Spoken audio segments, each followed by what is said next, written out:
Moonface and Other Stories by Jack London. Read by Ben Tucker. Moonface. John Claverhouse was a moon-faced man. You know the kind. Cheekbones wide apart, chin and forehead melting into the cheeks to complete the perfect round, and the nose, broad and pudgy, equidistant from the circumference, flattened against the very center of the face like a dough ball upon the ceiling. Perhaps that is why I hated him, for truly he had become an offense to my eyes, and I believed the earth to be cumbered with his presence. Perhaps my mother may have been superstitious of the moon and looked upon it over the wrong shoulder at the wrong time. Be that as it may, I hated John Claverhouse. Not that he had done me what society would consider a wrong or an ill turn. Far from it. The evil was of a deeper, subtler sort, so elusive, so intangible, as to defy clear, definite analysis in words. We all experience such things at some period in our lives. For the first time we see a certain individual, one who the very instant before we did not dream existed, and yet at the first moment of meeting we say, I do not like that man. Why do we not like him? We do not know why. We know only that we do not. We have taken a dislike, that is all, and so I with John Claverhouse. What right had such a man to be happy? Yet he was an optimist. He was always gleeful and laughing. All things were always all right. Curse him! How it grated on my soul that he should be so happy. Other men could laugh, and it did not bother me. I even used to laugh myself, before I met John Claverhouse. But his laugh, it irritated me, maddened me, as nothing else under the sun could irritate or madden me. It haunted me, gripped hold of me, and would not let me go. It was a huge, gargantuan laugh. Waking or sleeping, it was always with me, whirring and jarring across my heartstrings like an enormous rasp. At break of day it came whooping across the fields to spoil my pleasant morning reverie. Under the aching noonday glare, when the green things drooped and the birds withdrew to the depths of the forest, and all nature drowsed, his great ha-ha and ho-ho rose up to the sky and challenged the sun. And at black midnight from the lonely crossroads where he turned from town into his own place came his plaguey cachinnations to rouse me from my sleep and make me writhe and clench my nails into my palms. I went forth privily to the night time and turned his cattle into his fields, and in the morning heard his whooping laugh as he drove them out again. It is nothing, he said. The poor dumb beasties are not to be blamed for straying into fatter pastures. He had a dog he called Mars, a big splendid brute, part deerhound and part bloodhound, and resembling both. Mars was a great delight to him, and they were always together. But I bided my time, and one day, when opportunity was ripe, lured the animal away and settled for him with strychnine and beefsteak. It made positively no impression on John Claverhouse. His laugh was as hearty and frequent as ever, and his face as much like the full moon as it always had been. Then I set fire to his haystacks in his barn. But the next morning, being Sunday, he went forth blithe and cheerful. Where are you going? I asked him as he went by the crossroads. Trout, he said, and his face beamed like a full moon. I just dote on trout. Was there ever such an impossible man? His whole harvest had gone up in his haystacks and barn. It was uninsured, I knew. And yet, in the face of famine and the rigorous winter, he went out gaily in quest of a mess of trout, forsooth, because he doted on them. Had gloom but rested, no matter how lightly, on his brow, or had his bovine countenance grown long and serious and less like the moon, or had he removed that smile but once from off his face, I am sure I could have forgiven him for existing. But no, he grew only more cheerful under misfortune. I insulted him. He looked at me in slow and smiling surprise. I fight you? Why? he asked slowly, and then he laughed. You are so funny. You'll be the death of me. What would you? It was past endurance. By the blood of Judas, how I hated him. Then there was that name, Claverhouse. What a name. Wasn't it absurd? Claverhouse. Merciful heaven, why Claverhouse? Again and again I asked myself that question. I should not have minded Smith or Brown or Jones, but Claverhouse? I leave it to you. Repeat it to yourself. Claverhouse. Just listen to the ridiculous sound of it. Claverhouse. Should a man live with such a name? I ask of you. No, you say, and no, said I. But I bethought me of his mortgage. What of his crops? And barn destroyed, I knew he would be unable to meet it. So I got a shrewd, close-mouthed, tight-fisted moneylender to get the mortgage transferred to him. I did not appear, but through this agent I forced the foreclosure. And but few days, no more, believe me, than the law allowed, were given John Claverhouse to remove his goods and chattels from the premises. Then I strolled down to see how he took it, for he had lived there upward of 20 years. But he met me with his saucer eyes twinkling and the light glowing and spreading in his face, till it was as a full risen moon. Ha ha ha! He laughed. The funniest tyke, that youngster of mine. Did you ever hear the like? Let me tell you. He was down playing by the edge of the river when a piece of the bank caved in and splashed him. Oh, Papa, he cried, a great big puddle flew up and hit me. He stopped and waited for me to join him in his infernal glee. I don't see any laugh in it, I said shortly, and I know my face went sour. He regarded me with wonderment, and then came the damnable light, glowing and spreading as I have described it, till his face shone soft and warm, like the summer moon, and then the laugh. Ha ha! That's funny. You don't see it, eh? He doesn't see it. Why, look here, you know, a puddle. But I turned on my heel and left him. That was the last. I could stand it no longer. The thing must end right there, I thought. Curse him. The earth should be quit of him. And as I went over the hill, I could hear his monstrous laugh reverberating against the sky. Now I pride myself on doing things neatly, and when I resolved to kill John Claverhouse, I had it in mind to do so in such fashion that I should not look back upon it and feel ashamed.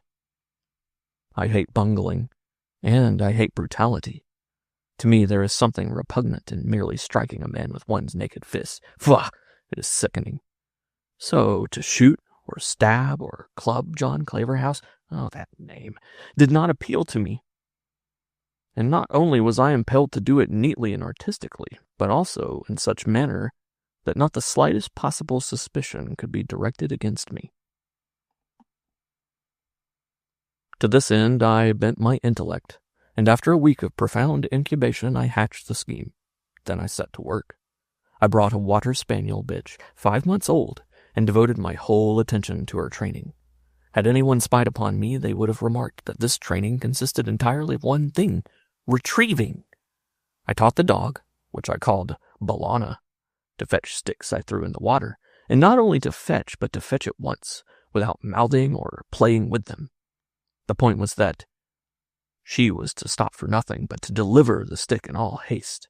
I made a practice of running away and leaving her to chase me, with the stick in her mouth, till she caught me. She was a bright animal, and took to the game with such eagerness that I was soon content. After that, at the first casual opportunity, I presented Bellana to John Claverhouse. I knew what I was about, for I was aware of a little weakness of his, and of a little private sinning of which he was regularly and inveterately guilty. "No," he said when I placed the end of the rope in his hand. "No, you don't mean it." And his mouth opened wide, and he grinned all over his damnable moon face.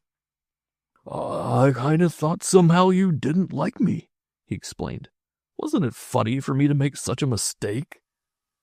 And at the thought he held his sides with laughter. "What is her name?" he managed to ask between paroxysms. B'Elanna, I said. He tittered. What a funny name. I gritted my teeth, for his mirth put them on edge, and snapped out between them. She was the wife of Mars, you know. Then the light of the full moon began to suffuse his face until he exploded with, That was my other dog. Well, I guess she's a widow now. Oh, he whooped after me, and I turned and fled swiftly over the hill. The week passed by, and on Saturday evening I said to him, You go away Monday, don't you? He nodded his head and grinned. Then you won't have another chance to get a mess of those trout you just dote on. But he did not notice the sneer. Oh, I don't know, he chuckled. I'm going up tomorrow to try pretty hard. Thus was assurance made doubly sure, and I went back to my house, hugging myself with rapture. Early next morning I saw him go by with a dip net and gunny sack, and B'Elanna trotting at his heels. I knew where he was bound, and cut out by the back pasture, and climbed through the underbrush to the top of the mountain. Keeping carefully out of sight, I followed the crest along for a couple of miles to a natural amphitheater in the hills, where the little river raced down out of a gorge and stopped for breath in a large and placid rock-bound pool. That was the spot. I sat down on the croup of the mountain, where I could see all that occurred, and lighted my pipe. Ere many minutes had passed, John Claverhouse came plodding up the bed of the stream. B'Elanna was ambling about him, and they were in high feather, her short snappy barks mingling with his deeper chest notes. Arrived at the pool, he threw down the dip net and sack, and drew from his hip pocket what looked like a large fat candle. But I knew it to be a stick of giant, for such was his method of catching trout. He dynamited them. He attached the fuse by wrapping the giant tightly in a piece of cotton. Then he ignited the fuse and tossed the explosive into the pool. Like a flash, B'Elanna was into the pool after it. I could have shrieked aloud for joy. Claverhouse yelled at her, but without avail. He pelted her with clods and rocks, but she swam steadily on till she got the stick of giant in her mouth, when she whirled about and headed for shore. Then for the first time he realized his danger and started to run. As foreseen and planned by me, she made the bank and took out after him. Oh, I tell you, it was great! As I have said, the pool lay in a sort of amphitheater. Above and below, the stream could be crossed on stepping stones, and around, up and down and across the stones raced Claverhouse and B'Elanna. I could never have believed that such an ungainly man could run so fast. But run he did, B'Elanna hot-footed after him and gaining. And then, just as she caught up, he in full stride, and she leaping with nose at his knee, there was a sudden flash, a burst of smoke, a terrific detonation, and where man and dog had been the instant before, there was not to be seen but a big hole in the ground. Death from accident while engaged in illegal fishing. That was the verdict of the coroner's jury. And that is why I pride myself on the neat and artistic way in which I finished off John Claverhouse. There was no bungling, no brutality, nothing of which to be ashamed in the whole transaction, as I am sure you will agree. No more does his infernal laugh go echoing among the hills, and no more does his fat moon face rise up to vex me. My days are peaceful now, and my nights sleep deep. The Leopard Man's Story. He had a dreamy, faraway look in his eyes, and his sad, insistent voice, gentle-spoken as a maid's, seemed the placid embodiment of some deep-seated melancholy. He was the Leopard Man, but he did not look it. His business in life, whereby he lived, was to appear in a cage of performing leopards before vast audiences, and to thrill those audiences by certain exhibitions of nerve for which his employers rewarded him, on a scale commensurate with the thrills he produced. As I say, he did not look it. He was narrow-hipped, narrow-shouldered, and anemic, while he seemed not so much oppressed by gloom as by a sweet and gentle sadness, the weight of which was as sweetly and gently borne. For an hour I had been trying to get a story out of him, but he appeared to lack imagination. To him there was no romance in his gorgeous career, no deeds of daring, no thrills, Nothing but a gray sameness and infinite boredom. Lions? Oh, yes, he had fought with them. It was nothing. All he had to do was to stay sober. Anybody could whip a lion to a standstill with an ordinary stick. He had fought one for half an hour once. Just hit him on the nose every time he rushed, and when he got artful and rushed with his head down, why, the thing to do was to stick out your leg. When he grabbed at the leg, you drew it back and hit him on the nose again. That was all. With the faraway look in his eyes and a soft flow of words, he showed me his scars. There were many of them, and one recent one where a tigress had reached for his shoulder and gone down to the bone. I could see the neatly mended rents in the coat he had on. His right arm from the elbow down looked as though it had gone through a threshing machine. What of the ravage wrought by claws and fangs? But it was nothing, he said, only the old wounds bothered him somewhat when rainy weather came on. Suddenly his face brightened with a recollection, for he was really as anxious to give me a story as I was to get it. "I suppose you've heard of the lion tamer who was hated by another man?" he asked. He paused and looked pensively at a sick lion in the cage opposite.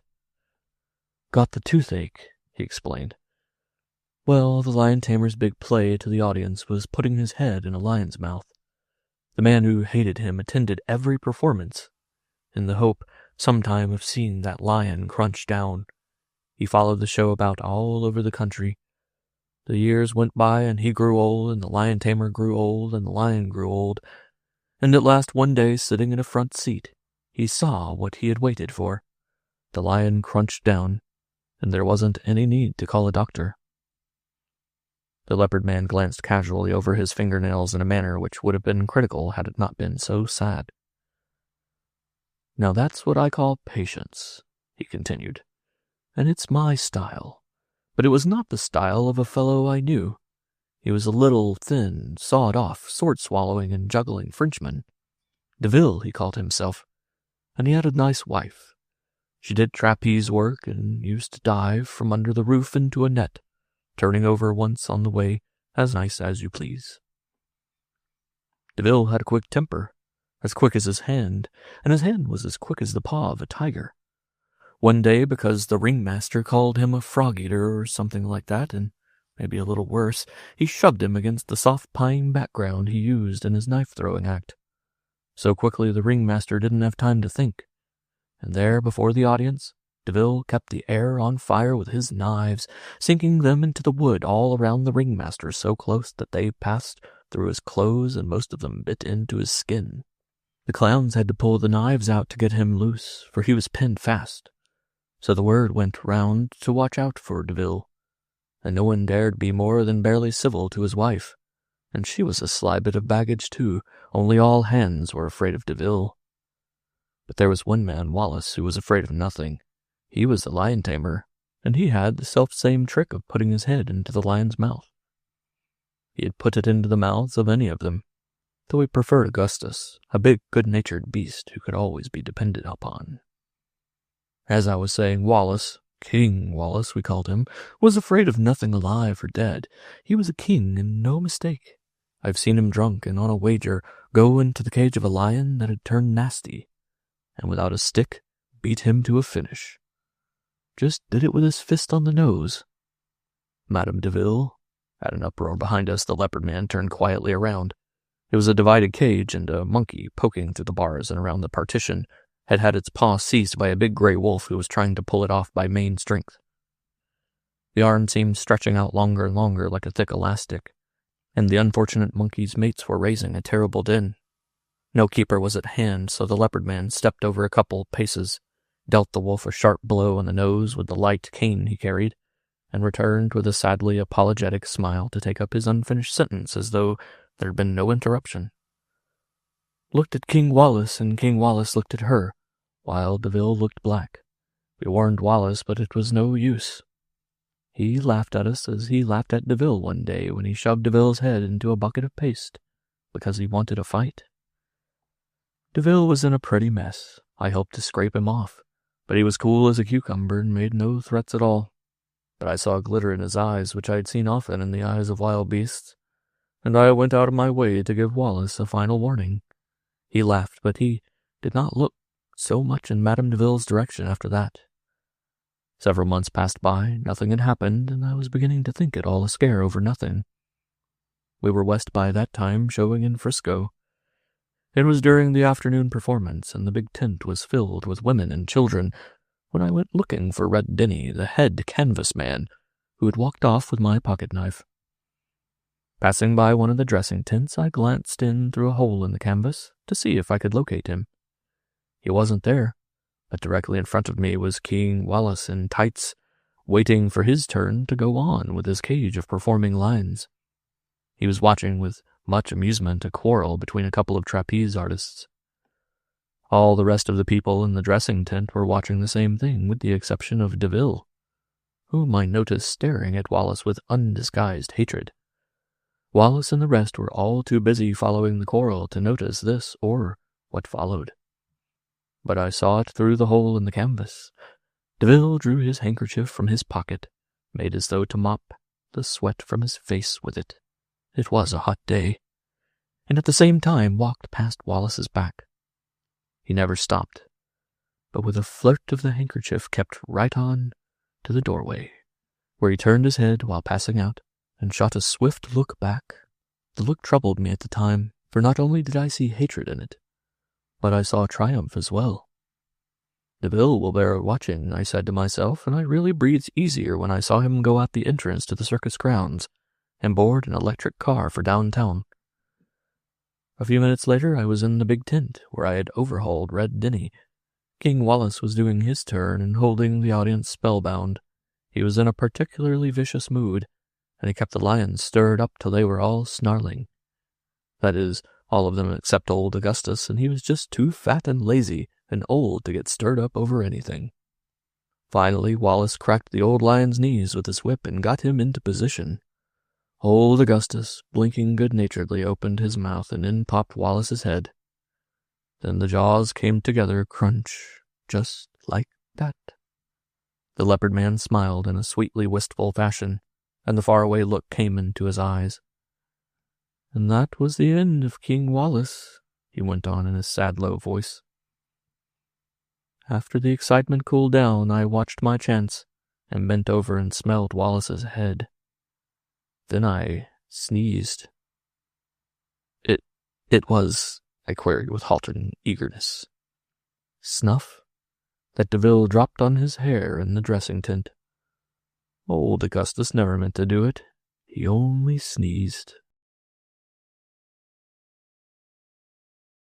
Local color.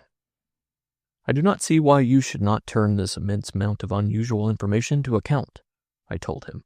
Unlike most men equipped with similar knowledge, you have expression. Your style is sufficiently journalese, he interrupted suavely.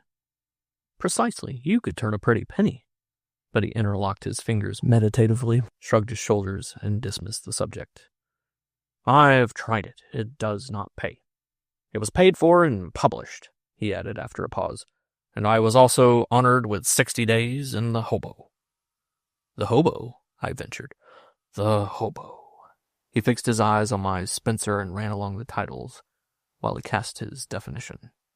The hobo, my dear fellow, is the name for that particular place of detention in city and county jails wherein are assembled tramps, drunks, beggars, and the riffraff of petty offenders.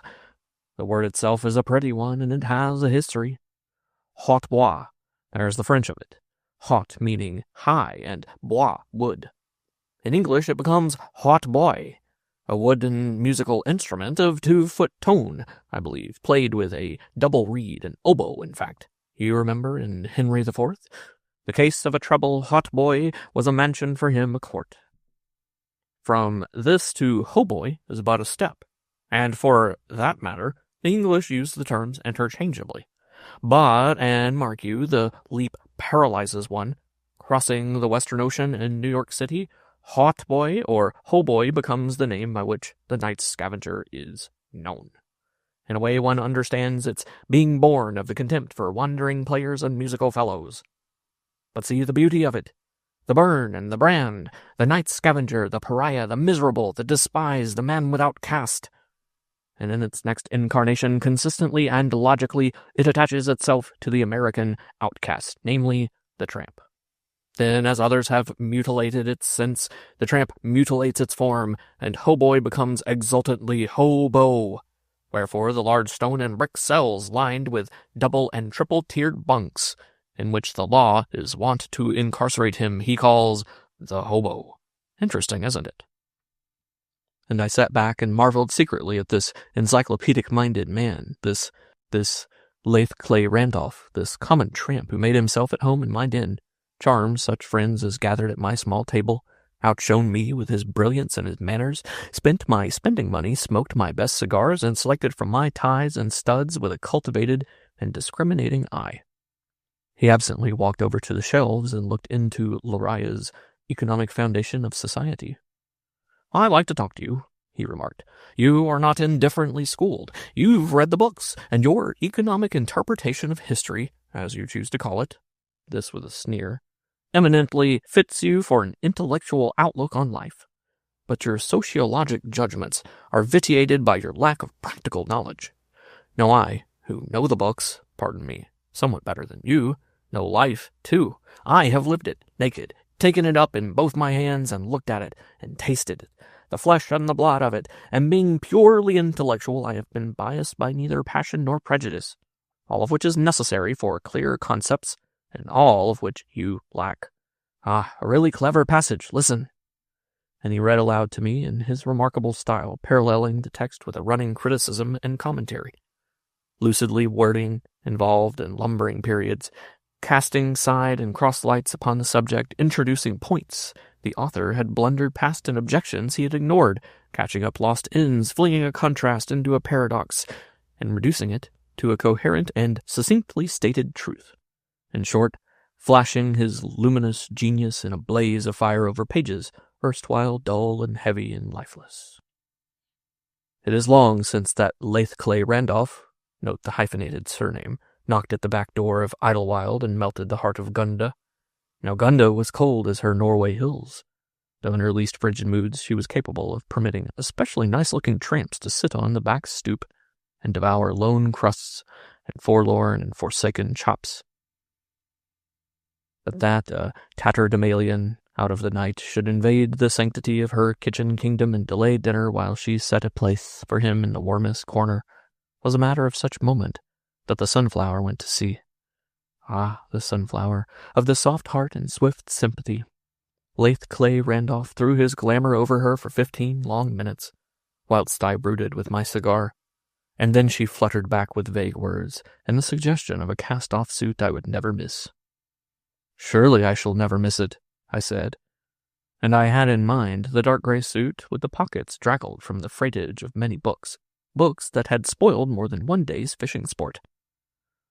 "I should advise you, however," I added, "to mend the pockets first," but the sunflower's face clouded. "No," she said, "the black one." "The black one?" This explosively, incredulously. "I wear it quite often. I intended wearing it tonight." "You have two better ones, and you know I never liked it, dear," the sunflower hurried on. "Besides, it's shiny." "Shiny?" "It soon will be, which is just the same, and the man is really estimable. He's nice and refined, and I'm sure he has seen better days." "Yes, and the weather is raw and beastly, and his clothes are threadbare, and you have many suits." "5, I corrected, counting in the dark gray fishing outfit with the draggled pockets. "And he has none. No home, nothing?" "Not even a sunflower," putting my arm around her. "Wherefore he is deserving of all things. Give him the black suit, dear. Nay, the best one, the very best one.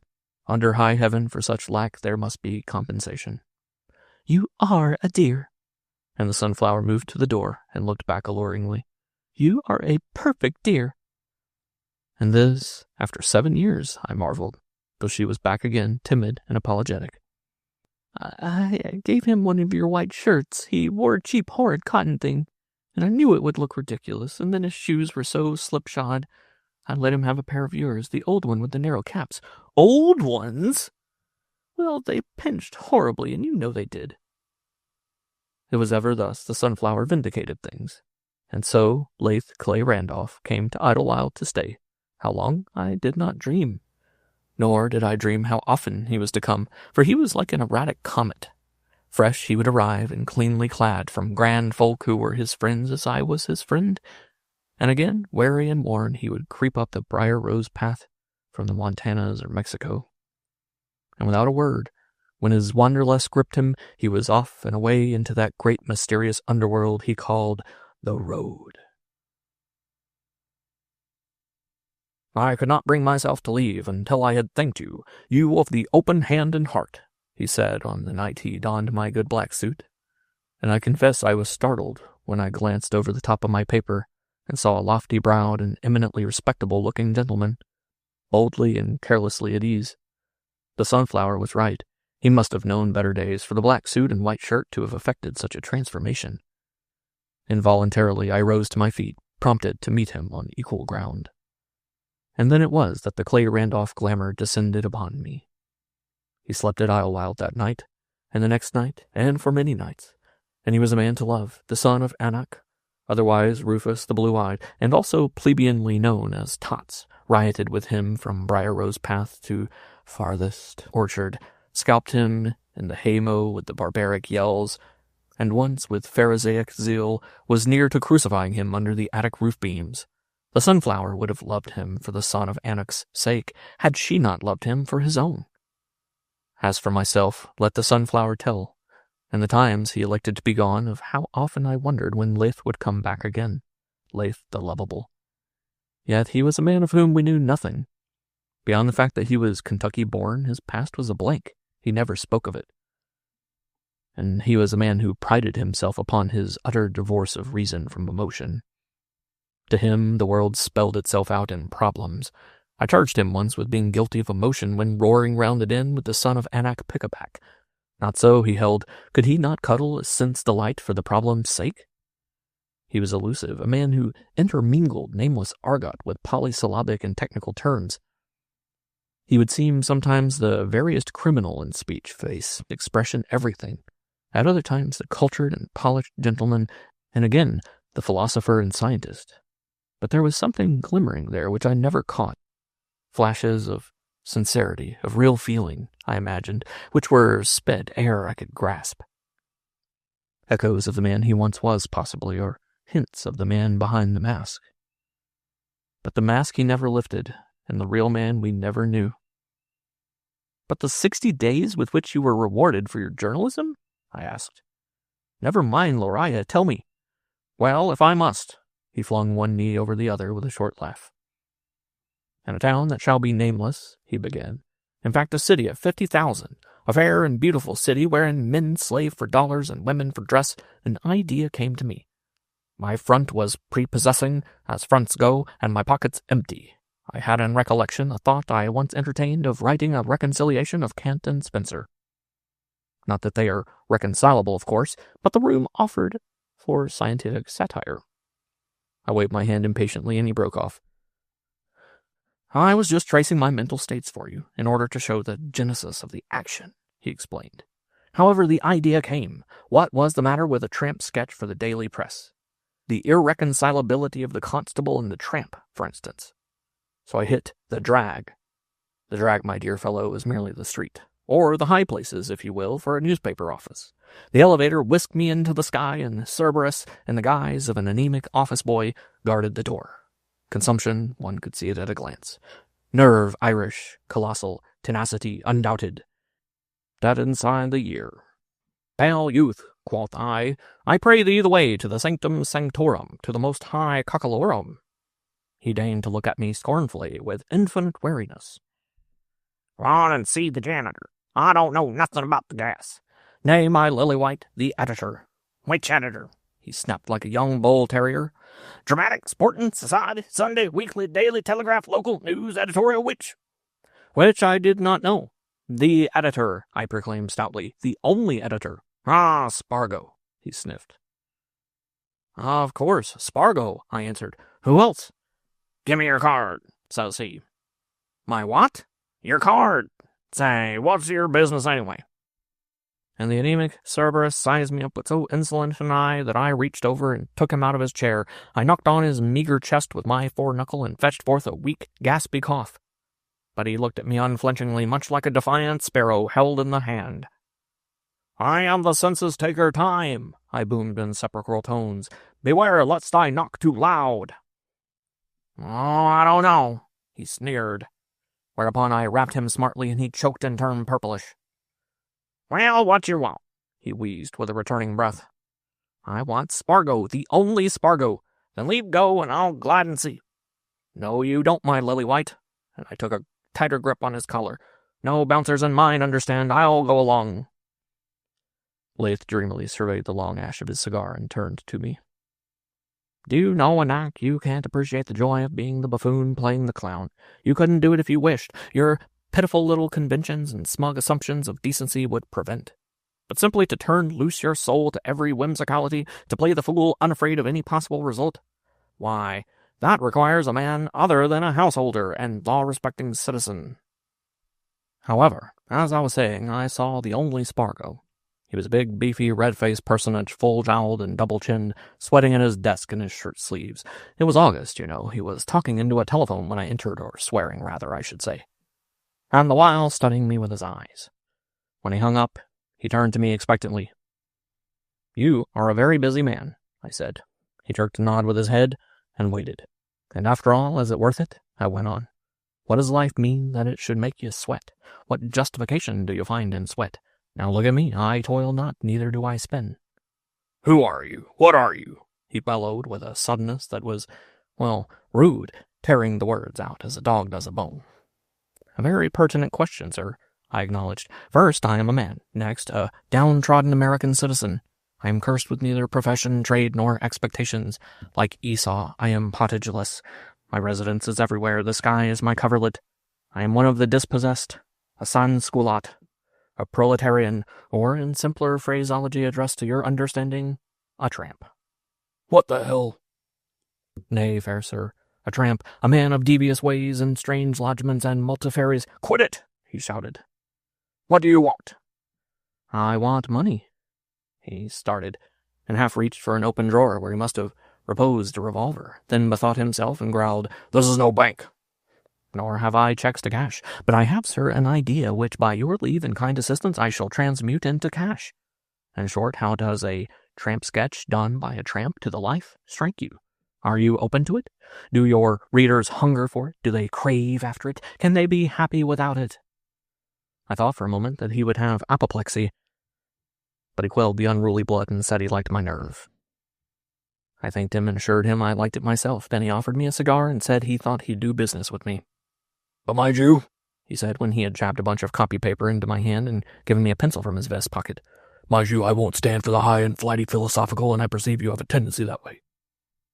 Throw in the local color, wads of it, and a bit of sentiment, perhaps, but no slumgullion about political economy nor social strata or such stuff.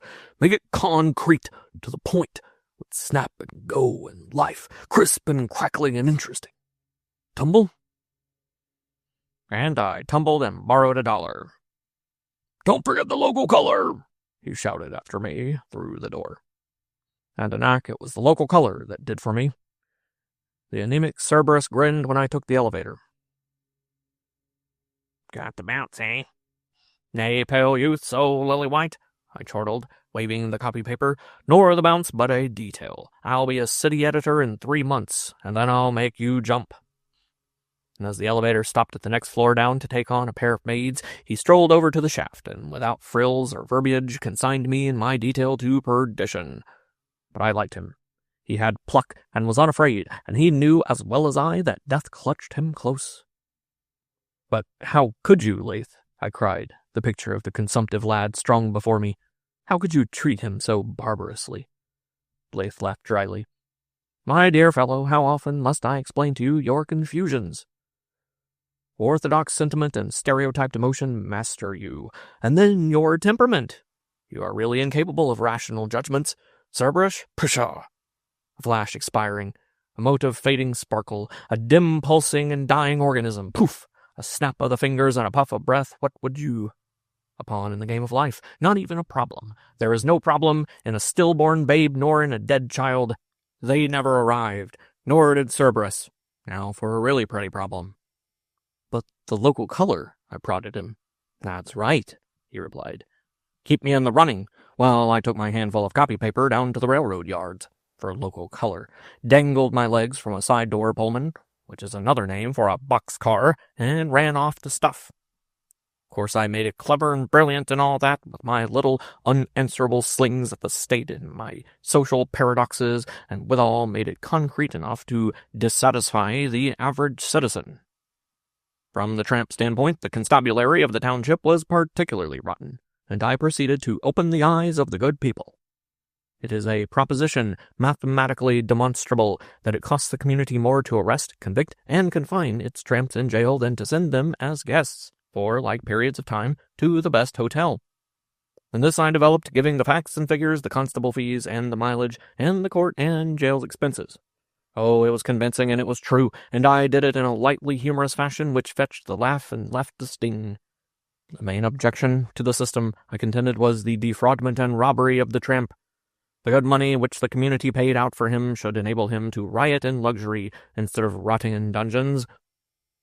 I even drew the figure so fine as to permit him not only to live in the best hotel, but to smoke 2 25-cent cigars and indulge in a 10-cent shine each day, and still not cost the taxpayers so much as they were accustomed to pay for his conviction and jail entertainment. And as subsequent events proved, it made the taxpayers wince. One of the constables I drew to the life, nor did I forget a certain Saul Glenhart, as rotten a police judge as was to be found between the seas, and this I say out of a vast experience. While he was notorious in local trampdom, his civic sins were not only not unknown, but a crying reproach to the townspeople. Of course, I refrained from mentioning name or habitat, drawing the picture in an impersonal composite sort of way, which nonetheless blinded no one to the faithfulness of the local color. Naturally myself a tramp, the tenor of the article was a protest against the maltreatment of the tramp. Cutting the taxpayers to the pits of their purses threw them open to the sentiment, and then in I tossed the sentiment, lumps and chunks of it. Trust me, it was excellently done, and the rhetoric. Say, just listen to the tale of my peroration. So as we go mooching along the drag, with a sharp lamp out for John Law, we cannot help remembering that we are beyond the pale, that our ways are not their ways, and that the ways of John Law with us are different from his ways with other men. Poor lost souls, wailing for a crust in the dark, so we know full well our helplessness and ignominy. And well may we repeat, after a stricken brother overseas, our pride it is to know no spur of pride. Man has forgotten us, God has forgotten us, only are we remembered by the harpies of justice, who prey upon our distress, and coin our sighs and tears into bright shining dollars. Incidentally, my picture of Saul Glenhart, the police judge, was good. A striking likeness and unmistakable, with phrases tripping along like this crook-nosed, gross-bodied harpy, this civic sinner, this judicial highwayman, possessing the morals of the tenderloin, and an honor which thieves' honor puts to shame, who compounds criminality with shyster sharks, and in atonement railroads the unfortunate and impecunious to rotting cells, and so forth, style sophomoric and devoid of the dignity and tone one would employ in a dissertation on surplus value or the fallacies of Marxism, but just the stuff the dear public likes. "Humph," grumped Spargo when I put the copy in his fist. "Swift gate you strike, my man." I fixed a hypnotic eye on his vest pocket, and he passed out one of his superior cigars, which I burned while he ran through the stuff. Twice or thrice he looked over the top of the paper at me, searchingly, but said nothing till he finished. "Where'd you work, you pencil pusher?" he asked. "My maiden effort," I simpered modestly, scraping one foot and faintly simulating embarrassment. "Maiden hell, what salary do you want?" Nay, I answered. "No salary in mine, thank you most to death. I am a free, downtrodden American citizen, and no man shall say my time is his." "Save John Law," he chuckled. "Save John Law," said I. "How did you know I was bucking the police department?" he demanded abruptly. "I didn't know, but I knew you were in training," I answered. "Yesterday morning a charitably inclined female presented me with 3 biscuits, a piece of cheese, and a funereal slab of chocolate cake, all wrapped in the current Clarion, wherein I noted an unholy glee because the Cowbell's candidate for chief of police had been turned down. Likewise, I learned the municipal election was at hand, and put 2 and 2 together. Another mayor, and the right kind, means new police commissioners. New police commissioners mean new chief of police. New chief of police means cowbell's candidate. Ergo, your turn to play. He stood up, shook my hand, and emptied his plethoric vest pocket. I put them away and puffed on the old one. "You'll do," he jubilated. "The stuff," patting my copy, "is the first gun of the campaign. You'll touch off many another before we're done. I've been looking for you for years. Come on in on the editorial." But I shook my head. "Come now," he admonished sharply. "No shenanigan. The cowbell must have you. It hungers for you, craves for you, won't be happy till it gets you. What say?" In short, he wrestled with me, but I was bricks, and at the end of half an hour, the only Spargo gave it up. "Remember," he said, "any time you reconsider, I'm open. No matter where you are, wire me and I'll send the ducats to come on at once." I thanked him and asked the pay for my copy. Dope, he called it. "Oh, regular routine," he said. "Get it the first Thursday after publication." "Then I'll have to trouble you for a few scat until—" He looked at me and smiled. "Better cough up, eh?" "Sure," I said. "Nobody to identify me, so make it cash." And cash it was made, 30 plunks. A plunk is $1, my dear Anak. And I pulled my freight. Departed. "Pale youth," I said to Cerberus, "I am bounced." He grinned with pallid joy. "And in the token of the sincere esteem I bear you, receive this little—" His eyes flushed as he threw up one hand swiftly to guard his head from the expected blow. "This little memento." I had intended to slip a $5 into his hand, but for all his surprise, he was too quick for me. Keep your dirt," he snarled. "I like you still better," I said, adding a second $5. "You grow perfect, but you must take it." He backed away growling, but I caught him round the neck, roughed what little wind he had out of him, and left him doubled up with the 2 5s in his pocket. But hardly had the elevator started when the 2 coins tinkled on the roof and fell down between the car and the shaft. As luck had it, the door was not closed, and I put out my hand and caught them. The elevator boy's eyes bulged. "It's a way I have," I said, pocketing them. "Some blokes dropped him down the shaft," he whispered, awed by the circumstance. "It stands to reason," said I. "I'll take charge of him," he volunteered. "Nonsense." "You better turn him over," he threatened, "or I stop the works." Pshaw! And stop he did between floors. "Young man," I said, "have you a mother?" He looked serious, as though regretting his act. And further to impress him, I rolled up my right sleeve with greatest care. "Are you prepared to die?" I got a stealthy crouch on and put a cat foot forward. But a brief minute, stands between you and eternity. Here I crooked my right hand into a claw and slid the other foot up. Young man," I trumpeted, "in 30 seconds I shall tear your heart dripping from your bosom and stoop to hear you shriek in hell." It fetched him. He gave one whoop, the car shot down, and I was on the drag. You see, Anak, it's a habit I can't shake off of leaving vivid memories behind. No one ever forgets me. I had not got to the corner when I heard a familiar voice at my shoulder. "Hello, Cinders, which way?" It was Shy Slim, who had been with me once when I was thrown off a freight in Jacksonville. "Couldn't see him for cinders," he described it, and the Monica stuck by me. Monica, from Monos, the tramp name. "Bound south," I answered. "And how's Slim?" "Bum. Bulls is horse style." "Where's the push?" "At the hangout. I'll put you wise." "Who's the main guy?" "Me, and don't you forget it." The lingo was rippling from Lath's lips, but perforce I stopped him. "Pray, translate. Remember, I am a foreigner." "Certainly," he answered cheerfully. "Slim is in poor luck. Bull means policeman. He tells me the bulls are hostile. I ask where the push is, the gang he travels with. By putting me wise, he will direct me to where the gang is hanging out. The main guy is the leader. Slim claims that distinction. Slim and I hiked out to a neck of woods just beyond town, and there was the push, a score of husky hobos charmingly located on the bank of a little purling stream. "Come on, you mugs," Slim addressed them. "Throw your feet, here's cinders, and we must do 'em proud." All of which signifies that the hobos had better strike out and do some lively begging in order to get the wherewithal to celebrate my return to the fold after a year's separation. But I flashed my dough, and Slim sent several of the younger men off to buy the booze. Take my word for it, Anak, it was a blowout memorable in trampdom to this day. It's amazing the quantity of booze 30 plunks will buy. and it is equally amazing the quantity of booze outside of which 20 stiffs will get. Beer and cheap wine made up the card, with alcohol thrown in for the blowed-in-the-glass stiffs. It was great, an orgy under the sky, a contest of beaker men, a study in primitive beastliness. To me, there is something fascinating in a drunken man, and were I a college president, I should institute PG psychology courses in practical drunkenness. It would beat the books and compete with the laboratory. All of which is neither here nor there, for after 16 hours of it, early next morning the whole push was copped by an overwhelming array of constables and carted off to jail. After breakfast about 10 o'clock, we were lined upstairs into court, limp and spiritless, the 20 of us, and there, under his purple panoply, nose crooked like a Napoleonic eagle and eyes glittering and beady, sat Sol Glenhart. "John Ambrose?" the clerk called out, and Shy Slim, with the ease of long practice, stood up.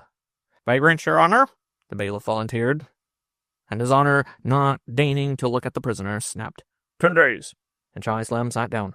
And so it went with the monotony of clockwork, 15 seconds to the man, 4 men to the minute, the mugs bobbing up and down in turn like marionettes. The clerk called the name, the bailiff the offense, the judge the sentence, and the man sat down. That was all. Simple, eh? Superb. Shy Slim nudged me. "Give him a spiel, Cinder. You can do it." I shook my head. "Go on," he urged. "Give him a ghost story. Muggs will take it." "All right. And you can throw your feet for tobacco for us till we get out." "Elsie Randolph?" the clerk called. I stood up, but a hitch came in the proceedings. The clerk whispered to the judge, and the bailiff smiled. "You're a newspaper man, I understand, Mr. Randolph?" His Honor remarked sweetly. It took me by surprise, for I had forgotten the cowbell and the excitement of succeeding events, and now I saw myself on the edge of the pit I had digged. "That's your graft. Work it," Slim prompted. "It's all over but the shouting," I groaned back, but Slim, unaware of the article, was puzzled. "Your Honor," I answered, "when I can get work, that is my occupation." "You take quite an interest in local affairs, I see." Here His Honor took up the morning's cowbell and ran his eye up and down a column I knew was mine. "Color is good," he commented, an appreciative twinkle in his eyes. "Pictures excellent, characterized by broad, sergeant-like effects. Now this judge you have depicted, you draw from life, I presume." "Rarely, Your Honor," I answered. "Composites, ideals, rather, or types, I may say." "But you have color, sir, unmistakable color," he continued. "That is splashed on afterward," I explained. "This judge, then, is not modeled from life, as one might be led to believe?" "No, Your Honor." "Ah, I see, merely a type of judicial wickedness." "Nay, more, Your Honor," I said boldly, "an ideal."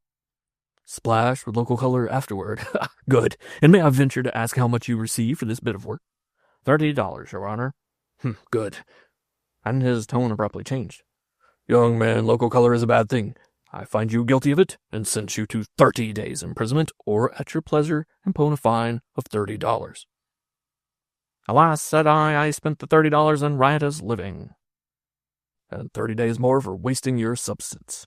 Next case," said His Honor to the clerk. Slim was stunned. "Gee," he whispered. "Gee, the push gets 10 days and you get 60. Gee." Lath struck a match, lighted his dead cigar, and opened the book on his knees. Returning to the original conversation, don't you find, Dinak, that though Lorina handles the bipartition of the revenues with scrupulous care, he yet omits one important factor, namely— "Yes," I said absently. "Yes." Amateur night. The elevator boy smiled knowingly to himself. When he took her up, he had noted the sparkle in her eyes, the color in her cheeks. His little cage had quite warmed with the glow of her repressed eagerness, and now, on the down trip, it was glacier-like. The sparkle and the color were gone. She was frowning, and what little he could see of her eyes was cold and still gray. Oh, he knew the symptoms, he did. He was an observer, and he knew it, too. And some day, when he was big enough, he was going to be a reporter, sure. And in the meantime, he studied the procession of life as it streamed up and down 18 skyscraper floors in his elevator car. He slid the door open for her sympathetically and watched her trip determinedly out into the street. There was a robustness in her carriage, which came of the soil rather than of the city pavement, but it was a robustness in a finer than the wonted sense, a vigorous daintiness it might be called, which gave an impression of virility with none of the womanly left out. It told of a heredity of seekers and fighters, of people that worked stoutly with head and hand, of ghosts that reached down out of the misty past and molded and made her to be a doer of things. But she was a little angry and a great deal hurt. "I can guess what you would tell me," the editor had kindly but firmly interrupted her lengthy preamble, and the long-looked-forward-to interview just ended. "And you have told me enough," he had gone on, heartlessly, she was sure, as she went over the conversation in its freshness. "You have done no newspaper work. You are undrilled, undisciplined, unhammered into shape. You have received a high school education and possibly topped it off with a normal school or college. You have stood well in English. Your friends have all told you how cleverly you write and how beautifully, and so forth and so forth. You think you can do newspaper work, and you want me to put you on. Well, I'm sorry, but there are no openings. If you knew how crowded—" "But if there are no openings," she had interrupted in turn, "how did those who are in get in? How am I to show that I am eligible to get in?" "They made themselves indispensable," was the terse response. "Make yourself indispensable." "But how can I if I do not get the chance?" "Make your chance." "But how?" she had insisted, at the same time privately deeming him a most unreasonable man. "How? That is your business, not mine," he said conclusively, rising in token that the interview was at an end. "I must inform you, my dear young lady, that there have been at least 18 other aspiring young ladies here this week, and that I have not the time to tell each and every one of them how. The function I perform on this paper is hardly that of instructor in a school of journalism."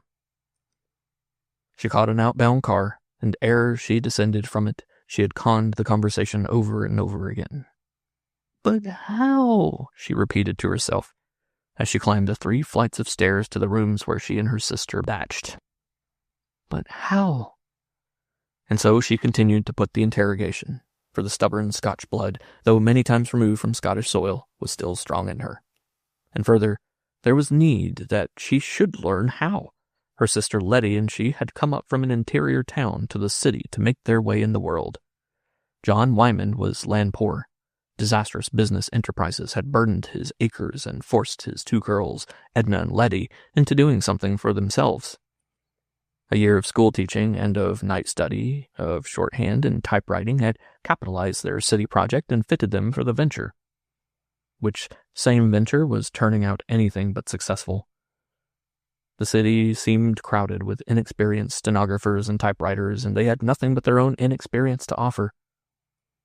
Edna's secret ambition had been journalism, but she had planned a clerical position first so that she might have time and space in which to determine where and on what line of journalism she would embark. But the clerical position had not been forthcoming either for Letty or her, and day by day their little hoard dwindled. Though the room rent remained normal and the stove consumed coal with undiminished voracity, and it was a slim little hoard by now. "There's Max Irwin," Letty said, talking it over. "He's a journalist with a national reputation. Go and see him, Ed. He knows how, and he should be able to tell you how." "But I don't know him," Edna objected. "No more than you knew the editor you saw today." "Yes," long and judiciously, "but that's different." "Not a bit different from the strange men and women you'll interview when you've learned how," Letty encouraged. "I hadn't looked at it in that light," Edna conceded. "After all, where's the difference between interviewing Mr. Max Irwin for some paper or interviewing Mr. Max Irwin for myself? It will be practice, too. I'll go and look him up in the directory." "Letty, I know I can write if I get the chance," she announced decisively a moment later. "I just feel that I have the feel of it, if you know what I mean." And Letty knew and nodded. "I wonder what he is like," she added softly. "I'll make it my business to find out," Edna assured her, "and I'll let you know inside 48 hours. Letty clapped her hands. "Good. That's the newspaper spirit. Make it 24 hours, and you are perfect." "And I am sorry to trouble you," she concluded the statement of her case to Max Irwin, famous war correspondent and veteran journalist. "Not at all," he answered with a deprecatory wave of hand. "If you don't do your own talking, who's to do it for you? Now, I understand your predicament precisely. You want to get on the Intelligencer, you want to get on at once, and you have had no previous experience. In the first place, then, have you any pull? There are a dozen men in the city, a line from whom would be an open sesame. After that, you would stand or fall by your own ability. There's Senator Longbridge, for instance, and Klaus Innskeep, the streetcar magnate, and Lane, and McChesney. He paused with voice suspended. I am sure I know none of them, she answered despondently. It's not necessary. Do you know anyone that knows them, or anyone that knows anyone else that knows them? Edna shook her head. Then we must think of something else, he went on cheerfully. You'll have to do something yourself. Let me see. He stopped and thought for a moment, with closed eyes and wrinkled forehead. She was watching him, studying him intently, when his blue eyes opened with a snap and his face suddenly brightened. I have it. But no, wait a minute. And for a minute it was his turn to study her, and study her he did till she could feel her cheeks flushing under his gaze.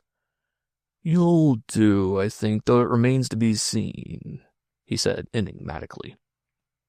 It will show the stuff that's in you. Besides, it will be a better claim upon the intelligencer people than all the lines from all the senators and magnates in the world. The thing for you is to do amateur night at the Loops. I hardly understand, Edna said, for his suggestion conveyed no meaning to her. What are the Loops and what is amateur night? I forgot you said you were from the interior, but so much the better if you've only got the journalistic grip.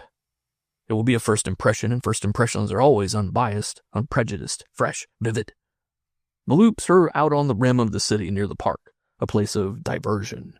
There's a scenic railway, a water toboggan slide, a concert band, a theater, wild animals, moving pictures, and so on and so forth. The common people go there to look at the animals and enjoy themselves.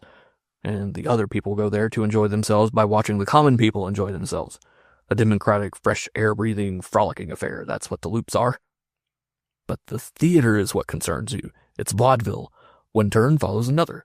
Jugglers, acrobats, rubber-jointed wonders, fire dancers, coon-song artists, singers, players, female impersonators, sentimental soloists, and so on and so forth. These people are professional vaudevillists. They make their living that way. Many are excellently paid. Some are free rovers doing a turn wherever they can get an opening. At the Obermann, the Orpheus, the Alcatraz, the Louvre, and so forth and so forth. Others cover a circuit pretty well all over the country. An interesting phase of life, and the pay is big enough to attract many aspirants. Now the management of the Loops, in its bid for popularity, instituted what is called amateur night. That is to say, twice a week after the professionals have done their turns, the stage is given over to the aspiring amateurs.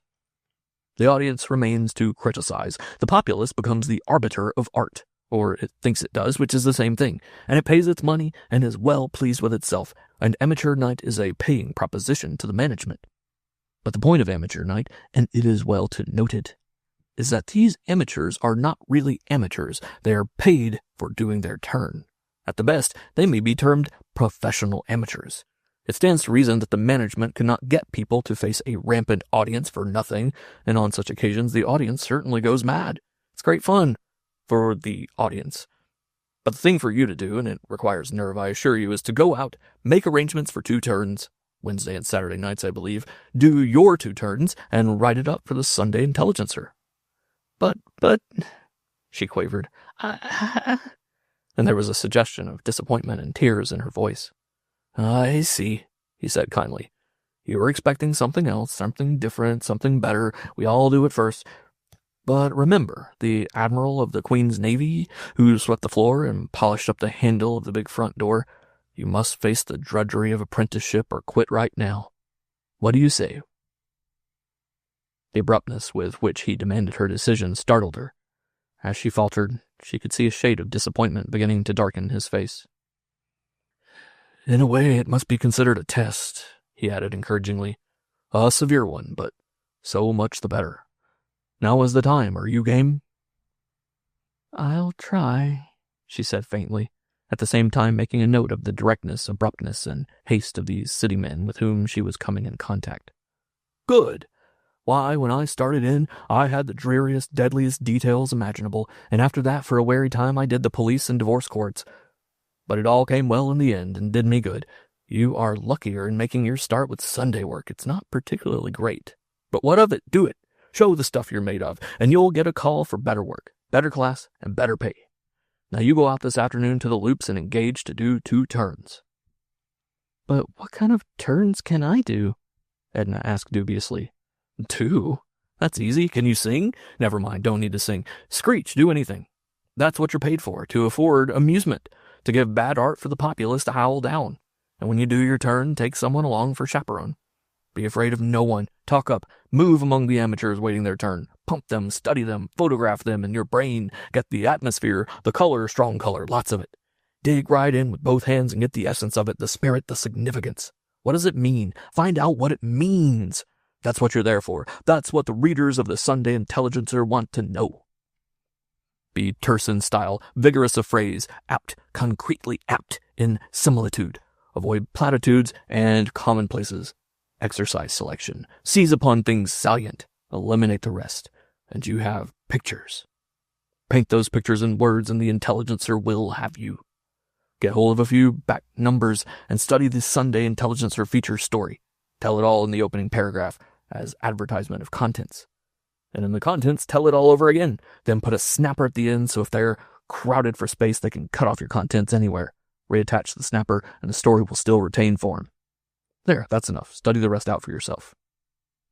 They both rose to their feet, Edna quite carried away by his enthusiasm and his quick, jerky sentences bristling with the things she wanted to know. And remember, Miss Wyman, if you're ambitious, that the aim and end of journalism is not the feature article. Avoid the rut. The feature is a trick. Master it, but don't let it master you. But master it you must, for if you can't learn to do a feature well, you can never expect to do anything better. In short, put your whole self into it, and yet, outside of it, above it, remain yourself if you follow me. And now good luck to you. They had reached the door and were shaking hands. And one thing more, he interrupted her thanks. Let me see your copy before you turn it in. I may be able to put you straight here and there. Edna found the manager of the Loops a full-fleshed, heavy-jowled man, bushy of eyebrow and generally belligerent of aspect, with an absent-minded scowl on his face and a black cigar stuck in the midst thereof. Symes was his name, she had learned. Ernest Symes. "What's your turn?" he demanded ere half her brief application had left her lips. "Sentimental soloist soprano," she answered promptly, remembering Irwin's advice to talk up. "What's your name?" Mr. Symes asked, scarcely deigning to glance at her. She hesitated. So rapidly had she been rushed into the adventure that she had not considered the question of a name at all. "Any name? Stage name?" he bellowed impatiently. "Nan Bellayne," she invented on the spur of the moment. Bellayne. Yes, that's it. He scribbled it into a notebook. "All right. Take your turn Wednesday and Saturday." "How much do I get?" Edna demanded. 2.5 turn. 2 turns, 5. Get your pay first Monday after second turn. And without the simple courtesy of good day, he turned his back on her and plunged into the newspaper he had been reading when she entered. Edna came early on Wednesday evening, Letty with her, and in a telescope basket her costume, a simple affair. A plaid shawl, borrowed from the washerwoman, a ragged scrubbing skirt, borrowed from the charwoman, and a gray wig rented from a costumer for 25 cents a night, completed the outfit. For Edna had elected to be an old Irish woman singing broken-heartedly after her wandering boy. Though they had come early, she found everything in uproar. The main performance was underway. The orchestra was playing and the audience intermittently applauding. The infusion of the amateurs clogged the working of things behind the stage, crowded the passages, dressing rooms, and wings, and forced everybody into everybody else's way. This was particularly distasteful to the professionals who carried themselves as befitted those of a higher caste, and whose behavior toward the pariah amateurs was marked by hauteur and even brutality. And Edna, bullied and elbowed and shoved about, clinging desperately to her basket and seeking a dressing room, took note of it all. A dressing room she finally found, jammed with 3 other amateur ladies who were making up with much noise, high-pitched voices, and squabbling over a low mirror. Her own makeup was so simple that it was quickly accomplished, and she left the trio of ladies holding an armed truce while they passed judgment upon her. Letty was close at her shoulder, and with patience and persistence they managed to get a nook in one of the wings which commanded a view of the stage. A small, dark man, dapper and debonair, swallow-tailed and top-hatted, was waltzing about the stage with dainty, mincing steps, and in a thin little voice singing something or other about somebody or something evidently pathetic. As his waning voice neared the end of the lines, a large woman, crowned with an amazing wealth of blonde hair, thrust rudely past Edna trod heavily on her toes, and shoved her contemptuously to the side. "Bloomin' amateur!" she hissed as she went past, and the next instant she was on the stage, graciously bowing to the audience, while the small dark man twirled extravagantly about on his tiptoes. "Hello, girls."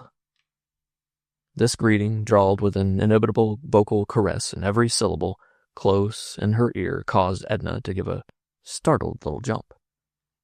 A smooth-faced, moon-faced young man was smiling at her good-naturedly. His makeup was plainly that of the stock tramp of the stage, though the inevitable whiskers were lacking.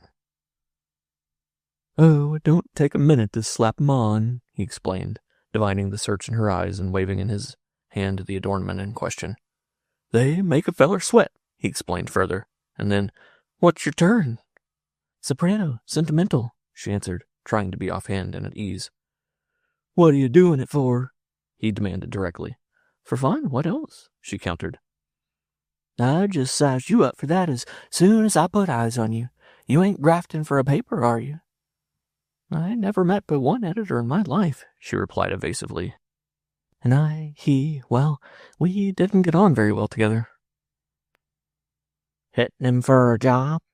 Edna nodded carelessly, though inwardly anxious and cudgeling her brains for something to turn the conversation. "What'd he say?" "That 18 other girls had already been there that week." "Gave you the icy mitt, eh?" The moon-faced young man laughed and slapped his thighs. "You see, we're kind of suspicious. The Sunday papers would like to get amateur night done up brown in a nice little package, and the manager don't see it that way. Gets wild-eyed at the thought of it." "And what's your turn?" she asked. "Who, me? Oh, I'm doing the tramp act tonight. I'm Charlie Welsh, you know." She felt that by the mention of his name he intended to convey to her complete enlightenment, but the best she could do was to say politely, "Oh, is that so?"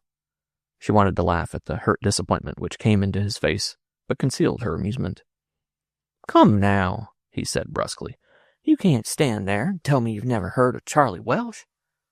Well, you must be young. Why, I'm the only amateur at that. Sure, you must have seen me. I'm everywhere. I could be a professional, but I get more dough out of it by doing the amateur." "But what's an only?" she queried.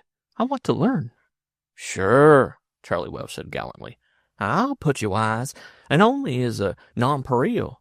The feller that does the one kind of a turn better than any other feller. He's the only, see?" And Edna saw. "To get a light on the biz," he continued, "throw your lamps on me. I'm the only all-round amateur. Tonight I make a bluff at the tramp act. It's harder to bluff it than to really do it. But then it's acting, it's amateur, it's art. See, I do everything from sheeny monologue to team song and dance and Dutch comedian. Sure, I'm Charlie Welsh, the only Charlie Welsh." And in this fashion, while the thin dark man and the large blonde woman warbled dulcetly out on the stage, and the other professionals followed in their turns, did Charlie Welsh put Edna wise, giving her much miscellaneous and superfluous information, and much that she stored away for the Sunday Intelligencer. "Well, tra-la-loo," he said suddenly. "There's His Highness chasing you up. You're first on the bill. Never mind the roll when you go on. Just finish your turn like a lady." It was at that moment that Edna felt her journalistic ambition departing from her, and was aware of an overmastering desire to be somewhere else, but the stage manager like an ogre barred her retreat. She could hear the opening bars of her song going up from the orchestra, and the noises of the house dying away to the silence of anticipation. "Go ahead," Letty whispered, pressing her hand, and from the other side came the peremptory, "Don't flunk," of Charlie Welsh. But her feet seemed rooted to the floor, and she leaned weakly against a shift scene. The orchestra was beginning over again, and a lone voice from the house piped with startling distinctness. "Puzzle picture, fine ninny." A roar of laughter greeted the sally, and Edna shrank back, but the strong hand of the manager descended on her shoulder and with a quick, powerful shove propelled her out onto the stage. His hand and arm had flashed into full view, and the audience, grasping the situation, thundered its appreciation. The orchestra was drowned out by the terrible din, and Edna could see the bows scraping away across the violins, apparently without sound. It was impossible for her to begin in time, and as she patiently waited, arms akimbo, and ears straining for the music, the house let loose again, a favorite trick she afterward learned of confusing the amateur by preventing him or her from hearing the orchestra. But Edna was recovering her presence of mind. She became aware, pit to dome, of a vast sea of smiling and fun-distorted faces, of vast roars of laughter, rising wave on wave, and then her Scotch blood went cold and angry. The hard-working but silent orchestra gave her the cue, and without making a sound she began to move her lips, stretch forth her arms, and sway her body as though she were really singing. The noise in the house redoubled in the attempt to drown her voice, but she serenely went on with her pantomime. This seemed to continue an interminable time, when the audience, tired of its pranking and in order to hear, suddenly stilled its clamor, and discovered the dumb show she had been making. For a moment all was silent, save for the orchestra, her lips moving on without a sound, and then the audience realized that it had been sold and broke out afresh, this time with genuine applause in acknowledgment of her victory. She chose this as the happy moment for her exit, and with a bow and a backward retreat, she was off the stage in Letty's arms. The worst was past, and for the rest of the evening she moved about among the amateurs and professionals, talking, listening, observing, finding out what it meant, and taking mental notes of it all. Charlie Welsh constituted himself her preceptor and guardian angel, and so well did he perform the self-allotted task that when it was all over she felt fully prepared to write her article. But the proposition had been to do 2 turns, and her native pluck forced her to live up to it. Also, in the course of the intervening days, she discovered fleeting impressions that required verification. So, on Saturday, she was back again with her telescope basket and Letty. The manager seemed looking for her, and she caught an expression of relief in his eyes when he first saw her. He hurried up, greeted her, and bowed with a respect ludicrously at variance with his previous ogre-like behavior. And as he bowed, across his shoulders, she saw Charlie Welsh deliberately wink. But the surprise had just begun. The manager begged to be introduced to her sister, chatted entertainingly with the pair of them, and strove greatly and anxiously to be agreeable. He even went so far as to give Edna a dressing room to herself, to the unspeakable envy of 3 other amateur ladies of previous acquaintance. Edna was nonplussed, and it was not till she met Charlie Welsh in the passage that light was thrown on the mystery. "Hello," he greeted her. "On Easy Street, eh? Everything sliding your way?" She smiled brightly. "Thinks you're a female reporter. Sure, I almost split when I saw him laying himself out sweet and pleasing. Honestly now, that ain't your graft, is it?" "I told you my experience with editors," she parried, "and honest now, it was honest, too." But the only Charlie Welsh shook his head dubiously. "Not that I care a rap," he declared. "And if you are, just give me a couple of lines of notice. The right kind, good ad, you know. And if you're not, why, you're all right anyway. You're not our class, that's straight." After her turn, which she did this time with the nerve of an old campaigner, the manager returned to the charge, and after saying nice things and being generally nice himself, he came to the point. "He'll treat us well, I hope," he said insinuatingly. "Do the right thing by us and all that." "Oh," she answered innocently, "you can persuade me to do another turn. I know I seem to take in that you'd like to have me, but I really, really can't." "You know what I mean," he said with a touch of his old bulldozing manner. "No, I really won't," she persisted. "Vaudeville's too wary on the nerves. My nerves, at any rate." Whereat he looked puzzled and doubtful and forbore to press the point further. But on Monday morning, when she came to his office to get her pay for the 2 turns, it was he who puzzled her. "You surely must have mistaken me," he lied glibly. "I remember saying something about paying your car fare. We always do this, you know, but we never pay amateurs. That would take the life and sparkle out of the whole thing."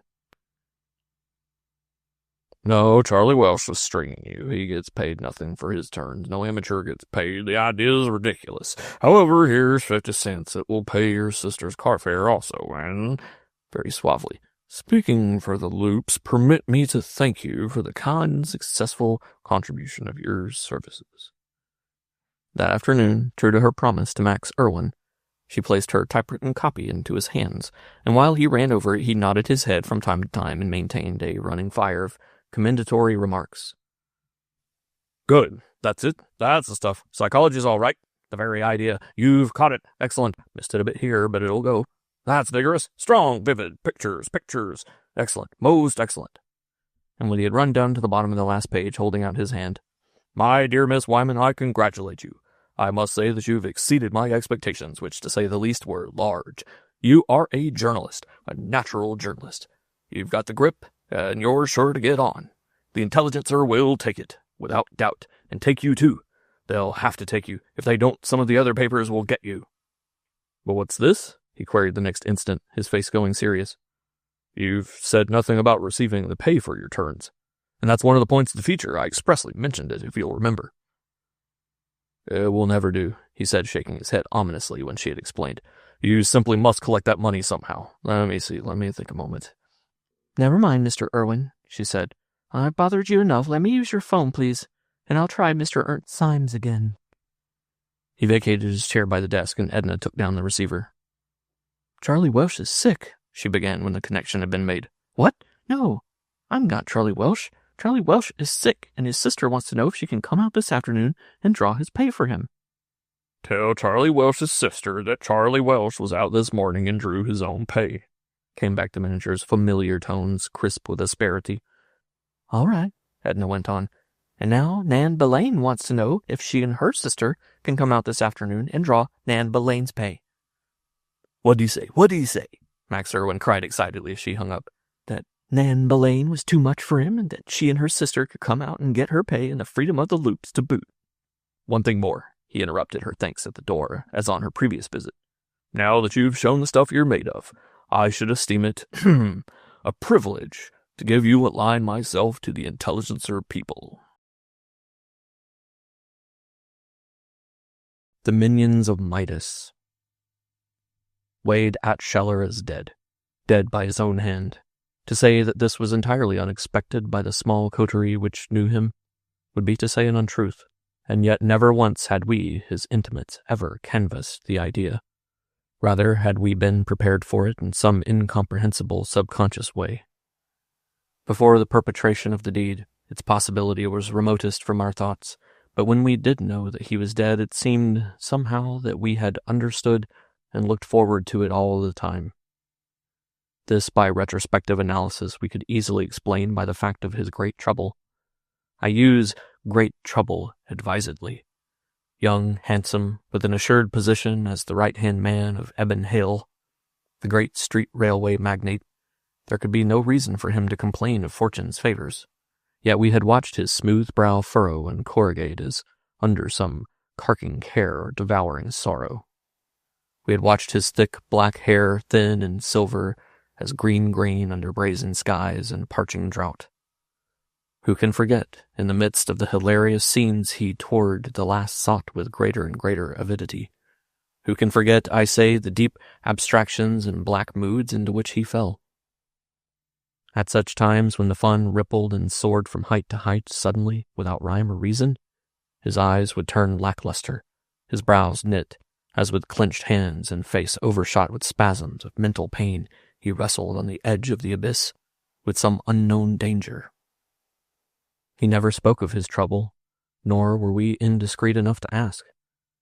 But it was just as well, for had we, and had he spoken, our help and strength could have availed nothing. When Eben Hale died, whose confidential secretary he was, nay, well-nigh adopted son and full business partner, he no longer came among us. Not, as I now know, that our company was distasteful to him, but because his trouble had so grown that he could not respond to our happiness, nor find surcease with us.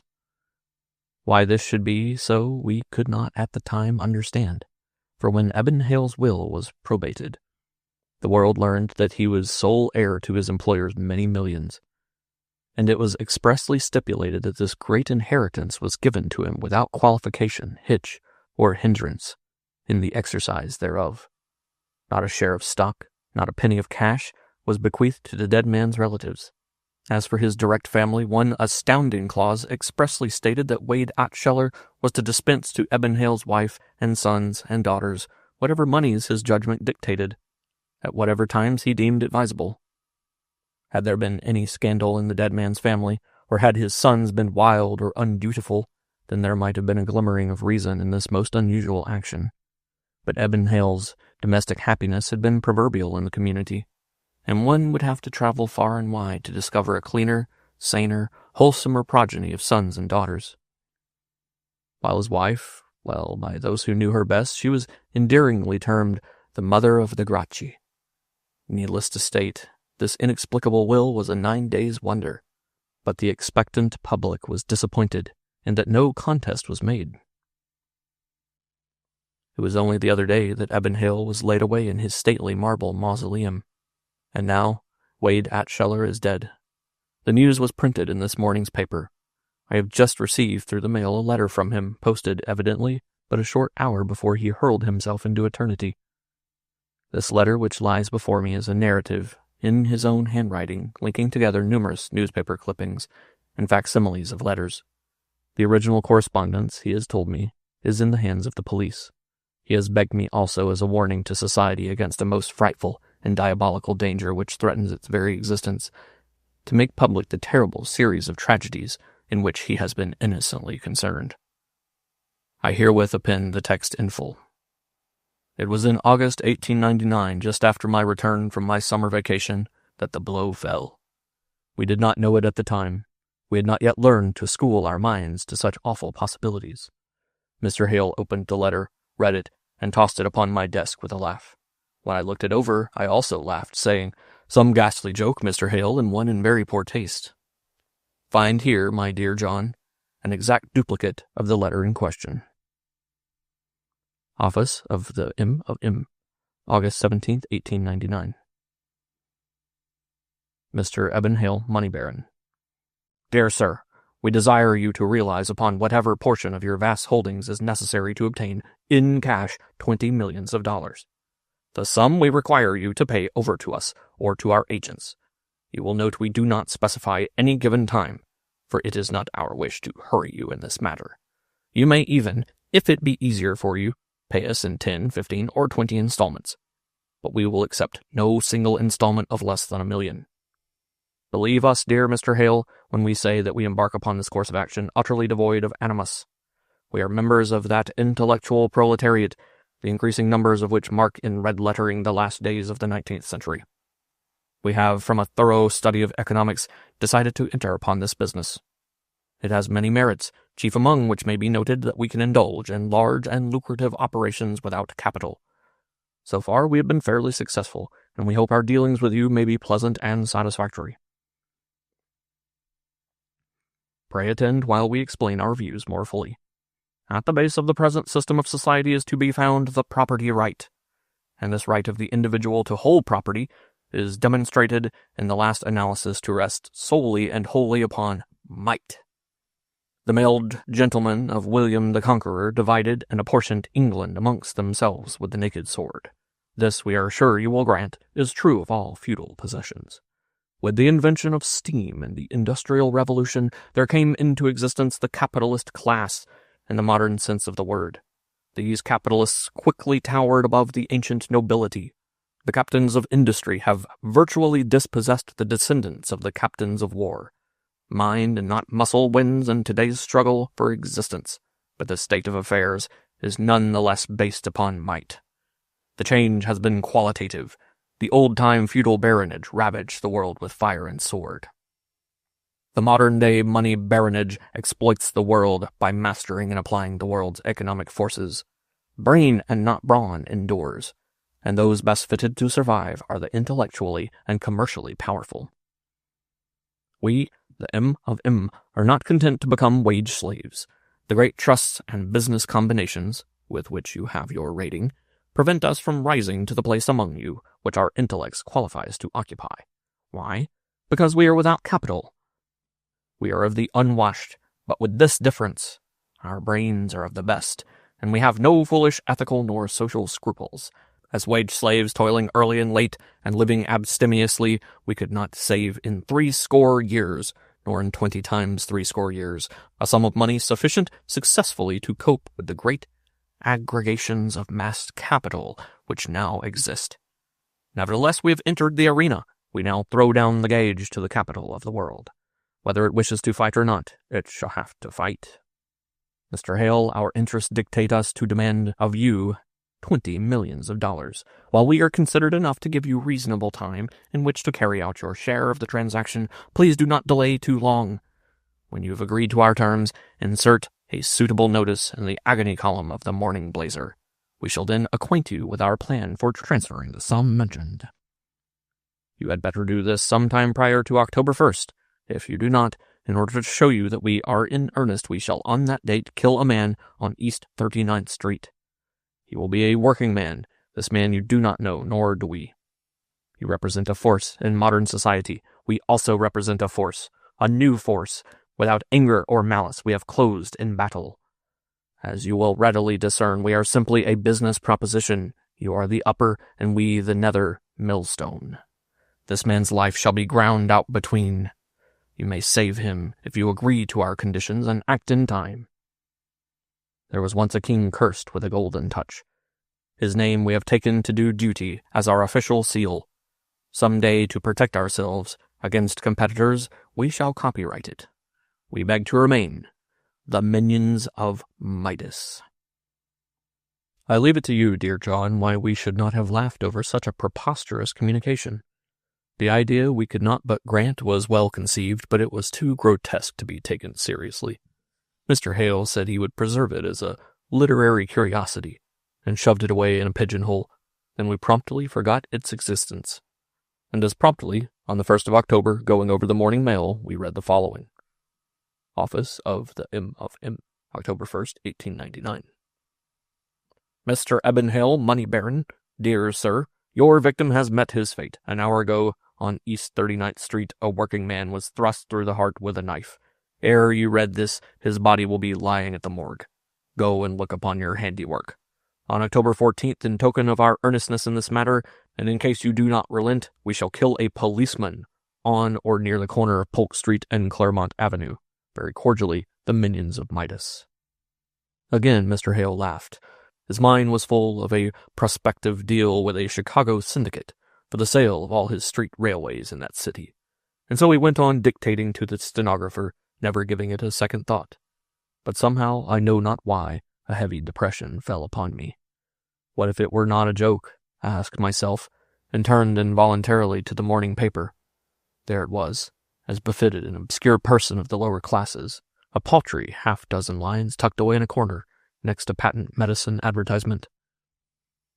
Shortly after 5 o'clock this morning on East 39th Street, a laborer named Pete Lascal, while on his way to work, was stabbed to the heart by an unknown assailant who escaped by running. The police have been unable to discover any motive for the murder. Impossible, was Mr. Hale's rejoinder when I had read the item aloud, but the incident evidently weighed upon his mind, for late in the afternoon, with many epithets denunciatory of his foolishness, he asked me to acquaint the police with the affair.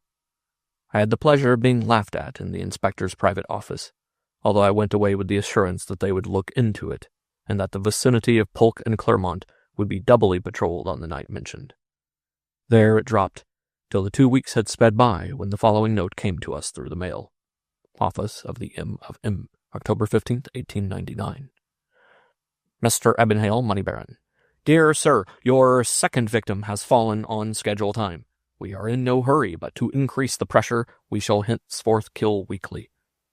To protect ourselves against police interference, we shall hereafter inform you of the event, but a little prior to or simultaneously with the deed, trusting this finds you in good health.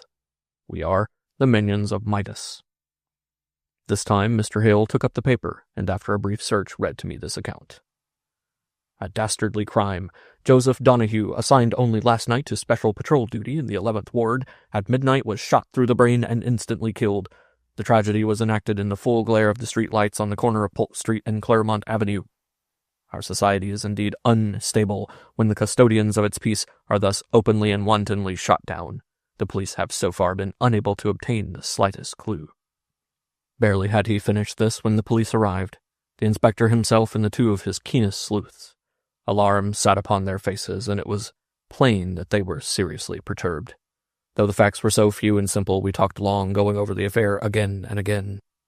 When the inspector went away, he confidently assured us that everything would soon be straightened out, and the assassins run to earth. In the meantime, he thought it well to detail guards for the protection of Mr. Hale and myself, and several more to be constantly on the vigil about the house and grounds. After the lapse of a week, at 1 o'clock in the afternoon, this telegram was received. Office of the M&M, October 21st, 1899. Mr. Ebenhale, Money Baron. Dear sir, we are sorry to note how completely you have misunderstood us. You have seen fit to surround yourself and household with armed guards as though, forsooth, we were common criminals, apt to break in upon you and wrest away by force your 20 millions. Believe us, this is farthest from our intention. You will readily comprehend, after a little sober thought, that your life is dear to us. Do not be afraid. We would not hurt you for the world. It is our policy to cherish you tenderly and protect you from all harm.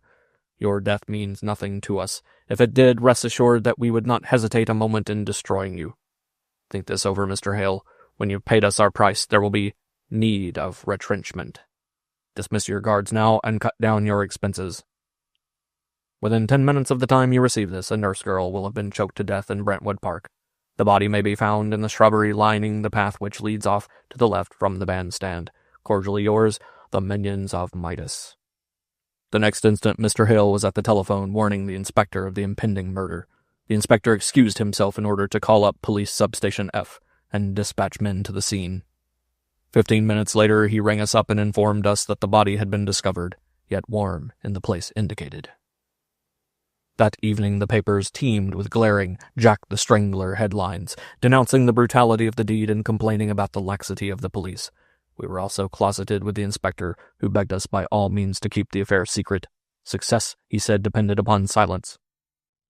As you know, John, Mr. Hale was a man of iron. He refused to surrender. But oh, John, it was terrible, nay, horrible, this awful something, this blind force in the dark. We could not fight, could not plan, could do nothing save hold our hands and wait. And week by week, as certain as the rising of the sun, came the notification and death of some person, man or woman, innocent of evil, but just as much killed by us as though we had done it with our own hands. A word from Mr. Hale and the slaughter would have ceased. But he hardened his heart and waited, the lines deepening, the mouth and eyes growing sterner and firmer, and the face aging with the hours. It is needless for me to speak of my own suffering during that frightful period.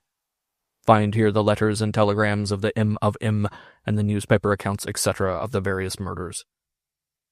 You will notice also the letters warning Mr. Hale of certain machinations of commercial enemies and secret manipulations of stock. The M of M seemed to have its hand on the inner pulse of the business and financial world. They possessed themselves of and forwarded to us information which our agents could not obtain.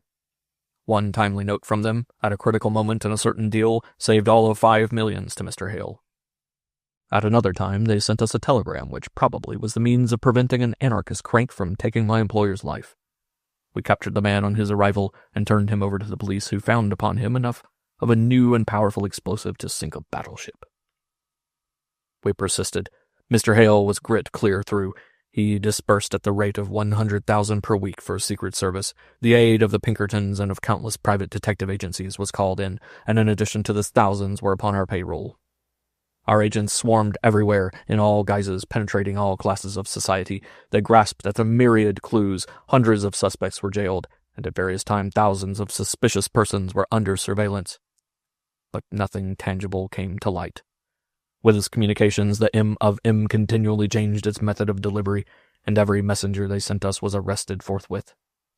But these inevitably proved to be innocent individuals, while their descriptions of the persons who had employed them for the errand never tallied.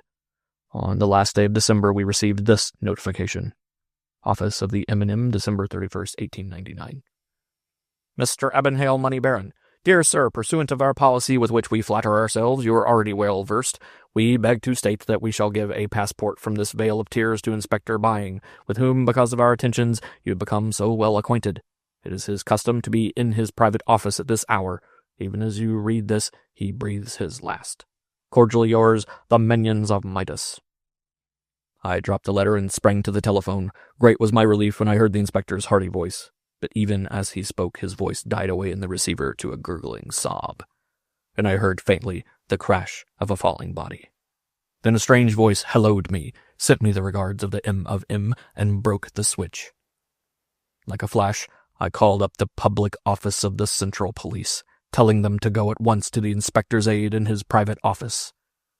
I then held the line, and a few minutes later received the intelligence that he had been found bathed in his own blood and breathing his last. There were no eyewitnesses, and no trace was discoverable of the murderer. Whereupon Mr. Hale immediately increased his Secret Service till 250,000 flowed weekly from his coffers. He was determined to win out. His graduated rewards aggregated over 10 millions. You have a fair idea of his resources, and you can see in what manner he drew upon them. It was the principle, he affirmed, that he was fighting for, not the gold, and it must be admitted that his course proved the nobility of his motive. The police departments of all the great cities cooperated, and even the United States government stepped in, and the affair became one of the highest questions of state. Certain contingent funds of the nation were devoted to the unearthing of the M of M, and every government agent was on the alert. But all in vain. The minions of Midas carried on their damnable work unhampered. They had their way and struck unerringly. But while he fought to the last, Mr. Hale could not wash his hands of the blood with which they were dyed. Though not technically a murderer, though no jury of his peers would ever have convicted him, nonetheless, the death of every individual was due to him. As I said before, a word from him and the slaughter would have ceased. But he refused to give that word. He insisted that the integrity of society was assailed, that he was not sufficiently a coward to desert his post, and that it was manifestly just that a few should be martyred for the ultimate welfare of the many. Nevertheless, their blood was upon his head, and he sank into deeper and deeper gloom. I was likewise whelmed with the guilt of an accomplice. Babies were ruthlessly killed, children, aged men, and not only were these murders local, but they were distributed over the country. In the middle of February one evening, as we sat in the library, there came a sharp knock at the door. On responding to it, I found, lying on the carpet of the corridor, the following missive. Office of the M&M, February 15th, 1900. Mr. Abenhale Money Baron. Dear sir, does not your soul cry out upon the red harvest it is reaping? Perhaps we have been too abstract in conducting our business. Let us now be concrete. Miss Adelaide Laidlaw is a talented young woman, as good, we understand, as she is beautiful. She is the daughter of your old friend Judge Laidlaw, and we happen to know that you carried her in your arms when she was an infant. She is your daughter's closest friend, and at present is visiting her. When your eyes have read thus far, her visit will have been terminated. Very cordially, the minions of Midas. My God, did we not instantly realize the terrible import? We rushed through the day rooms. She was not there, and on to our own apartments. The door was locked, but we crashed it down by hurling ourselves against it. There she lay, just as she had finished dressing for the opera, smothered with pillows torn from the couch, the flush of life yet on her flesh, the body still flexible and warm. Let me pass over the rest of this horror. You will surely remember, John, the newspaper accounts. Late that night, Mr. Hale summoned me to him, and before God did pledge me most solemnly to stand by him and not to compromise, even if all kith and kin were destroyed. The next day I was surprised at his cheerfulness. I had thought he would be deeply shocked by this last tragedy. How deep, I was soon to learn. All day he was light-hearted and high-spirited, as though he at last found a way out of the frightful difficulty. The next morning we found him dead in his bed, a peaceful smile upon his careworn face, asphyxiation. Through the connivance of the police and the authorities, it was given out to the world as heart disease. We deemed it wise to withhold the truth, but little good has it done us. Little good has anything done us. Barely had I left that chamber of death when, but too late, the following extraordinary letter was received. Office of the M&M, February 17th, 1900. Mr. Abenhale, Money Baron. Dear sir, you will pardon our intrusion, we hope, so closely upon the sad event of day before yesterday, but what we wish to say may be of the utmost importance to you. It is in our mind that you may attempt to escape us. There is but one way, apparently, as you have ere this doubtless discovered. But we wish to inform you that even this one way is barred. You may die, but you die failing and acknowledging your failure. Note this, we are part and parcel of your possessions. With your millions we pass down to your heirs and assigns forever. We are the inevitable. We are the culmination of industrial and social wrong. We turn upon the society that has created us. We are the successful failures of the age, the scourges of a degraded civilization. We are the creatures of a perverse social selection. We meet force with force. Only the strong shall endure. We believe in the survival of the fittest. You have crushed your wage slaves into the dirt. And you have survived. The captains of war at your command have shot down like dogs your employees in a score of bloody strikes. By such means you have endured. We do not grumble at the result, for we acknowledge and have our being in the same natural law. And now the question has arisen. Under the present social environment, which of us shall survive? We believe we are the fittest. You believe you are the fittest. We leave the eventuality to time and law. Cordially yours, the minions of Midas. John, do you wonder now that I shunned pleasure and avoided friends? But why explain? Surely this narrative will make everything clear.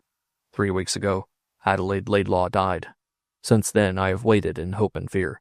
Yesterday the will was probated and made public. Today I was notified that a woman of the middle class would be killed in Golden Gate Park in faraway San Francisco. The dispatches in tonight's papers give the details of the brutal happening, details which correspond with those furnished me in advance. It is useless. I cannot struggle against the inevitable. I have been faithful to Mr. Hale and have worked hard.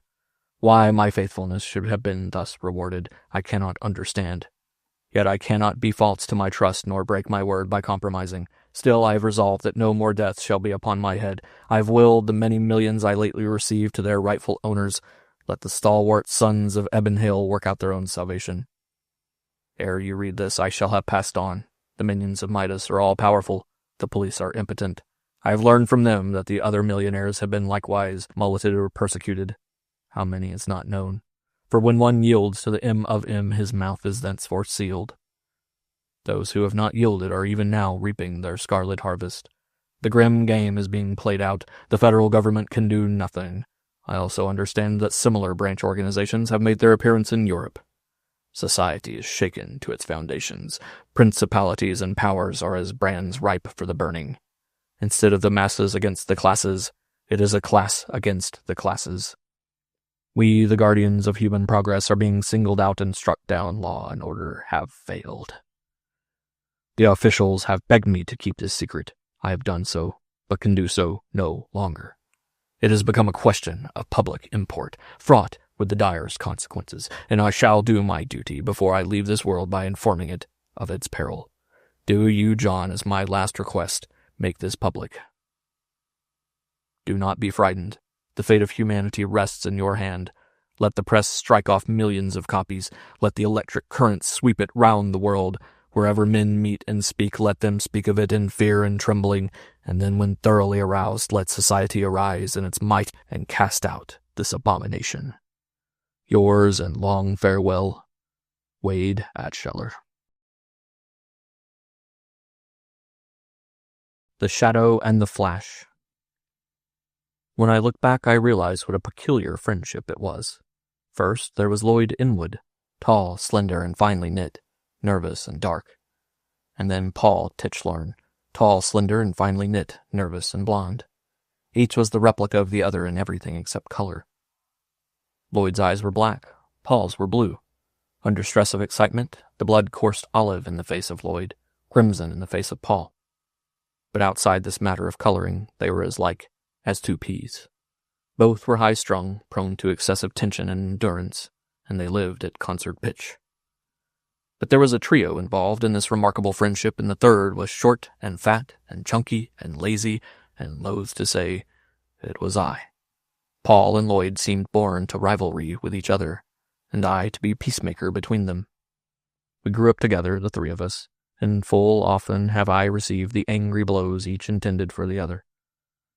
They were always competing, striving to outdo each other, and when entered upon some such struggle there was no limit either to their endeavors or passions. This intense spirit of rivalry obtained in their studies and their games. If Paul memorized 1 canto of Marmion, Lloyd memorized 2 cantos. Paul came back with 3, and Lloyd again with 4, till each knew the whole poem by heart. I remember an incident that occurred at the swimming hole, an incident tragically significant of the life struggle between them. The boys had a game of diving to the bottom of a 10-foot pool and holding on by submerged roots to see who could stay under the longest. Paul and Lloyd allowed themselves to be bantered into making the descent together. When I saw their faces, set and determined, disappear in the water as they sank swiftly down, I felt a foreboding of something dreadful. The moments sped, the ripples died away, the face of the pool grew placid and untroubled, and neither black nor golden head broke surface in quest of air. We above grew anxious. The longest record of the longest-winded boy had been exceeded, and still there was no sign. Air bubbles trickled slowly upward, showing that the breath had been expelled from their lungs, and after that the bubbles ceased to trickle upward. Each second became interminable, and unable longer to endure the suspense, I plunged into the water. I found them at the bottom, clutching tightly to the roots, their heads not a foot apart, their eyes wide open, each glaring fixedly at the other. They were suffering frightful torment, writhing and twisting in the pangs of voluntary suffocation, for neither would let go and acknowledge himself beaten. I tried to break Paul's hold on the root, but he resisted me fiercely. Then I lost my breath and came to the surface, badly scared. I quickly explained the situation, and 6 of us went down, and by main strength tore them loose. By the time we got them out, both were unconscious, and it was only after much barrel rolling and rubbing and pounding that they finally came to their senses. They would have drowned there had no one rescued them. When Paul Tichlarn entered college, he let it be generally understood that he was going in for the social sciences. Lloyd Inwood, entering at the same time, elected to take the same course. But Paul had had it secretly in mind all the time to study the natural sciences, specializing on chemistry, and at the last moment he switched over. Though Lloyd had already arranged his year's work and attended the first lectures, he at once followed Paul's lead and went in for the natural sciences, and especially for chemistry. Their rivalry soon became a noted thing throughout the university. Each was a spur to the other, and they went into chemistry deeper than did ever students before, so deep, in fact, that ere they took their sheepskins, they could have stumped any chemistry or cow college professor in the institution, save old Moss, head of the department, and even him they puzzled and edified more than once. Lloyd's discovery of the death bacillus of the sea toad and his experiments on it with potassium cyanide sent his name and that of his university ringing round the world. Nor was Paul a whit behind when he succeeded in producing laboratory colloids exhibiting amoeba-like activities. And when he cast new light upon the processes of fertilization through his startling experiments with simple sodium chlorides in magnesium solutions on low forms of marine life. It was in their undergraduate days, however, in the midst of their profoundest plunges into the mysteries of organic chemistry, that Doris van Benschoten entered into their lives. Lloyd met her first, but within 24 hours Paul saw to it that he also made her acquaintance. Of course, they fell in love with her, and she became the only thing in life worth living for. They wooed her with equal ardor and fire, and so intense became their struggle for her that half the student body took to wagering wildly on the result. Even old Moss, one day, after an astounding demonstration in his private laboratory by Paul, was guilty to the extent of a month's salary of backing him to become the bridegroom of Doris van Benschoten. In the end, she solved the problem in her own way, to everybody's satisfaction except Paul's and Lloyd's. Getting them together, she said that she really could not choose between them, because she loved them both equally well, and that, unfortunately, since polyandry was not permitted in the United States, she would be compelled to forego the honor and happiness of marrying either of them. Each blamed the other for this lamentable outcome, and the bitterness between them grew more bitter. But things came to a head soon enough. It was at my home, after they had taken their degrees and dropped out of the world's sight, that the beginning of the end came to pass. Both were men of means, with little inclination and no necessity for professional life. My friendship and their mutual animosity were two things that linked them in any way together. While they were very often at my place, they made it a fastidious point to avoid each other on such visits, though it was inevitable, under the circumstances, that they should come upon each other occasionally. On the day I have in recollection, Paul Tichlarn had been mooning all morning in my study over a current scientific review. This left me free to my own affairs, and I was out among my roses when Lloyd Inwood arrived. Clipping and pruning and tacking the climbers on the porch with my mouthful of nails, and Lloyd following me about and lending a hand now and again, we fell to discussing the mythical race of invisible people, that strange and vagrant people the traditions of which have come down to us. Lloyd warmed to the talk in his nervous, jerky fashion, and was soon interrogating the physical properties and possibilities of invisibility. A perfectly black object, he contended, would elude and defy the acutest vision. Color is a sensation, he was saying. It has no objective reality. Without light, we can see neither colors nor objects themselves. All objects are black in the dark, and in the dark it is impossible to see them.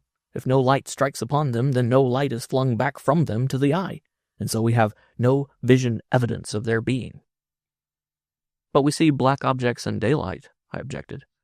Very true, he went on warmly. And that is because they are not perfectly black. Were they perfectly black, absolutely black, as it were, we could not see them. Nay, not in the blaze of 1,000 suns could we see them. And so I say, with the right pigments properly compounded, an absolutely black paint could be produced which would render invisible whatever it was applied to. It would be a remarkable discovery, I said, noncommittally, but the whole thing seemed too fantastic for aught but speculative purposes. Remarkable? Lloyd slapped me on the shoulder. I should say so. Why, old chap, to coat myself with such a paint would be to put the world at my feet. The secrets of kings and courts would be mine, the machinations of diplomats and politicians, the play of stock gamblers, the plans of trusts and corporations. I could keep my hand on the inner pulse of things and become the greatest power in the world. And he broke off shortly, then added, well, I've begun my experiments, and I don't mind telling you that I am right in line for it. A laugh from the doorway startled us. Paul Tichborne was standing there, a smile of mockery on his lips. You forget, my dear Lloyd, he said. Forget what? You forget, Paul went on. You forget the shadow. I saw Lloyd's face drop, but he answered sneeringly, I can carry a sunshade, you know. Then he turned suddenly and fiercely upon him. Look here, Paul, you'll keep out of this if you know what's good for you. A rupture seemed imminent, but Paul laughed good-naturedly. I wouldn't lay fingers on your dirty pigments. Succeed beyond your most sanguine expectations, yet you will always fetch up against the shadow. You can't get away from it. Now I shall go on the very opposite tack. In the very nature of my proposition, the shadow will be eliminated. Transparency, ejaculated Lloyd instantly. But it can't be achieved. Oh, no, of course not. And Paul shrugged his shoulders and strolled off down the briar rose path. This was the beginning of it. Both men attacked the problem with all the tremendous energy for which they were noted, and with a rancor and bitterness that made me tremble for the success of either. Each trusted me to the utmost, and in the long weeks of experimentation that followed, I was made a party to both sides, listening to their theorizings and witnessing their demonstrations. Never by word or sign did I convey to either the slightest hint of the other's progress, and they respected me for the seal I put upon my lips. Lloyd Inwood, after prolonged and unintermittent application, when the tension upon his mind and body became too great to bear, had a strange way of obtaining relief. He attended prize fights. It was at one of these brutal exhibitions, whither he had dragged me in order to tell his latest results, that his theory received striking confirmation. Do you see that red-whiskered man? He asked, pointing across the ring to the 5th tier of seats on the opposite side. And do you see the next man to him, the one in the white hat? Well, there is quite a gap between them, is there not? Certainly, I answered. They are a seat apart. The gap is the unoccupied seat. He leaned over to me and spoke seriously. Between the red-whiskered man and the white-hatted man sits Ben Wasson. You have heard me speak of him. He is the cleverest pugilist of his weight in the country. He is also a Caribbean Negro, full-blooded and the blackest in the United States. He has on a black overcoat buttoned up. I saw him when he came in and took that seat. As soon as he sat down, he disappeared. Watch closely. He may smile. I was for crossing over to verify Lloyd's statement, but he restrained me. Wait, he said. I waited and watched till the red-whiskered man turned his head as though addressing the unoccupied seat, and then in that empty space I saw the rolling whites of a pair of eyes and the white double crescent of 2 rows of teeth, and for the instant I could make out a Negro's face, but with the passing of the smile his visibility passed, and the chair seemed vacant as before. Were he perfectly black, you could sit alongside him and not see him, Lloyd said, and I confess the illustration was apt enough to make me well-nigh convinced. I visited Lloyd's laboratory a number of times after that and found him always deep in his search after the absolute black. His experiments covered all sorts of pigments, such as lamp blacks, tars, carbonized vegetable matters, soots of oils and fats, and the various carbonized animal substances. White light is composed of the 7 primary colors, he argued to me, but it is itself of itself invisible. Only by being reflected from objects do it and the objects become visible, but only that portion of it that is reflected becomes visible. For instance, here is a blue tobacco box. The white light strikes against it, and with one exception, all its component colors, violet, indigo, green, yellow, orange, and red, are absorbed. The one exception is blue. It is not absorbed, but reflected. Wherefore, the tobacco box gives us a sensation of blueness. We do not see the other colors because they are absorbed. We only see the blue. For the same reason, grass is green. The green waves of white light are thrown upon our eyes. When we paint our houses, we do not apply color to them, he said at another time. What we do is to apply certain substances that have the property of absorbing from white light all the colors except those that we would have our houses appear. When a substance reflects all the colors to the eye, it seems to us white. When it absorbs all the colors, it is black. But as I said before, we have as yet no perfect black. All the colors are not absorbed. The perfect black, guarding against high lights, will be utterly and absolutely invisible. Look at that, for example. He pointed to the palette lying on his work table. Different shades of black pigments were brushed on it. One in particular I could hardly see. It gave my eyes a blurring sensation, and I rubbed them and looked again. That, he said impressively, is the blackest black you or any mortal man ever looked upon. But just you wait, I'll have a black so black that no mortal man will be able to look upon it and see it. On the other hand, I used to find Paul Tichborne plunged as deeply into the study of light polarization, diffraction, and interference, single and double refraction, and all manner of strange organic compounds. Transparency, a state or quality of body which permits all rays of light to pass through, he defined for me. That is what I'm seeking. Lloyd blunders up against the shadow with his perfect opaqueness, but I escape it. A transparent body casts no shadow, neither does it reflect light waves. That is, the perfectly transparent does not. So avoiding high lights, not only will such a body cast no shadow, but since it reflects no light, it will also be invisible. We were standing by the window at another time. Paul was engaged in polishing a number of lenses which were ranged along the sill. Suddenly, after a pause in the conversation, he said, "Oh, I've dropped a lens. Stick your head out, old man, and see where it went to." Out I started to thrust my head, but a sharp blow on the forehead caused me to recoil. I rubbed my bruised brow and gazed with reproachful inquiry at Paul, who was laughing in gleeful, boyish fashion. "Well?" he said. "Well?" I echoed. "Why don't you investigate?" he demanded. And investigate I did.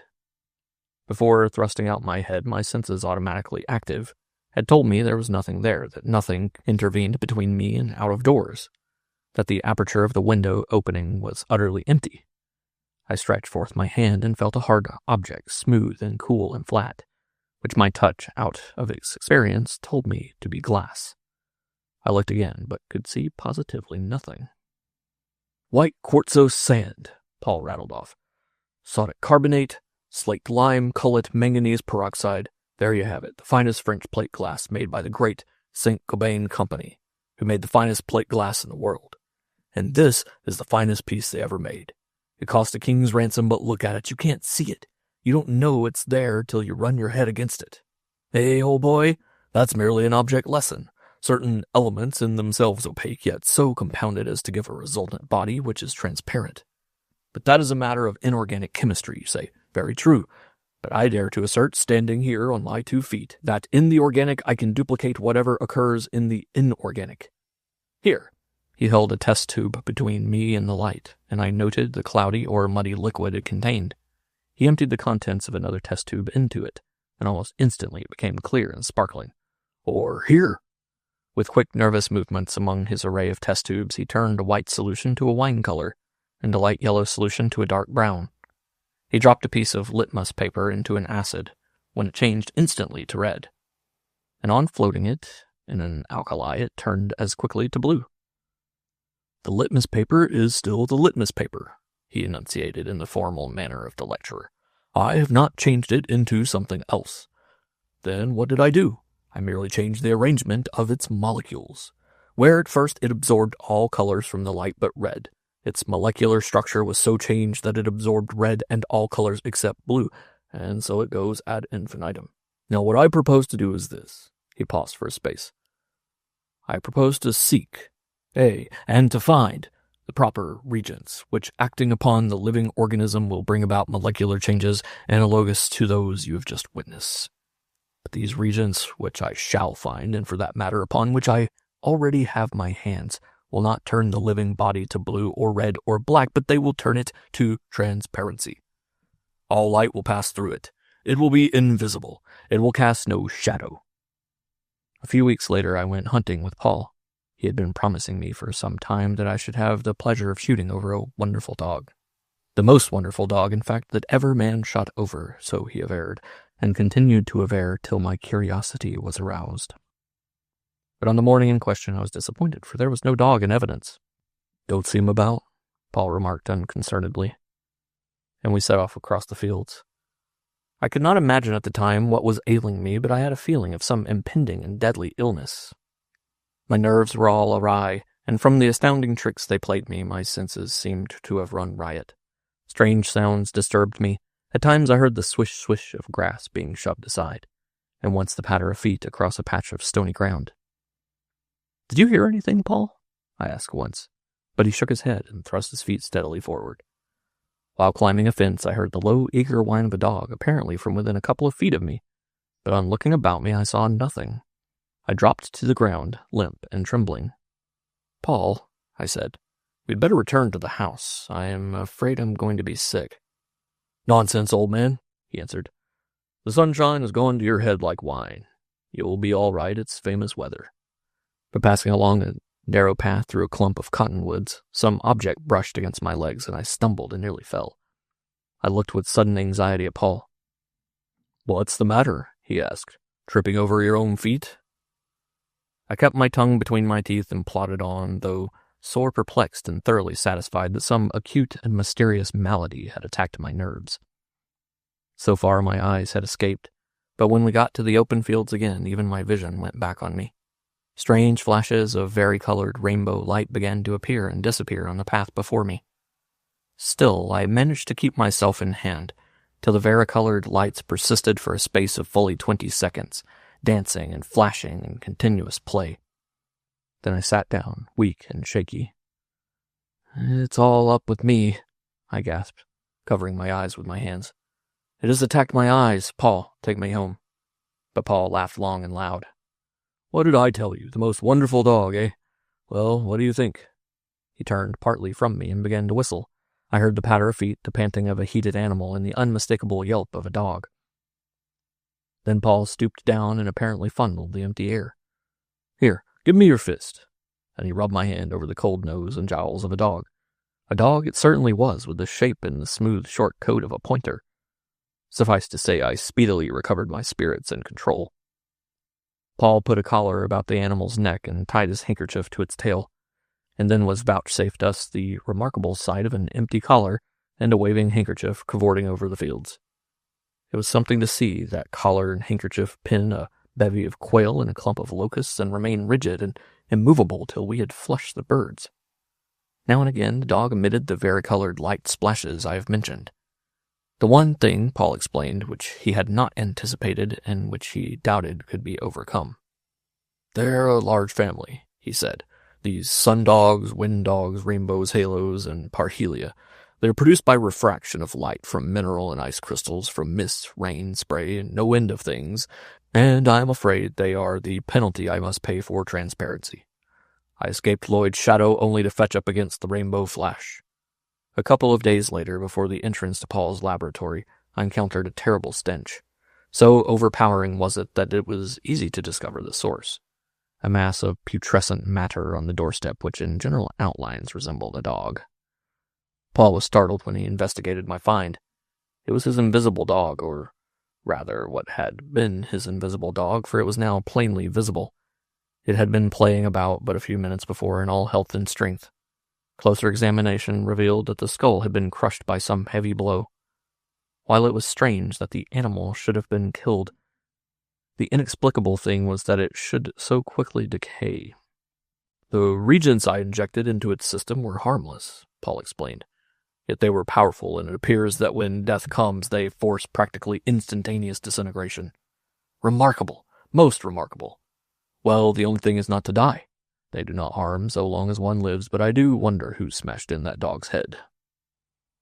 Light, however, was thrown upon this when a frightened housemaid brought the news that Gaffer Bedshaw had that very morning, not more than an hour back, gone violently insane, and was strapped down at home in the huntsman's lodge, where he raved of a battle with a ferocious and gigantic beast that he had encountered in the Titchlorn pasture. He claimed that the thing, whatever it was invisible, that with his own eyes he had seen that it was invisible, wherefore his tearful wife and daughters shook their heads, and wherefore he but waxed the more violent, and the gardener and the coachman tightened the straps by another hole. Nor, while Paul Tichlorn was thus successfully mastering the problem of invisibility, was Lloyd Inwood a whit behind. I went over in answer to a message of his to come and see how he was getting on. Now his laboratory occupied an isolated situation in the midst of his vast grounds. It was built in a pleasant little glade surrounded on all sides by a dense forest growth, and was to be gained by way of a winding and erratic path. But I had traveled that path so often as to know every foot of it, and conceived my surprise when I came upon the glade and found no laboratory. The quaint shed structure with its red sandstone chimney was not, nor did it look as if it ever had been. There were no signs of ruin, no debris, nothing. I started to walk across what had once been its site. This, I said to myself, should be where the step went up to the door. Barely were the words out of my mouth when I stubbed my toe on some obstacle, pitched forward, and butted my head into something that felt very much like a door. I reached out my hand. It was a door. I found the knob and turned it, and at once, as the door swung inward on its hinges, the whole interior of the laboratory impinged upon my vision. Greeting Lloyd, I closed the door and backed up the path a few paces. I could see nothing of the building. Returning and opening the door at once, all the furniture and every detail of the interior were visible. It was indeed startling, the sudden transition from void to light and form and color. "What do you think of it, eh?" Lloyd asked, wringing my hand.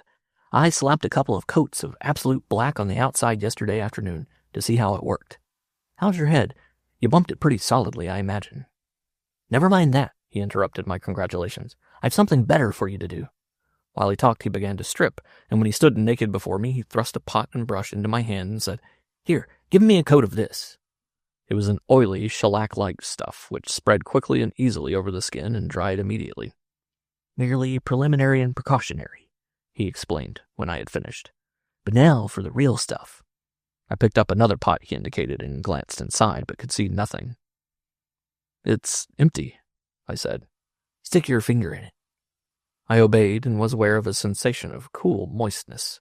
On withdrawing my hand, I glanced at the forefinger, the one I had immersed, but it had disappeared. I moved it, and knew from the alternate tension and relaxation of the muscles that I moved it, but it defied my sense of sight. To all appearances, I had been shorn of a finger, nor could I get any visual impression of it till I extended it under the skylight and saw its shadow plainly blotted on the floor. Lloyd chuckled. "Now spread it on and keep your eyes open." I dipped the brush into the seemingly empty pot and gave him a long stroke across his chest. With the passage of the brush, the living flesh disappeared from beneath. I covered his right leg, and he was a one-legged man defying all laws of gravitation. And so, stroke by stroke, member by member, I painted Lloyd Inwood into nothingness. It was a creepy experience, and I was glad when naught remained in sight but his burning black eyes, poised apparently unsupported in midair. "I have a refined and harmless solution for them," he said. "A fine spray with an airbrush, and presto, I am not." This deftly accomplished, he said, "Now I shall move about, and do you tell me what sensations you experience?" "In the first place, I cannot see you," I said, and I could hear his gleeful laugh from the midst of the emptiness. "Of course," I continued, "you cannot escape your shadow, but that was to be expected. When you pass between my eye and an object, the object disappears. But so unusual and incomprehensible is its disappearance that it seems to me as though my eyes had blurred. When you move rapidly, I experience a bewildering succession of blurs. The blurring sensation makes my eyes ache and my brain tired." "Have you any other warnings of my presence?" he asked. "No and yes," I answered. "When you are near me, I have feelings similar to those produced by dank warehouses, gloomy crypts, and deep mines. And as sailors feel the loom of the land on dark nights, so I think I feel the loom of your body. But it is all very vague and intangible. Long we talked that last morning in his laboratory, and when I turned to go, he put his unseen hand in mine with a nervous grip, and said, 'Now I shall conquer the world,' and I could not dare to tell him of Paul Tichlorn's equal success. At home, I found a note from Paul asking me to come up immediately, and it was high noon when I came spinning up the driveway on my wheel. Paul called me from the tennis court, and I dismounted and went over, but the court was empty. As I stood there, gaping open-mouthed, a tennis ball struck me on the arm, and as I turned about, another whizzed past my ear. For aught I could see of my assailant, they came whirling at me from out of space, and right well was I peppered with them. But when the balls already flung at me began to come back for a second whack, I realized the situation. Seizing a racket and keeping my eyes open, I quickly saw a rainbow flash appearing and disappearing and darting over the ground. I took out after it, and when I laid the racket upon it for a half-dozen stout blows, Paul's voice rang out. "Enough, enough! Oh, ouch! Oh, stop! You're landing on my naked skin, you know. Ow, ow! I'll be good, I'll be good. I only wanted you to see my metamorphosis," he said ruefully, and I imagined he was rubbing his hurts. A few minutes later, we were playing tennis, a handicap on my part, for I could have no knowledge of his position save when all the angles between himself, the sun, and me were in proper conjunction. Then he flashed, and only then, but the flashes were more brilliant than the rainbow, purest blue, most delicate violet, brightest yellow, and all the intermediary shades with the scintillant brilliancy of the diamond, dazzling, blinding, iridescent. But in the midst of our play, I felt a sudden cold chill, reminding me of deep mines and gloomy crypts, such a chill as I had experienced that very morning. The next moment, close to the net, I saw a ball rebound in midair and empty space, and at the same instant, a score of feet away, Paul Tichhlorn emitted a rainbow flash. It could not be he from whom the ball had rebounded, and with sickening dread, I realized that Lloyd Inwood had come upon the scene.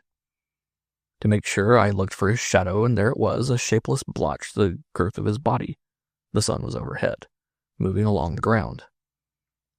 I remembered his threat, and felt sure that all the long years of rivalry were about to culminate in uncanny battle. I cried a warning to Paul and heard a snarl of a wild beast and an answering snarl. I saw the dark blotch move swiftly across the court, and a brilliant burst of varicolored light moving with equal swiftness to meet it. And then shadow and flash came together, and there was the sound of unseen blows. The net went down before my frightened eyes. I sprang toward the fighters, crying, "For God's sake!" But their locked bodies smote against my knees, and I was overthrown. "You keep out of this, old man," I heard the voice of Lloyd Inwood from out of the emptiness, and then Paul's voice crying, "Yes, we've had enough peacemaking." From the sound of their voices, I knew they had separated. I could not locate Paul, and so approached the shadow that represented Lloyd. But from the other side came a stunning blow on the point of my jaw, and I heard Paul scream angrily, "Now will you keep away?" Then they came together again, the impact of their blows, the groans and gasps, and the swift flashings and shadow movings telling plainly of the deadliness of the struggle. I shouted for help, and Gaffer Bedshaw came running into the court. I could see as he approached that he was looking at me strangely, but he collided with the combatants and was hurled headlong to the ground. With despairing shriek and a cry of, "Oh, Lord, I got him!" he sprang to his feet and tore madly out of the court. I could do nothing, so I sat up, fascinated and powerless, and watched the struggle. The noonday sun beat down with dazzling brightness on the naked tennis court, and it was naked. All I could see was the blotch of shadow and the rainbow flashes, the dust rising from the invisible feet, the earth tearing up from beneath the straining foot grips, and the wire screen bulge once or twice as their bodies hurled against it. That was all, and after a time even that ceased. There were no more flashes, and the shadow had become long and stationary. And I remembered their set boyish faces when they clung to the roots in the deep coolness of the pool. They found me an hour afterward. Some inkling of what had happened got to the servants, and they quitted the Tichhlorn service in a body. Gaffer Bedshaw never recovered from the second shock he received, and is confined in a madhouse, hopelessly incurable. The secrets of their marvelous discoveries died with Paul and Lloyd, both laboratories being destroyed by grief-stricken relatives. As for myself, I no longer care for chemical research, and science is a tabooed topic in my household. I have returned to my roses. Nature's colors are good enough for me. All Gold Canyon. It was the green heart of the canyon, where the walls swerved back from the rigid plan and relieved their harshness of line by making a little sheltered nook and filling it to the brim with sweetness and roundness and softness. Here all things rested. Even the narrow stream ceased its turbulent downrush long enough to form a quiet pool.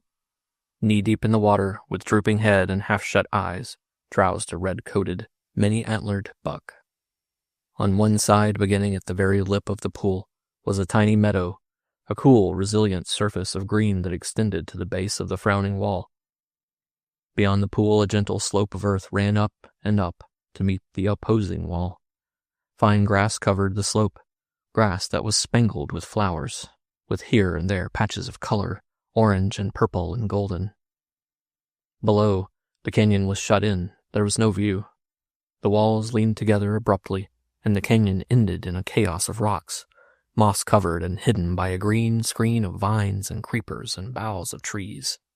Up the canyon rose far hills and peaks, the big foothills, pine-covered and remote, and far beyond, like clouds upon the border of the sky, towered minarets of white, where the Sierra's eternal snows flashed austerely the blazes of the sun.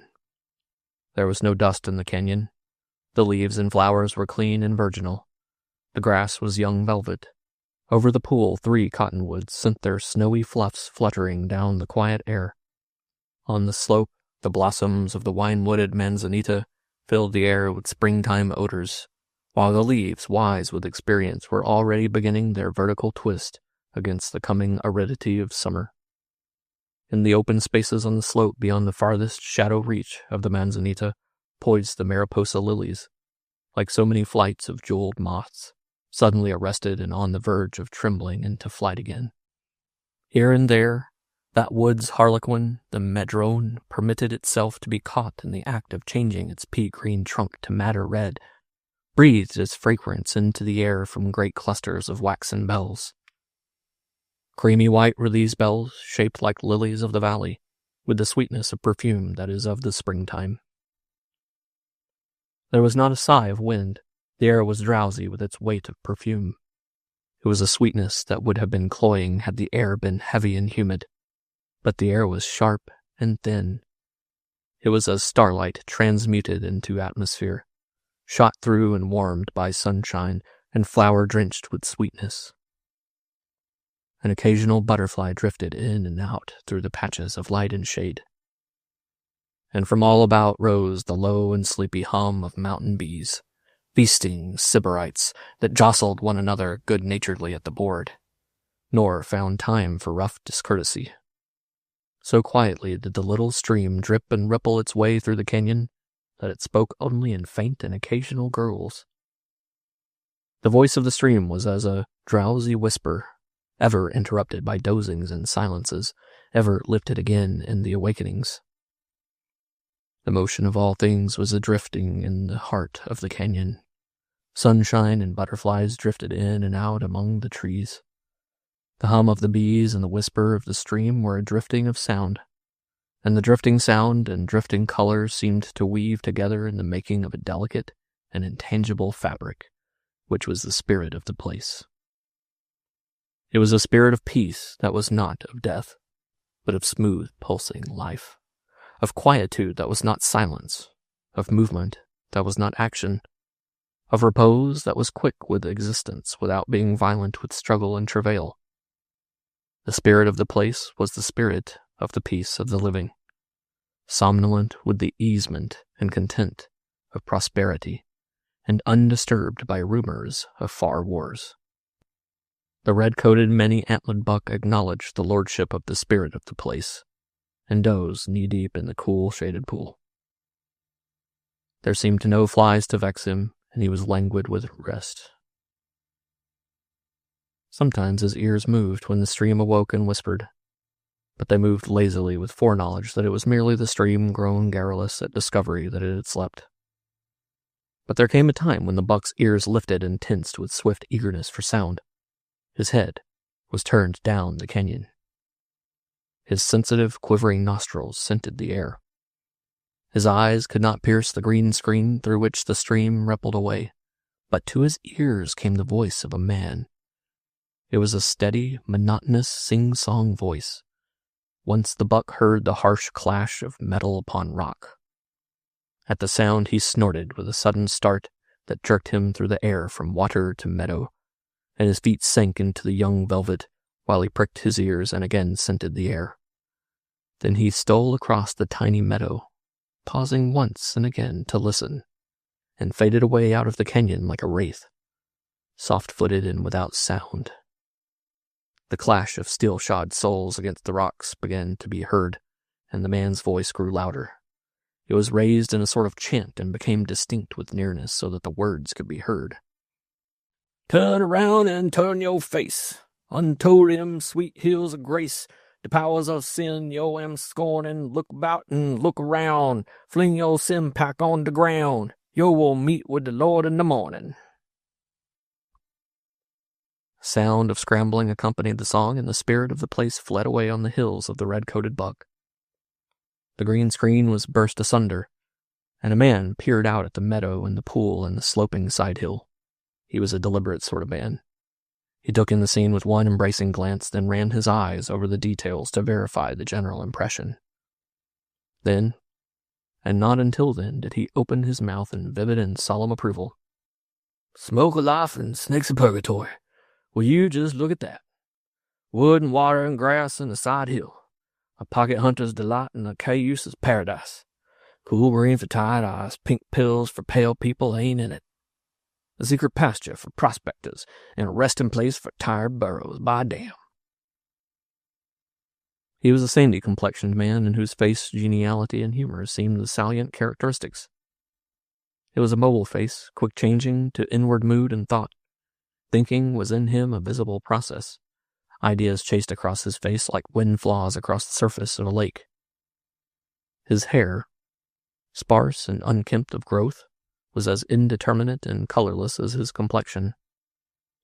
It would seem that all the color of his frame had gone into his eyes, for they were startlingly blue. Also, they were laughing and merry eyes, within them much of the naivete and wonder of the child.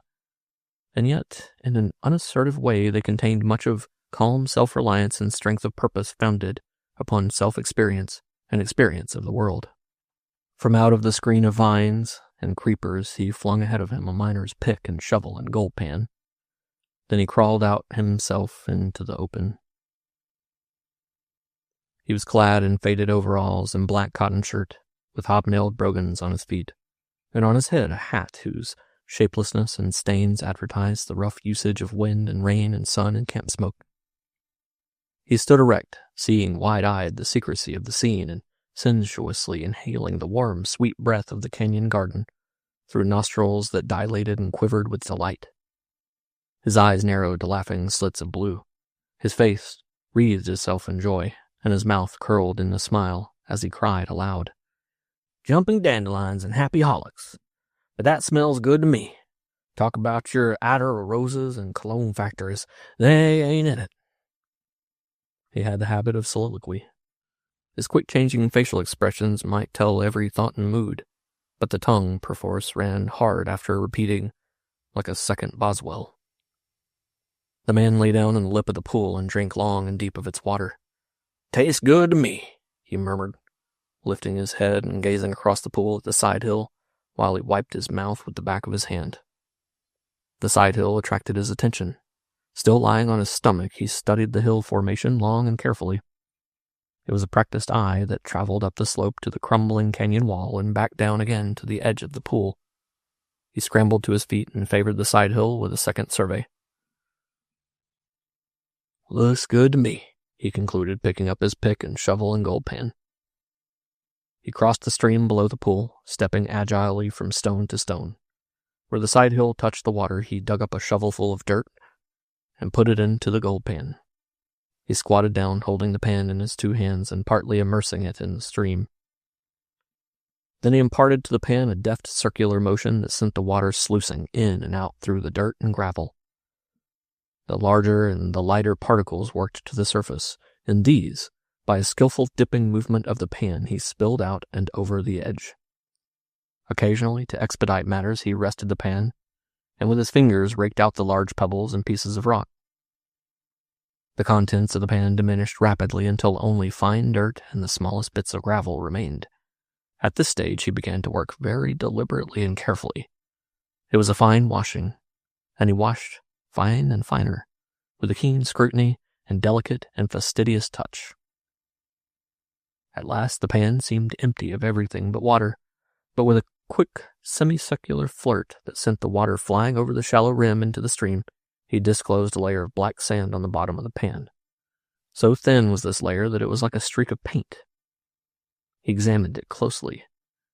In the midst of it was a tiny golden speck. He dribbled a little water in it over the depressed edge of the pan.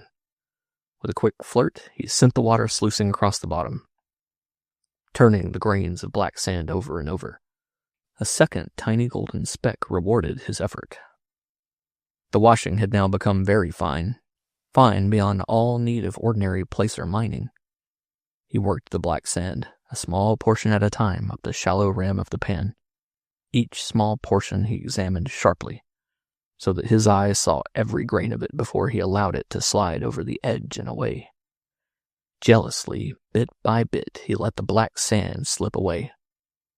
A golden speck, no larger than a pinpoint, appeared on the rim, and by his manipulation of the water, it returned to the bottom of the pan.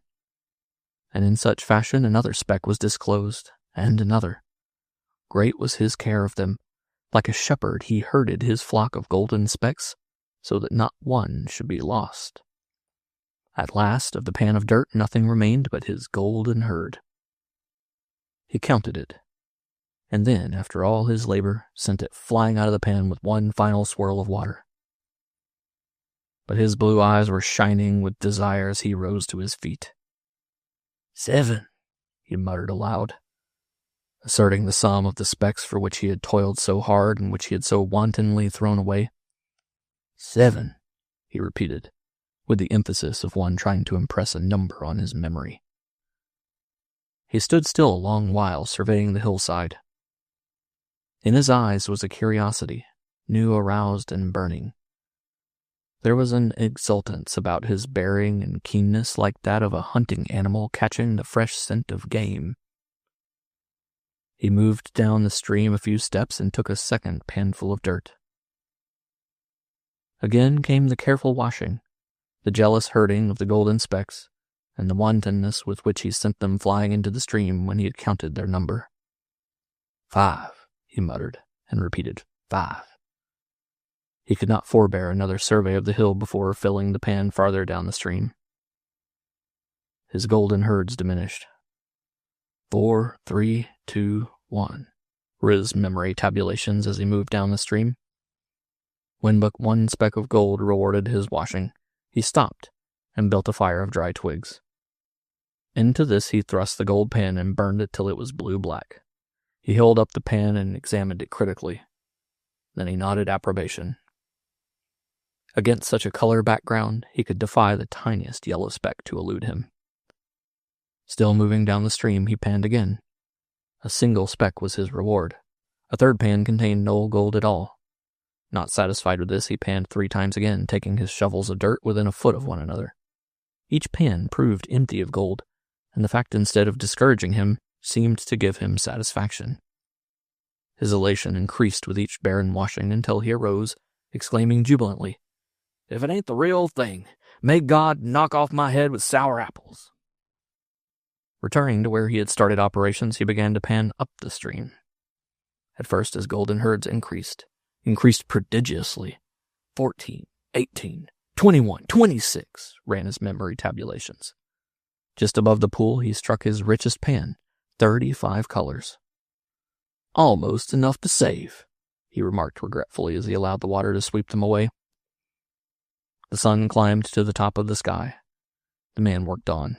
Pan by pan, he went up the stream, the tally of results steadily decreasing. "It's just booful, the way it peters out," he exulted when a shovelful of dirt contained no more than a single speck of gold. And when no specks at all were found in several pans, he straightened up and favored the hillside with a confident glance. "Aha, Mr. Pocket," he cried out as though to an auditor hidden somewhere above him beneath the surface of the slope. "Aha, Mr. Pocket, I'm a-comin', and I'm surely going to get you. You hear me, Mr. Pocket? I'm going to get you sure as pumpkins ain't cauliflowers." He turned and flung a measuring glance at the sun poised above him in the azure of the cloudless sky.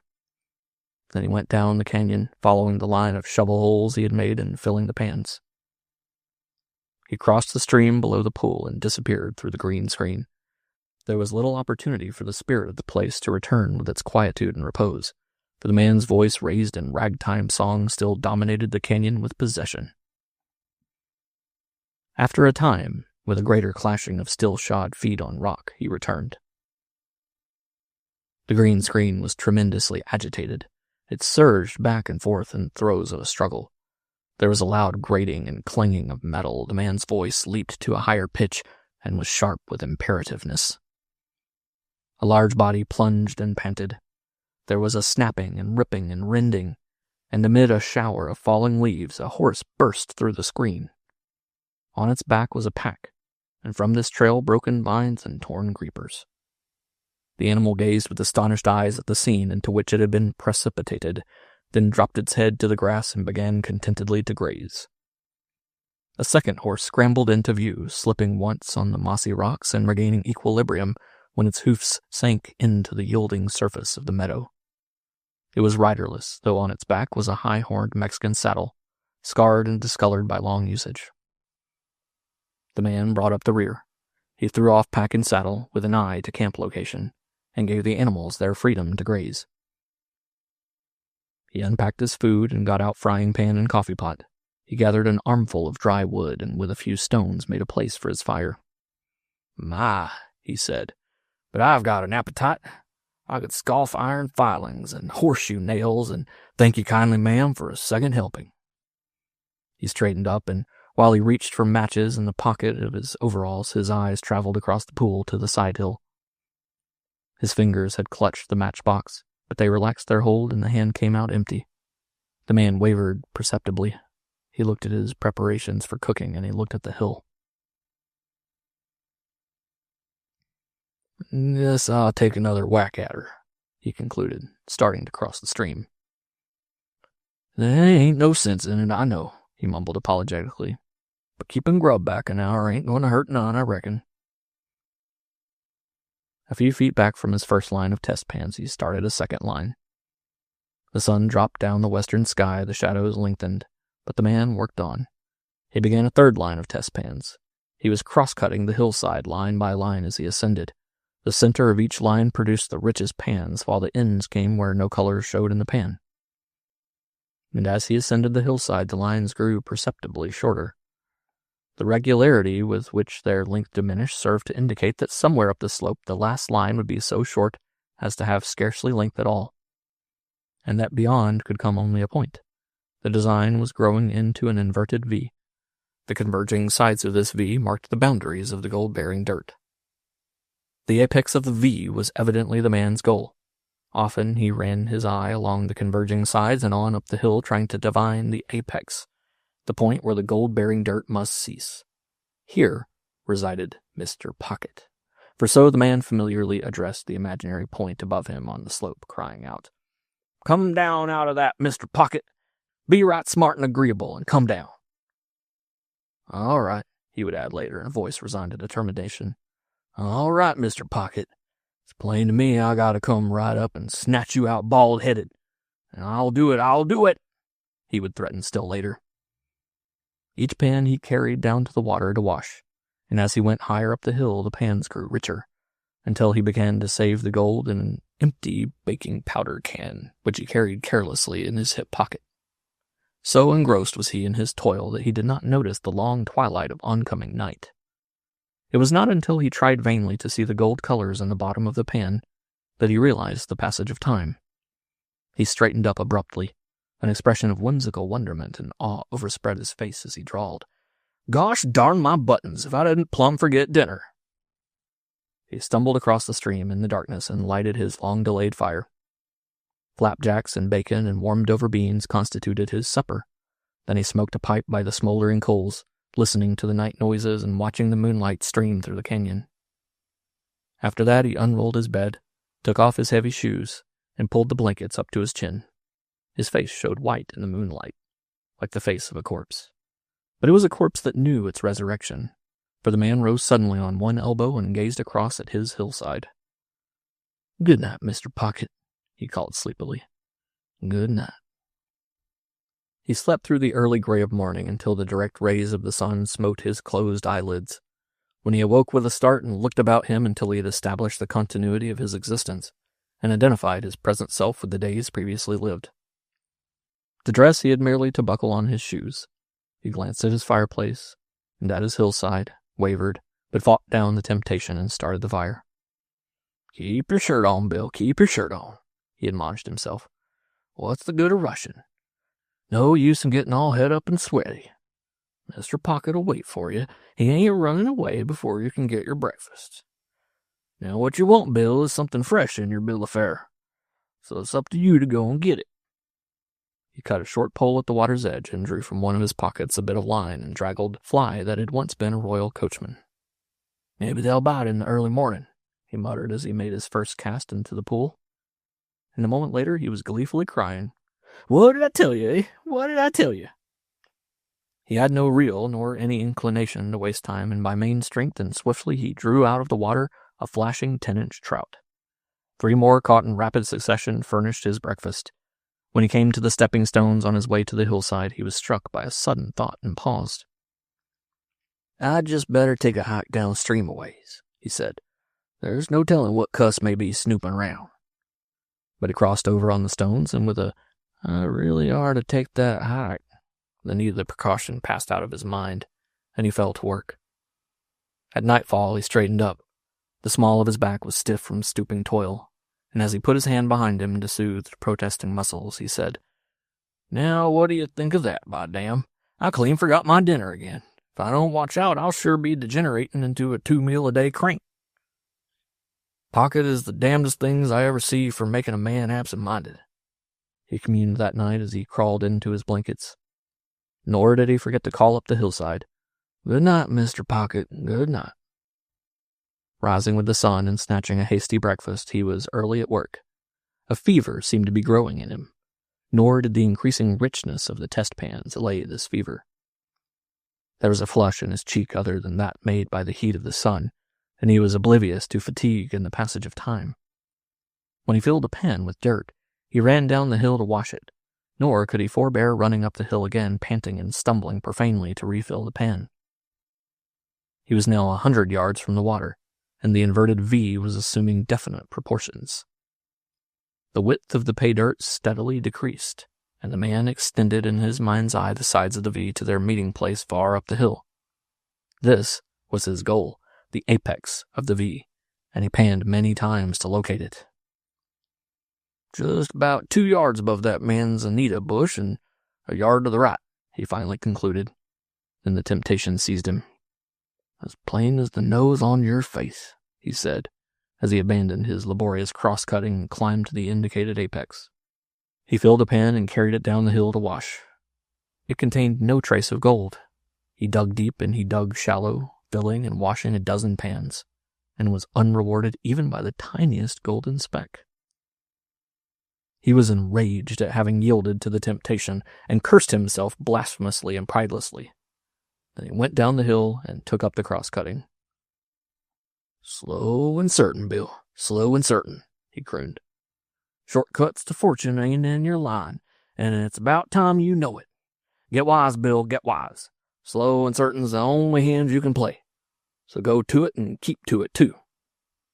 As the cross-cuts decreased, showing that the sides of the V were converging, the depth of the V increased. The gold trace was dipping into the hill. It was only at 30 inches beneath the surface that he could get colors in his pan. The dirt he found at 25 inches from the surface, and at 35 inches, yielded barren pans. At the base of the V, by the water's edge, he had found the gold colors at the grass roots. The higher he went up the hill, the deeper the gold dipped. To dig a hole 3 feet deep in order to get one test pan was a task of no mean magnitude, while between the man and the apex intervened an untold number of such holes to be dug. "There's no telling how much deeper it'll pitch," he sighed in a moment's pause while his fingers soothed his aching back. Feverish with desire, with aching back and stiffening muscles, with pick and shovel gouging and mauling the soft brown earth, the man toiled up the hill. Before him was the smooth slope, spangled with flowers and made sweet with their breath. Behind him was devastation, It looked like some terrible eruption breaking out on the smooth skin of the hill. His slow progress was like that of a slug, befouling beauty with a monstrous trail. Though the dipping gold trace increased the man's work, he found consolation in the increasing richness of the pans. 20 cents, 30 cents, 50 cents, 60 cents were the values of the gold found in the pans. And at nightfall he washed his banner pan, which gave him $1's worth of gold dust from a shovelful of dirt. "I'll just bet it's my luck to have some inquisitive cuss come butting in here on my pasture," he mumbled sleepily that night as he pulled the blankets up to his chin. Suddenly he sat upright. "Bill," he called sharply. "Now listen to me, Bill. You hear? It's up to you tomorrow morning to mosey around and see what you can see. Understand? Tomorrow morning, and don't you forget it." He yawned and glanced across at his side hill. "Good night, Mr. Pocket," he called. In the morning he stole a march on the sun, for he had finished breakfast when its first rays caught him, and he was climbing the wall of the canyon where it crumbled away and gave footing. From the outlook at the top he found himself in the midst of loneliness. As far as he could see, chain after chain of mountains heaved themselves into his vision. To the east his eyes, leaping the miles between range and between many ranges, brought up at last again the white-peaked Sierras, the main crest where the backbone of the western world reared itself against the sky. To the north and south he could see more distinctly the cross systems that broke through the main trend of the sea mountains. To the west the ranges fell away, one behind the other, diminishing and fading into the gentle foothills that, in turn, descended into the great valley which he could not see. And in all that mighty sweep of earth he saw no sign of man nor of the handiwork of man, save only the torn bosom of the hillside at his feet. The man looked long and carefully. Once, far down in his own canyon, he thought he saw in the air a faint hint of smoke. He looked again, and decided it was the purple haze of the hills, made dark by a convolution of the canyon wall at its back. "Hey, you, Mr. Pocket," he called down in the canyon. "Stand out from under. I'm a-comin', Mr. Pocket, I'm a-comin'." The heavy brogans on the man's feet made him appear clumsy-footed, but he swung down from the giddy height as lightly and airily as a mountain goat. A rock turning under his foot on the edge of the precipice did not disconcert him. He seemed to know the precise time required for the turn to culminate in disaster, and in the meantime he utilized the false footing itself for the momentary earth contact necessary to carry him on to safety. Where the earth sloped so steeply that it was impossible to stand for a second upright, the man did not hesitate. His foot pressed the impossible surface for but a fraction of the fatal second and gave him the bound that carried him onward.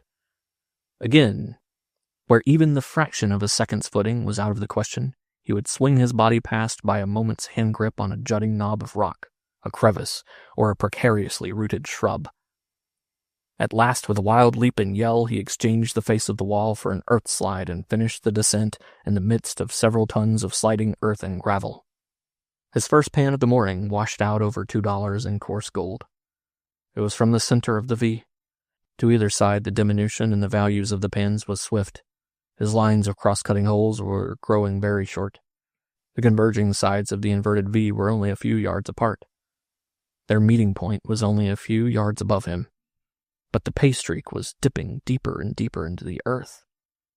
By early afternoon, he was sinking the test holes 5 feet before the pans could show the gold trace. For that matter, the gold trace had become something more than a trace. It was a placer mine in itself, and the man resolved to come back after he had found the pocket and work over the ground. But the increasing richness of the pans began to worry him. By late afternoon, the worth of the pans had grown to $3 and $4. The man scratched his head perplexedly and looked a few feet up the hill at the manzanita bush that marked approximately the apex of the V.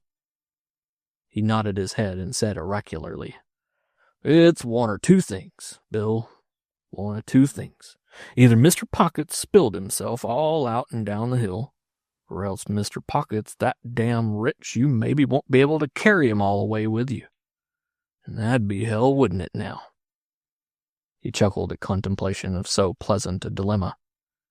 Nightfall found him by the edge of the stream, his eyes wrestling with the gathering darkness over the washing of a $5 pan. "Wish I had an electric light to go on working," he said. He found sleep difficult that night. Many times he composed himself and closed his eyes for slumber to overtake him, but his blood pounded with too strong desire, and as many times his eyes opened and he murmured warily, "Wished it was sunup." Sleep came to him in the end, but his eyes were open with the first paling of the stars, and the gray of dawn caught him with breakfast finished and climbing the hillside in the direction of the secret abiding place of Mr. Pocket. The first cross-cut the man made, there was space for only 3 holes. So narrow had become the pay streak, and so close was he to the fountainhead of the golden stream he had been following for 4 days. "Be calm, Bill, be calm," he admonished himself, as he broke ground for the final hole where the sides of the V had at last come together in a point. "I've got the almighty cinch on you, Mr. Pocket, and you can't lose me," he said many times as he sank the hole deeper and deeper. 4 feet, 5 feet, 6 feet. He dug his way down into the earth. The digging grew harder. His pick grated on broken rock. He examined the rock. "Rotten quartz," was his conclusion as, with the shovel, he cleared the bottom of the hole of loose dirt. He attacked the crumbling quartz with the pick, bursting the disintegrating rock asunder with every stroke. He thrust his shovel into the loose mass. His eye caught a gleam of yellow. He dropped the shovel and squatted suddenly on his heels. As a farmer rubs the clinging earth from fresh-dug potatoes, so the man, a piece of rotten quartz held in both hands, rubbed the dirt away. "Suffering Sardinopolis," he cried. "Lumps and chunks of it! Lumps and chunks of it!" It was only half a rock he held in his hand. The other half was virgin gold. He dropped it into his pan and examined another piece. Little yellow was to be seen, but with his strong fingers he crumbled the rotten quartz away till both hands were filled with glowing yellow. He rubbed the dirt away from fragment after fragment, tossing them into the gold pan. It was a treasure hole. So much had the quartz rotted away that there was less of it than there was of gold. Now and again he found a piece to which no rock clung, a piece that was all gold. A chunk where the pick had laid open the heart of the gold glittered like a handful of yellow jewels, and he cocked his head at it and slowly turned it around and over to observe the rich play of the light upon it. "Talk about your too much gold diggings," the man snorted contemptuously. "Why, this digging'd make it look like 30 cents. This digging's all gold, and right here now I named this here canyon All Gold Canyon, b'gosh." Still squatting on his heels, he continued examining the fragments and tossing them into the pan. Suddenly there came to him a premonition of danger. It seemed a shadow had fallen upon him, but there was no shadow. His heart had given a great jump up into his throat and was choking him. Then his blood slowly chilled, and he felt the sweat of his shirt cold against his flesh. He did not spring up nor look around. He did not move. He was considering the nature of the premonition he had received, trying to locate the source of the mysterious force that had warned him, striving to sense the imperative presence of the unseen thing that threatened him. There is an aura of things hostile, made manifest by messengers too refined for the senses to know. And this aura he felt, but knew not how he felt it. His was the feeling as when a cloud passes over the sun. It seemed that between him and life had passed something dark and smothering and menacing. A gloom, as it were, that swallowed up life and made for death, his death. Every force of his being impelled him to spring up and confront the unseen danger, but his soul dominated the panic, and he remained squatting on his heels, in his hands a chunk of gold. He did not dare to look around, but he knew by now that there was something behind him and above him. He made believe to be interested in the gold in his hand. He examined it critically, turned it over and over, and rubbed the dirt from it. And all the time he knew that something behind him was looking at the gold over his shoulder. Still feigning interest in the chunk of gold in his hand, he listened intently, and he heard the breathing of the thing behind him. His eyes searched the ground in front of him for a weapon, but they saw only the uprooted gold, worthless to him now in his extremity. There was his pick, a handy weapon on occasion, but this was not such an occasion. The man realized his predicament. He was in a narrow hole that was 7 feet deep. His head did not come to the surface of the ground. He was in a trap. He remained squatting on his heels. He was quite cool and collected, but his mind, considering every factor, showed him only his helplessness. He continued rubbing the dirt from the quartz fragments and throwing the gold into the pan. There was nothing else for him to do. Yet he knew that he would have to rise up sooner or later and face the danger that breathed at his back. The minutes passed, and with the passage of each minute he knew that by so much he was nearer the time when he must stand up or else. And his wet shirt went cold against his flesh again at the thought. Or else he might receive death as he stooped there over his treasure. Still he squatted on his heels, rubbing dirt from gold, and debating in just what manner he should rise up. He might rise up with a rush and claw his way out of the hole to meet whatever threatened on the even footing above ground. Or he might rise up slowly and carelessly, and feign casually to discover the thing that breathed at his back. His instinct and every fighting fiber of his body favored the mad, clawing rush to the surface. His intellect, and the craft thereof, favored the slow and cautious meeting with the thing that menaced, and which he could not see. And while he debated, a loud crashing noise burst on his ear. At the same instant he received a stunning blow on the left side of the back, and from the point of impact felt a rush of flame through his flesh. He sprang up in the air, but halfway to his feet collapsed. His body crumpled in like a leaf withered in sudden heat, and he came down his chest across his pan of gold. His face in the dirt and rock, his legs tangled and twisted because of the restricted space at the bottom of the hole. His legs twitched convulsively several times. His body was shaken as with a mighty ague. There was a slow expansion of the lungs, accompanied by a deep sigh. Then the air was slowly, very slowly, exhaled, and his body as slowly flattened itself down into inertness. Above, revolver in hand, a man was peering down over the edge of the hole. He peered for a long time at the prone and motionless body beneath him. After a while, the stranger sat down on the edge of the hole so that he could see into it, and rested the revolver on his knee. Reaching his hand into a pocket, he drew out a wisp of brown paper. Into this he dropped a few crumbs of tobacco. The combination became a cigarette, brown and squat, with the ends turned in. Not once did he take his eyes from the body at the bottom of the hole. He lighted the cigarette and drew its smoke into his lungs with a caressing intake of the breath. He smoked slowly. Once the cigarette went out, and he relighted it, and all the while he studied the body beneath him. In the end, he tossed the cigarette stub away and rose to his feet.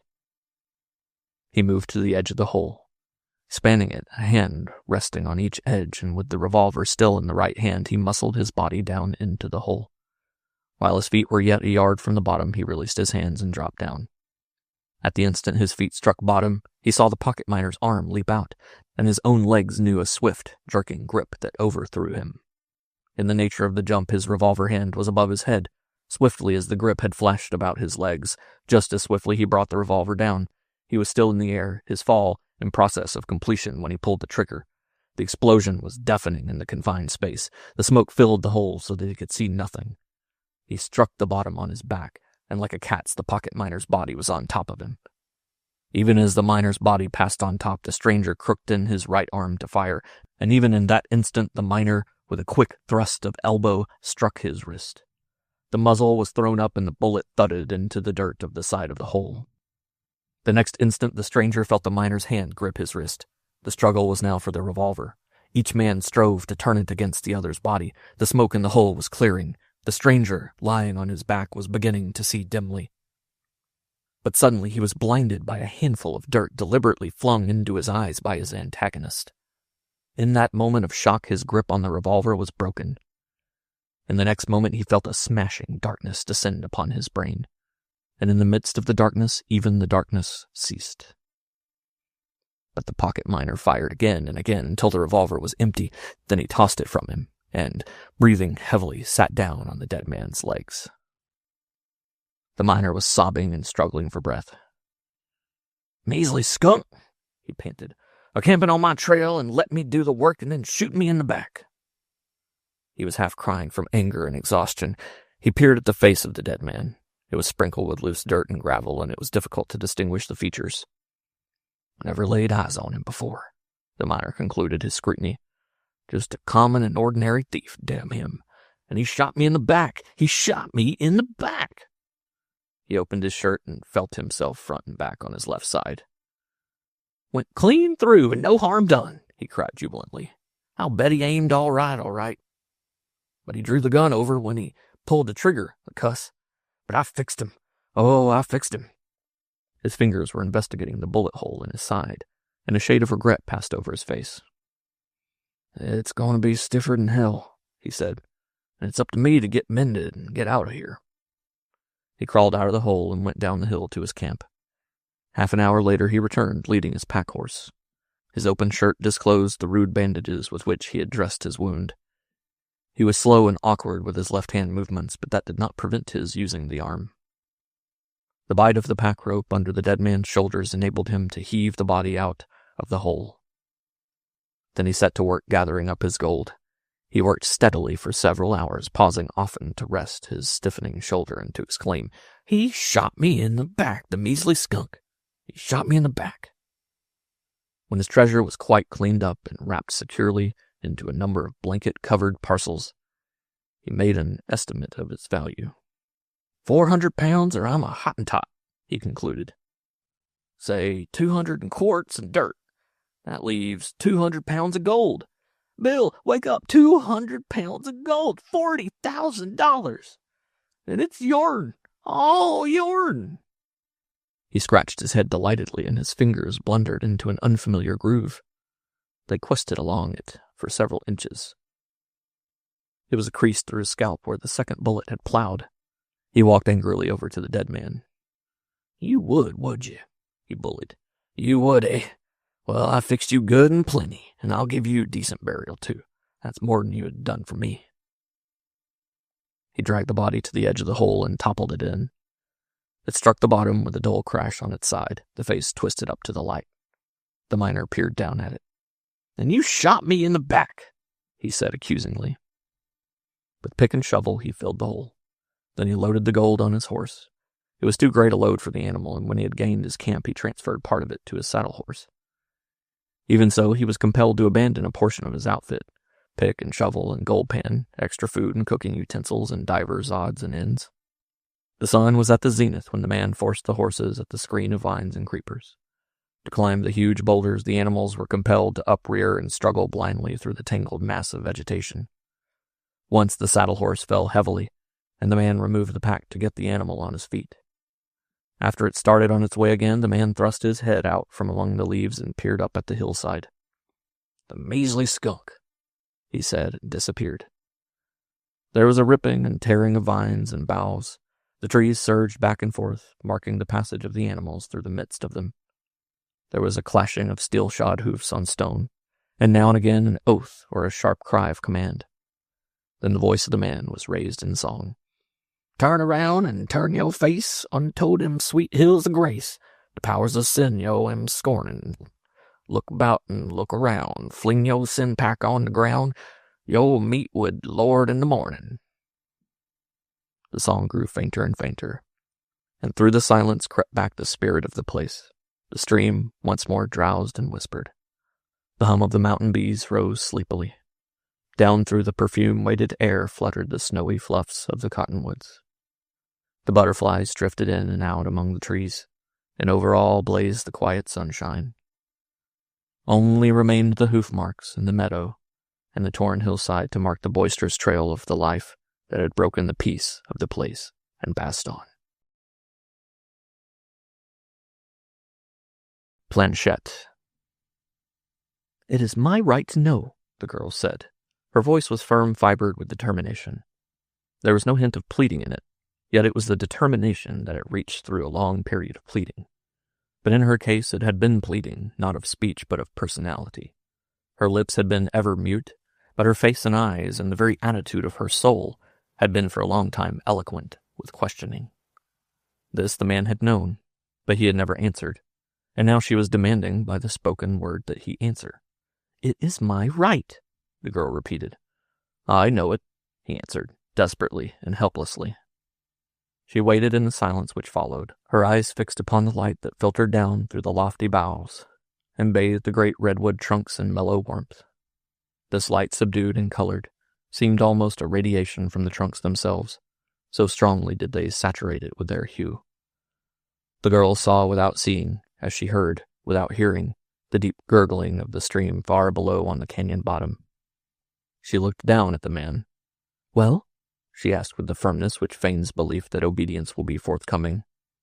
She was sitting upright, her back against a fallen tree trunk, while he lay near to her, on his side, an elbow on the ground and the hand supporting his head. "Dear, dear Lute," he murmured. She shivered at the sound of his voice, not from repulsion, but from the struggle against the fascination of its caressing gentleness. She had come to know well the lure of the man, the wealth of easement and rest that was promised by every caressing intonation of his voice, by the mere touch of hand on hand, or the faint impact of his breath on neck or cheek. The man could not express himself by word, nor look, nor touch, without weaving into the expression, subtly and occultly, the feeling as of a hand that passed, and that in passing stroked softly and soothingly. Nor was this all-pervading caress a something that cloyed with too great sweetness, nor was it sickly sentimental, nor was it maudlin with love's madness. It was vigorous, compelling, masculine. For that matter, it was largely unconscious on the man's part. He was only dimly aware of it. It was a part of him. The breath of his soul, as it were, involuntary and unpremeditated. But now, resolved and desperate, she steeled herself against him. He tried to face her, but her gray eyes looked out to him steadily from under cool, level brows, and he dropped his head upon her knee. Her hand strayed into his hair softly, and her face melted into solicitude and tenderness. But when he looked up again, her gray eyes were steady, her brows cool and level. "What more can I tell you?" the man said. He raised his head and met her gaze. "I cannot marry you. I cannot marry any woman. I love you. You know that. Better than my own life. I weigh you in the scales against all the dear things of living, and you outweigh everything. I would give everything to possess you, yet I may not. I cannot marry you. I can never marry you." Her lips were compressed with the effort of control. His head was sinking back to her knee when she checked him. "You are already married, Chris?" "No, no," he cried vehemently. "I've never been married. I want to marry only you, and I cannot."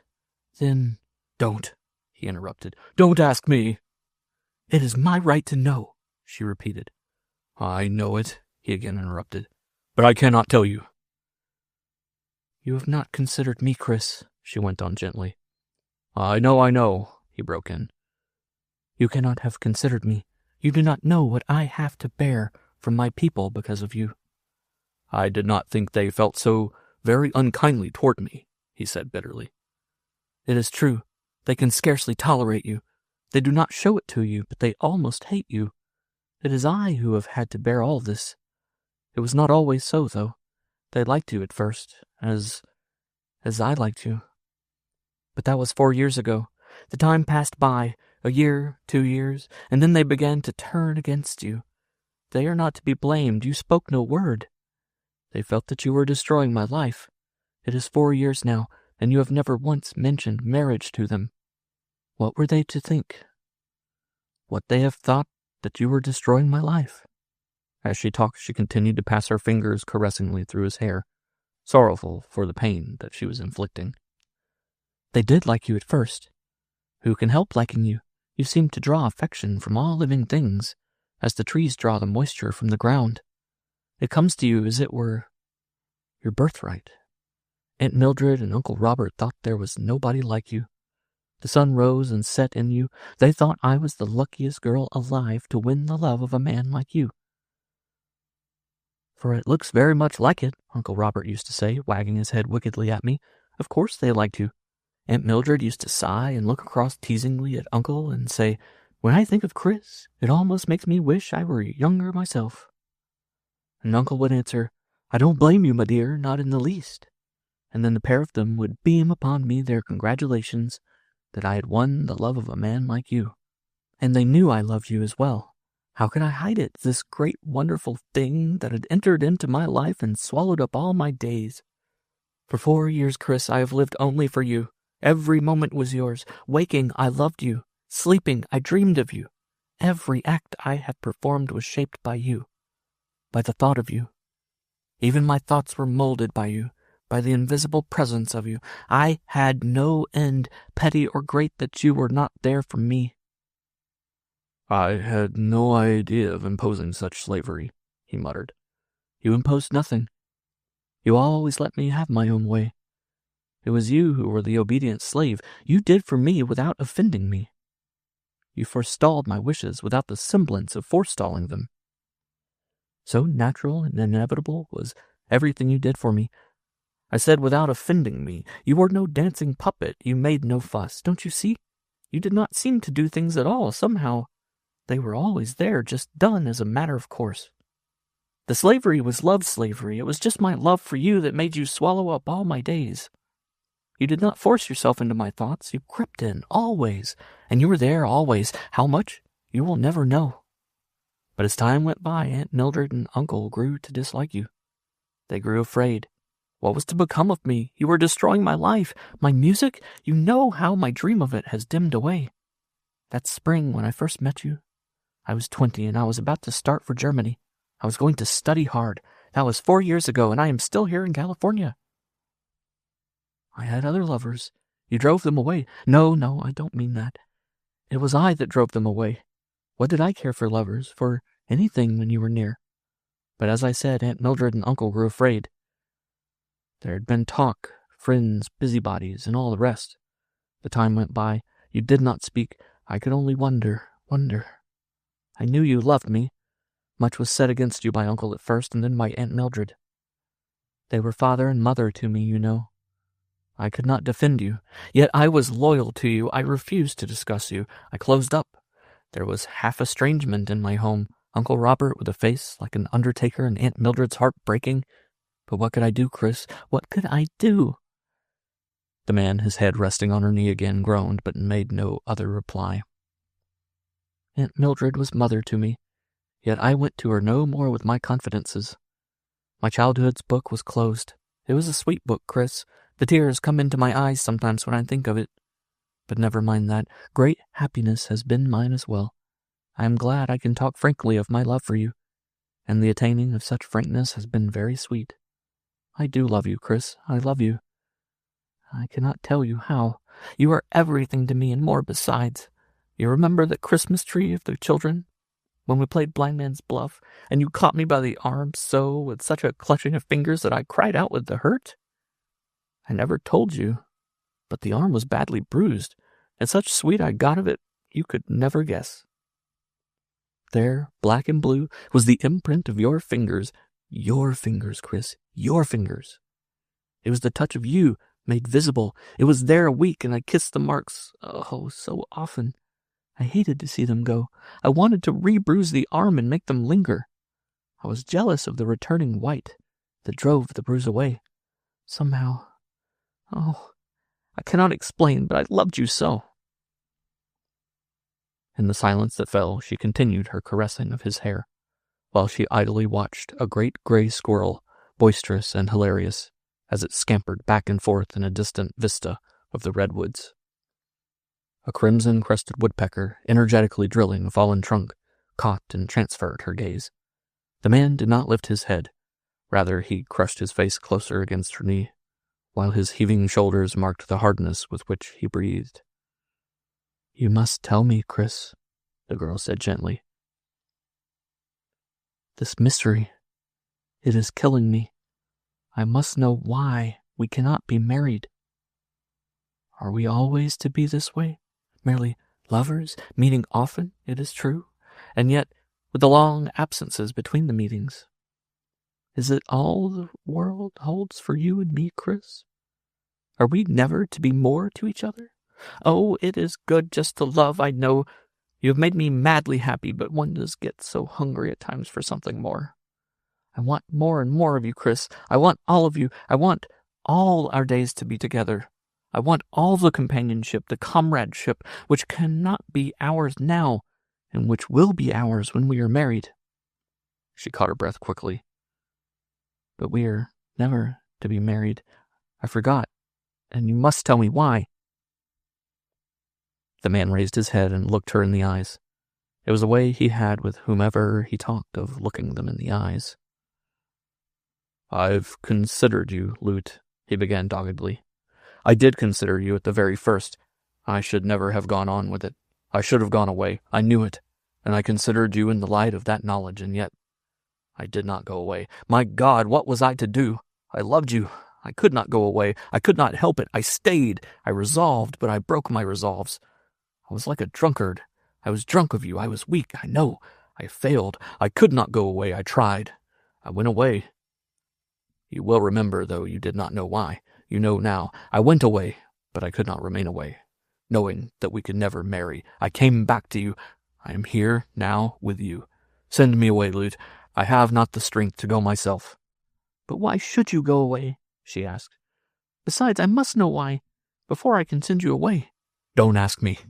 "Tell me," she said, her voice tenderly imperative. "Don't, Lute.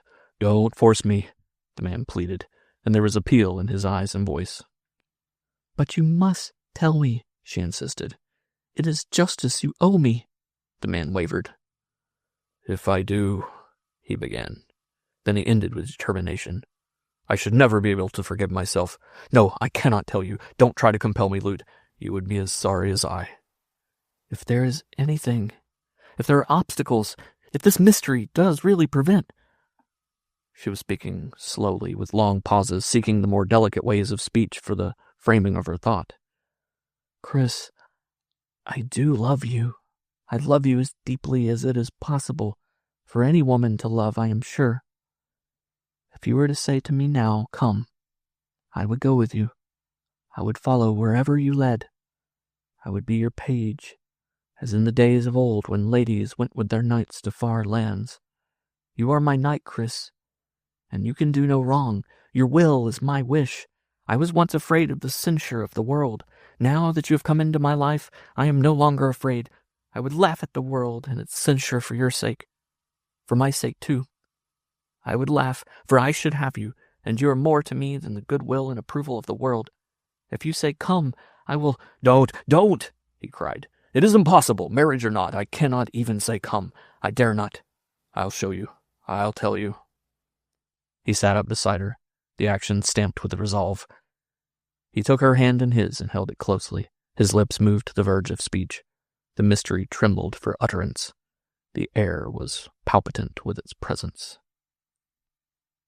As if it were an irrevocable decree, the girl steeled herself to hear. But the man paused, gazing straight out before him. She felt his hand relax in hers, and she pressed it sympathetically, encouragingly. But she felt the rigidity going out of his tensed body, and she knew that spirit and flesh were relaxing together. His resolution was ebbing. He would not speak. She knew it. And she knew likewise, with the sureness of faith, that it was because he could not. She gazed despairingly before her, a numb feeling at her heart, as though hope and happiness had died. She watched the sun flickering down through the warm-trunked redwoods, but she watched in a mechanical, absent way. She looked at the scene as from a long way off, without interest, herself an alien, no longer an intimate part of the earth, and trees and flowers she loved so well. So far removed did she seem that she was aware of a curiosity, strangely impersonal, in what lay around her. Through a near vista she looked at a buckeye tree in full blossom as though her eyes encountered it for the first time. Her eyes paused and dwelt upon a yellow cluster of Diogenes lanterns that grew on the edge of an open space.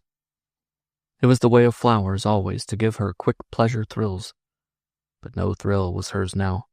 She pondered the flower slowly and thoughtfully, as a hashish eater, heavy with the drug, might ponder some whim flower that obtruded on his vision.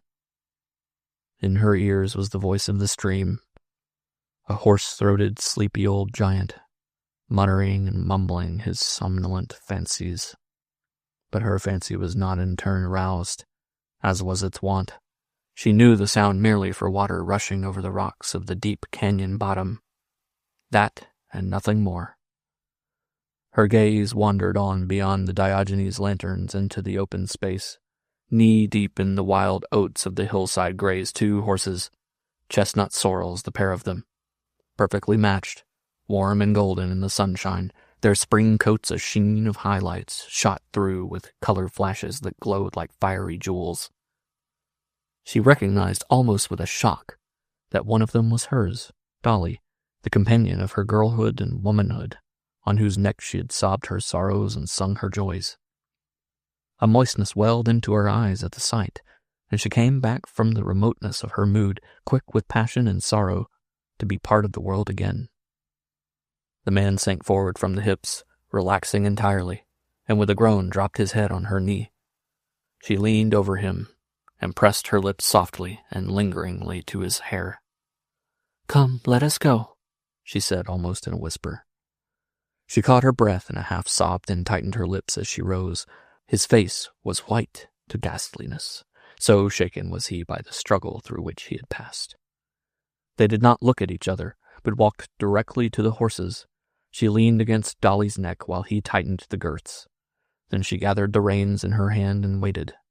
He looked at her as he bent down, an appeal for forgiveness in his eyes. And in that moment her own eyes answered.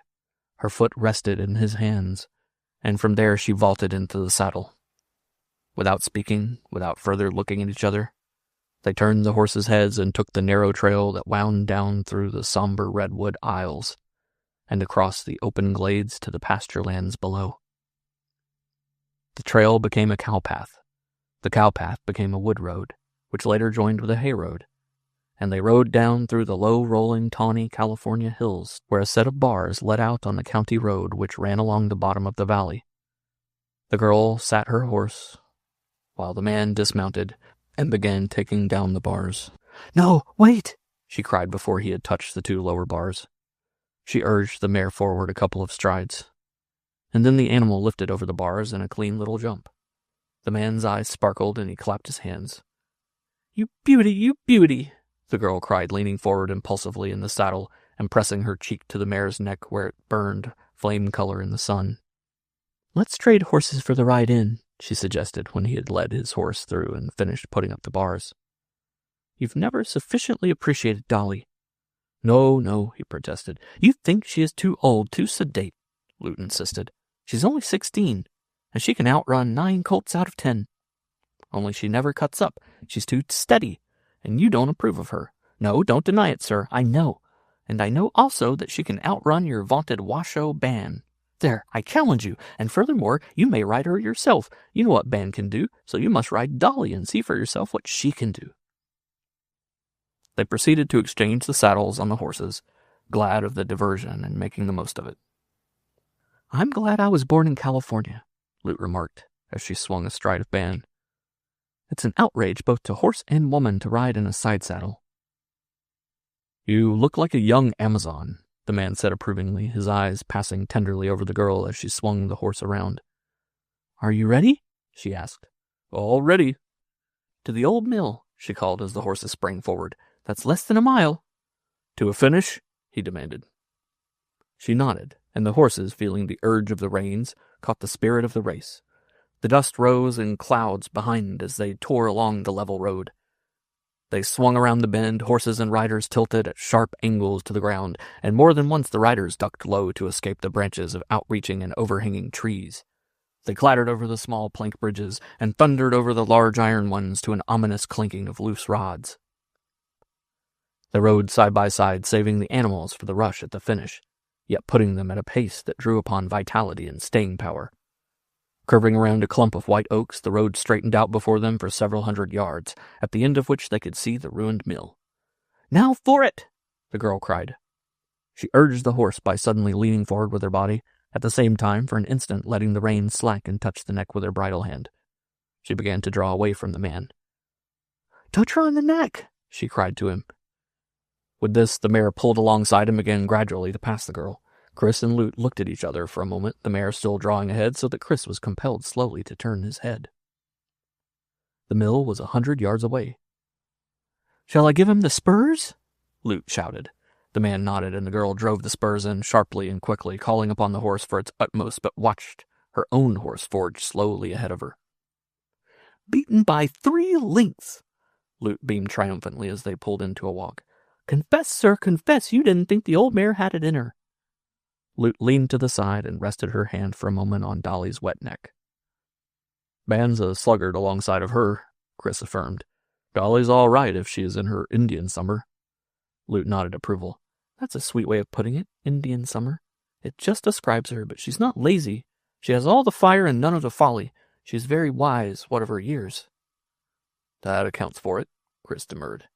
Her folly passed with her youth. Many is the lively time she's given you. No, Lute answered. I never knew her really to cut up. I think the only trouble she ever gave me was when I was training her to open gates. She was afraid when they swung back upon her. The animal's fear of the trap, perhaps. But she bravely got over it, and she never was vicious. She never bolted, nor bucked, nor cut up in all her life. Never, not once. The horses went on at a walk, still breathing heavily from their run. The road wound along the bottom of the valley, now and again crossing the stream. From either side rose the drowsy purr of mowing machines, punctuated by occasional sharp cries of the men who were gathering the hay crop. On the western side of the valley, the hills rose green and dark, but the eastern side was already burned brown and tanned by the sun. There is summer, here is spring, Luke said. Oh, beautiful Sonoma Valley. Her eyes were glistening and her face was radiant with love of the land. Her gaze wandered on across orchard patches and sweeping vineyard stretches, seeking out the purple which seemed to hang like a dim smoke in the wrinkles of the hills and in the more distant canyon gorges. Far up among the more rugged crests, where the steep slopes were covered with manzanita, she caught a glimpse of a clear space where the wild grass had not yet lost its green.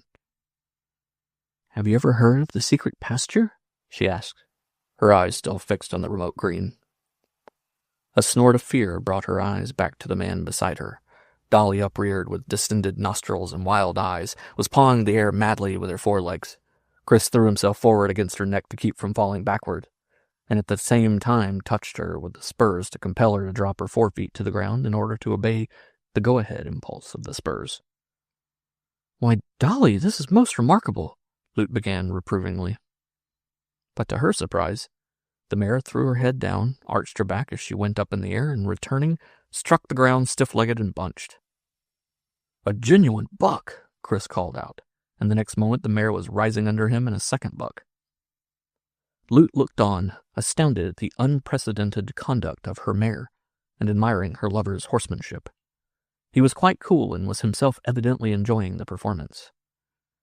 Again and again, half a dozen times, Dolly arched herself into the air and struck stiffly bunched. Then she threw her head straight up and rose on her hind legs, pivoting about and striking with her forefeet.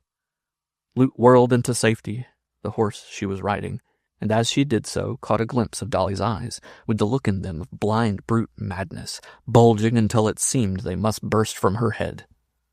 The faint pink in the white of the eyes was gone, replaced by a white that was like dull marble, and that yet flashed as from some inner fire. A faint cry of fear, suppressed in the instant of utterance, slipped past Lute's lips. One hind leg of the mare seemed to collapse, and for a moment the whole quivering body, upreared and perpendicular, swayed back and forth, and there was uncertainty as to whether it would fall forward or backward. The man, half slipping sidewise from the saddle so as to fall clear if the mare toppled backward, threw his weight to the front and alongside her neck. This overcame the dangerous teetering balance, and the mare struck the ground on her feet again. But there was no let-up. Dolly straightened out so that the line of the face was almost a continuation of the line of the stretched neck. This position enabled her to master the bit, which she did by bolting straight ahead down the road. For the first time, Lute became really frightened. She spurred Washoe Ban in pursuit, but he could not hold his own with the mad mare and dropped gradually behind. Lute saw Dolly check and rear in the air again and caught up just as the mare made a second bolt. As Dolly dashed around a bend, she stopped suddenly, stiff-legged. Lute saw her lover torn out of the saddle, his thigh grip broken by the sudden jerk. Though he had lost his seat, he had not been thrown, and as the mare dashed on, Lute saw him clinging to the side of the horse, a hand in the mane and a leg across the saddle. With a quick effort, he regained his seat and proceeded to fight with the mare for control. But Dolly swerved from the road and dashed down a grassy slope, yellowed with innumerable mariposa lilies. An ancient fence at the bottom was no obstacle. She burst through as though it were a flimsy spiderweb and disappeared in the underbrush. Lute followed unhesitatingly, putting Ban through the gap in the fence and plunging on into the thicket. She lay along his neck closely to escape the ripping and tearing of the trees and vines. She felt the horse drop down through leafy branches and into the cool gravel of a stream's bottom. From ahead came a splashing of water, and she caught a glimpse of Dolly, dashing up the small bank and into a clump of scrub oaks, against the trunks of which she was trying to scrape off her rider. Lute almost caught up amongst the trees, but was hopelessly outdistanced on the fallow field adjoining, across which the mare tore with a fine disregard for heavy ground and gopher holes. When she turned at a sharp angle into the thicket land beyond, Lute took the long diagonal, skirted the thicket, and reined in Ban at the other side. She had arrived first. From within the thicket, she could hear a tremendous crashing of brush and branches. Then the mare burst through and into the open, falling to her knees exhausted on the soft earth. She arose and staggered forward, then came limply to a halt. She was in a lather sweat of fear and stood trembling pitiably. Chris was still on her back. His shirt was in ribbons. The backs of his hands were bruised and lacerated, while his face was streaming blood from a gash near the temple. Lute had controlled herself well, but now she was aware of a quick nausea and a trembling of weakness. "Chris," she said, so softly that it was almost a whisper. Then she sighed. "Thank God." "Oh, I'm all right," he cried to her, putting into his voice all the heartiness he could command, which was not much, for he had himself been under no mean nervous strain. He showed the reaction he was undergoing when he swung down out of the saddle. He began with a brave muscular display as he lifted his leg over, but ended on his feet, leaning against the limp Dolly for support. Lute flashed out of her saddle, and her arms were about him in an embrace of thankfulness. "I know where there is a spring," she said a moment later. They left the horses standing untethered, and she led her lover into the cool recesses of the thicket, to where crystal water bubbled from out of the base of the mountain. "What was that you said about Dolly's never cutting up?" he asked when the blood had been staunched and his nerves and pulse beats were normal again. "I am stunned," Lute answered. "I cannot understand it. She never did anything like it in all her life, and all animals like you, so it's not because of that. Why, she is a child's horse. I was only a little girl when I first rode her, and to this day—" "Well, this day she was everything but a child's horse," Chris broke in. "She was a devil. She tried to scrape me off against the trees and to batter my brains out against the limbs. She tried all the lowest and narrowest places she could find. You should have seen her squeeze through. And did you see those bucks?" Lute nodded. "Regular bucking bronco proposition." "But what should she know about bucking?" Lute demanded. "She was never known to buck. Never." He shrugged his shoulders. "Some forgotten instinct, perhaps, long lapsed and come to life again." The girl rose to her feet determinedly. "I'm going to find out," she said. They went back to the horses, where they subjected Dolly to a rigid examination that disclosed nothing. Hoofs, legs, bit, mouth, body, everything was as it should be. The saddle and saddlecloth were innocent of burr or sticker. The back was smooth and unbroken. They searched for sign of snake bite and sting of fly or insect, but found nothing. Whatever it was subjective, that much is certain, Chris said. "Obsession," Lute suggested. They laughed together at the idea, for both were 20th century products, healthy-minded and normal, with souls that delighted in the butterfly chase of ideals, but that halted before the brink where superstition begins. "An evil spirit," Chris laughed. "But what evil have I done that I should be so punished?" "You think too much of yourself, sir," she rejoined. "It is more likely some evil, I don't know what, that Dolly has done. You were a mere accident. I might have been on her back at the time, or Aunt Mildred, or anybody." As she talked, she took hold of the stirrup strap and started to shorten it. "What are you doing?" Chris demanded. "I'm going to ride Dolly in." "No, you're not," he announced. "It would be bad discipline. After what has happened, I am simply compelled to ride her in myself." But it was a very weak and very sick mare he rode, stumbling and halting, afflicted with nervous jerks and recurring muscular spasms, the aftermath of the tremendous orgasm through which she had passed. I feel like a book of verse in a hammock after all that has happened, Lute said as they rode into camp. It was a summer camp of city-tired people pitched in a grove of towering redwoods through whose lofty boughs the sunshine trickled down, broken and subdued to soft light and cool shadow. Apart from the main camp were the kitchen and the servants' tents, and midway between was the great dining hall, walled by the living redwood columns, where fresh whispers of air were always to be found and where no canopy was needed to keep the sun away. Poor Dolly, she is really sick, Lute said that evening, when they had returned from a last look at the mare. But you weren't hurt, Chris, and that's enough for one small woman to be thankful for. I thought I knew, but I really did not know till today how much you meant to me. I could hear only the plunging and the struggle in the thicket.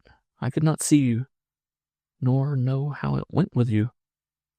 My thoughts were of you, Chris answered, and felt the responsive pressure of the hand that rested on his arm.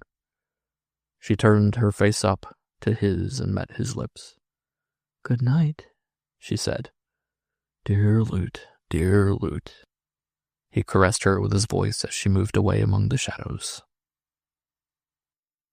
Who's going for the mail? Called a woman's voice through the trees. Lute closed the book from which they had been reading and sighed.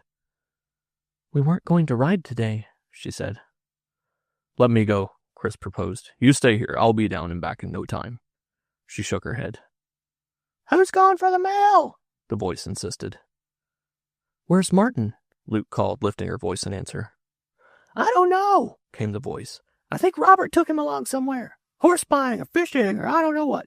There's really nobody left but Chris and you. Besides, it'll give you an appetite for dinner. You've been lounging in the hammock all day, and Uncle Robert must have his newspaper. All right, Auntie, we're starting, Lute called back, getting out of the hammock.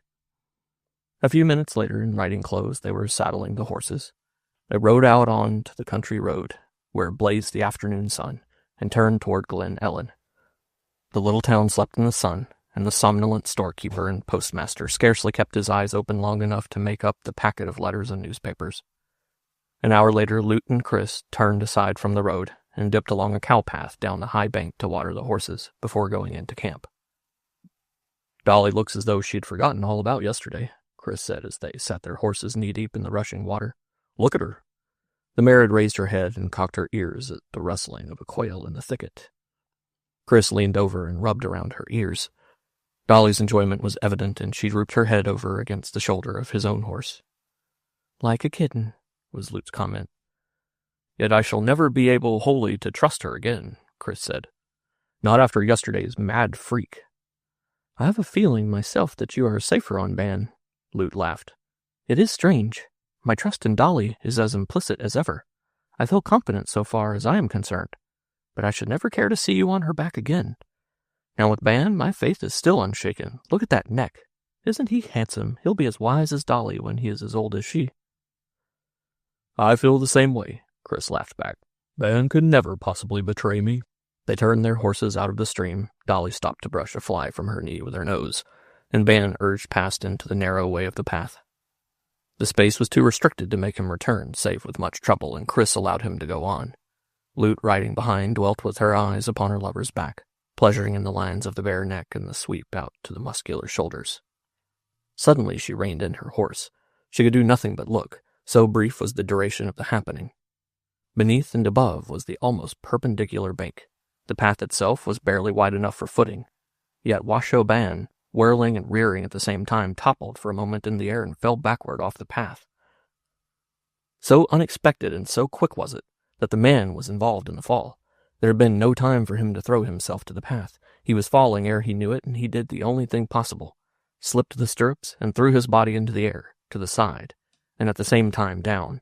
It was 12 feet to the rocks below.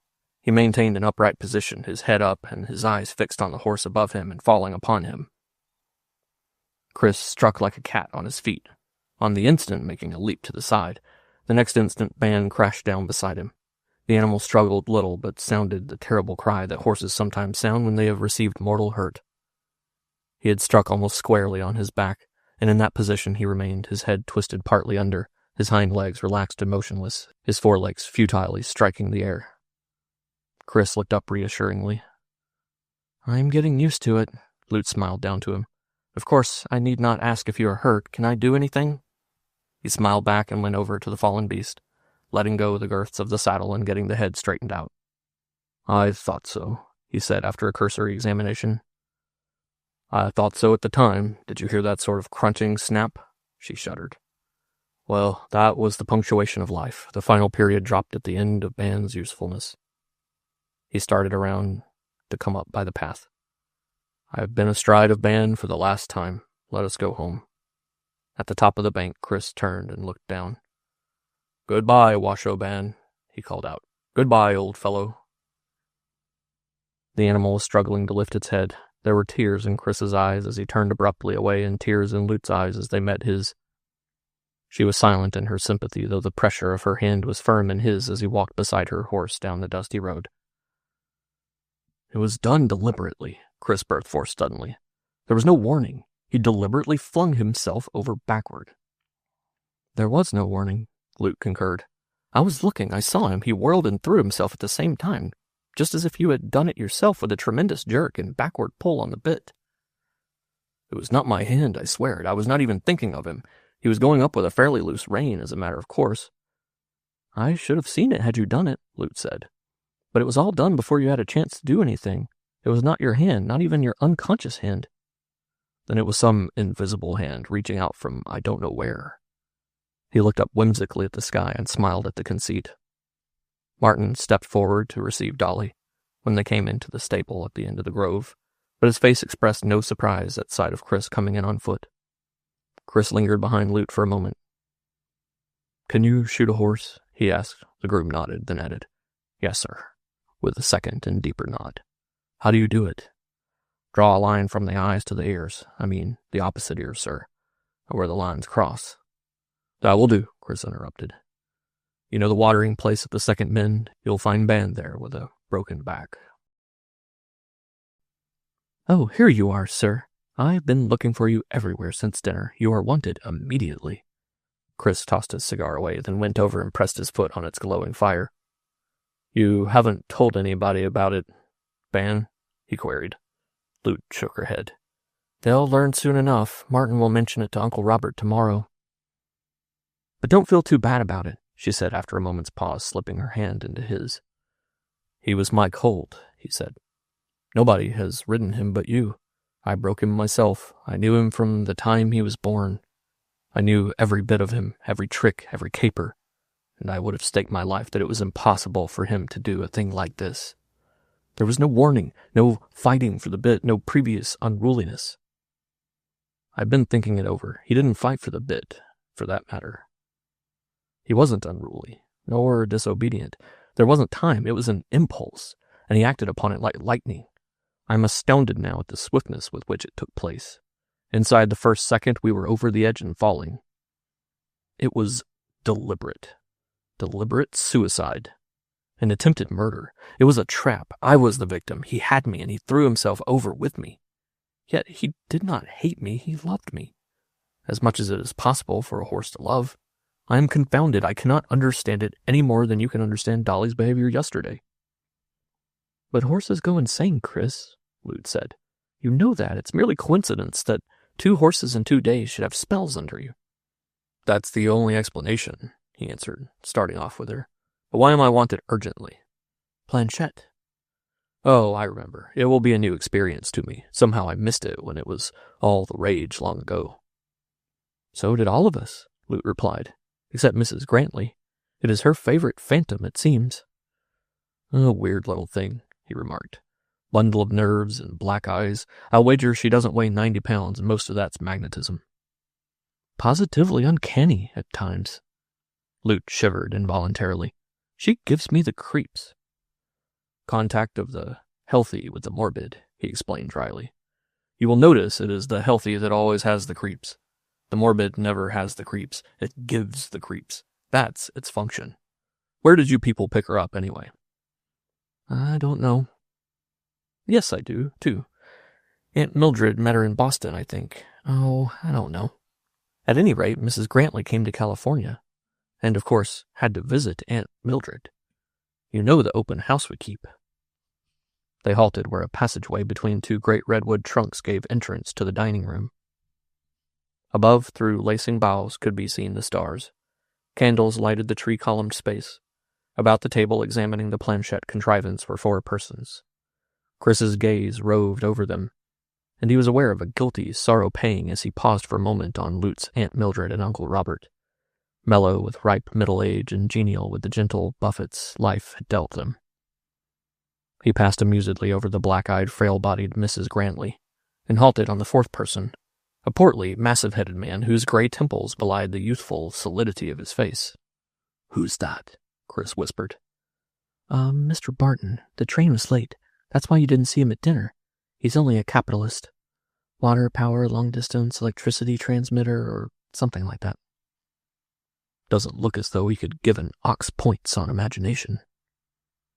He can't. He inherited his money, but he knows enough to hold on to it and hire other men's brains. He is very conservative. That is to be expected, was Chris's comment. His gaze went back to the man and woman who had been father and mother to the girl beside him.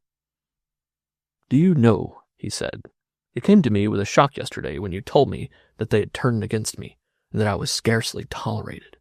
I met them afterwards, last evening, guiltily in fear and trembling, and today too. And yet I could see no difference from of old." "Dear man," Lute sighed. "Hospitality is as natural to them as the act of breathing. But it isn't that, after all. It is all genuine in their dear hearts. No matter how severe the censure they put upon you when you are absent, the moment they are with you, they soften and are all kindness and warmth. As soon as their eyes rest on you, affection and love come bubbling up. You are so made. Every animal likes you. All people like you. They can't help it. You can't help it. You are universally lovable. And the best of it is that you don't know it. You don't know it now. Even as I tell it to you, you don't realize it, and you won't realize it. And that very incapacity to realize it is one of the reasons why you are so loved. You are incredulous now, and you shake your head, but I know, who am your slave, as all people know, for they likewise are your slaves. Why, in a minute we shall go in and join them. Mark the affection, almost maternal, that will well up in Aunt Mildred's eyes. Listen to the tones of Uncle Robert's voice when he says, 'Well, Chris, my boy.' Watch Mrs. Grantley melt, literally melt, like a dewdrop in the sun. Take Mr. Barton there. You have never seen him before. Why, you will invite him out to smoke a cigar with you when the rest of us have gone to bed. You, a mere nobody, and he a man of many millions, a man of power, a man obtuse and stupid like the ox, and he will follow you about, smoking the cigar like a little dog, your little dog, trotting at your back. He will not know he is doing it, but he will be doing it just the same. Don't I know, Chris? Oh, I have watched you so often, and loved you for it, and loved you again for it, because you were so delightfully and blindly unaware of what you were doing." "I'm almost bursting with vanity from listening to you," he laughed, passing his arm around her and drawing her against him. "Yes," she whispered. "And in this very moment, when you are laughing at all that I have said, you, the feel of you, your soul, call it what you will, it is you, is calling for all the love that is in me." She leaned more closely against him and sighed as with fatigue. He breathed a kiss into her hair and held her with firm tenderness. Aunt Mildred stirred briskly and looked up from the planchette board. "Come in, let us begin," she said. "It will soon grow chilly. Robert, where are those children?" "Here we are," Lute called out, disengaging herself. "Now for the bundle of creeps," Chris whispered as they started in. Lute's prophecy of the manner in which her lover would be received was realized. Mrs. Grantley, unreal, unhealthy, scintillant with frigid magnetism, warmed and melted as though of truth she were dew and he was sun. Mr. Barton beamed broadly upon him and was colossally gracious. Aunt Mildred greeted him with a glow of fondness and motherly kindness, while Uncle Robert genially and heartily demanded, "Well, Chris, my boy, and what of the writing?" But Aunt Mildred drew her shawl more closely around her and hastened them to the business in hand. On the table was a sheet of paper. On the paper, riding on 3 supports, was a small triangular board. 2 of the supports were easily moving casters. The 3rd support, placed at the apex of the triangle, was a lead pencil. "Who's first?" Uncle Robert demanded. There was a moment's hesitancy, then Aunt Mildred placed her hand on the board and said, "Someone is always to be the fool for the delectation of the rest." Brave woman, applauded her husband. Now, Mrs. Grantley, do your worst. I? That lady queried. I do nothing. The power, or whatever you care to think it, is outside of me, as it is outside of all of you. As to what that power is, I will not dare to say. There is such a power. I have evidences of it, and you will undoubtedly have evidences of it. Now please be quiet, everybody. Touch the board very lightly, but firmly, Mrs. Story, but do nothing of your own volition. Aunt Mildred nodded and stood with her hand on Planchette, while the rest formed about her in a silent and expectant circle. But nothing happened. The minutes ticked away, and Planchette remained motionless. Be patient, Mrs. Grantley counseled. Do not struggle against any influences you may feel working on you. But do not do anything yourself. The influence will take care of that. You will feel impelled to do things, and such impulses will be practically irresistible. I wish the influence would hurry up, Aunt Mildred protested at the end of 5 motionless minutes. Just a little longer, Mrs. Story, just a little longer, Mrs. Grant said soothingly. Suddenly Aunt Mildred's hand began to twitch into movement. A mild concern showed in her face as she observed the movement of her hand and heard the scratching of the pencil point at the apex of the planchette. For another 5 minutes this continued, when Aunt Mildred withdrew her hand with an effort and said with a nervous laugh, I don't know whether I did it myself or not. I do know that I was growing nervous standing there like a psychic fool with all your solemn faces turned upon me. Hand scratches, was Uncle Robert's judgment when he looked over the paper upon which she had scrawled. Quite illegible, was Mrs. Grantley's dictum. It does not resemble writing at all. The influences have not got to working yet. Do you try it, Mr. Barton? The gentleman stepped forward, ponderously willing to please, and placed his hand on the board. And for 10 solid, stolid minutes he stood there motionless, like a statue, the frozen personification of the commercial age. Uncle Robert's face began to work. He blinked, stiffened his mouth, uttered suppressed throaty sounds deep down. Finally he snorted, lost his self-control, and broke out in a roar of laughter. All joined in his merriment, including Mrs. Grantley. Mr. Barton laughed with them, but he was vaguely nettled. You try it, Story, he said. Uncle Robert, still laughing and urged on by Lute and his wife, took the board. Suddenly his face sobered, his hand had begun to move, and the pencil could be heard scratching across the paper. By George, he muttered. That's curious. Look at it. I'm not doing it. I know I'm not doing it. Look at that hand go. Just look at it. Now, Robert, none of your ridiculousness, his wife warned him. I tell you I'm not doing it, he replied indignantly. The force has got a hold of me, asked Mrs. Grantley. Tell her to make it stop if you want it to stop. I can't stop it. By George, look at that flourish. I didn't do that. I never wrote a flourish in my life. Do try to be serious, Mrs. Grantley warned them. An atmosphere of levity does not conduce to the best operation of Planchette. There, that will do, I guess, Uncle Robert said as he took his hand away. Now, let's see. He bent over and adjusted his glasses. Handwriting, at any rate. That's better than the rest of you did. Here, Lute, your eyes are young. Oh, what flourishes, Lute exclaimed as she looked at the paper. And look there. There are 2 different handwritings. She began to read. This is the first lecture. Concentrate on this sentence. I am a positive spirit and not negative to any condition. Then follow a concentration on positive love. After that, peace and harmony will vibrate through and around your body. Your soul, the other writing, breaks right in. This is the way it goes. Bullfrog 95, Dixie 16, Golden Anchor 65, Golden Mountain 13, Jim Butler 70, Jumbo 75, North Star 42, Rescue 7, Black Butt 75, Brown Hope 16, Iron Top 3. Our top's pretty low, Mr. Barton murmured. Robert, you've been dabbling again, Aunt Mildred cried accusingly. No, I've not, he denied. I only read the quotations, but how the devil... I beg your pardon. They got there on that piece of paper, I'd like to know. Your subconscious mind, Chris suggested. You read the quotations in today's paper. No, I didn't. But last week I glanced over the column. A day or a year is all the same in the subconscious mind, said Mrs. Grantley. The subconscious mind never forgets, but I am not saying that this is due to the subconscious mind. I refuse to state what I think it is due. But how about that other stuff? Uncle Robert demanded. Sounds like what I'd think Christian Science ought to sound like. Or theosophy, Aunt Mildred volunteered. Some message to a neophyte.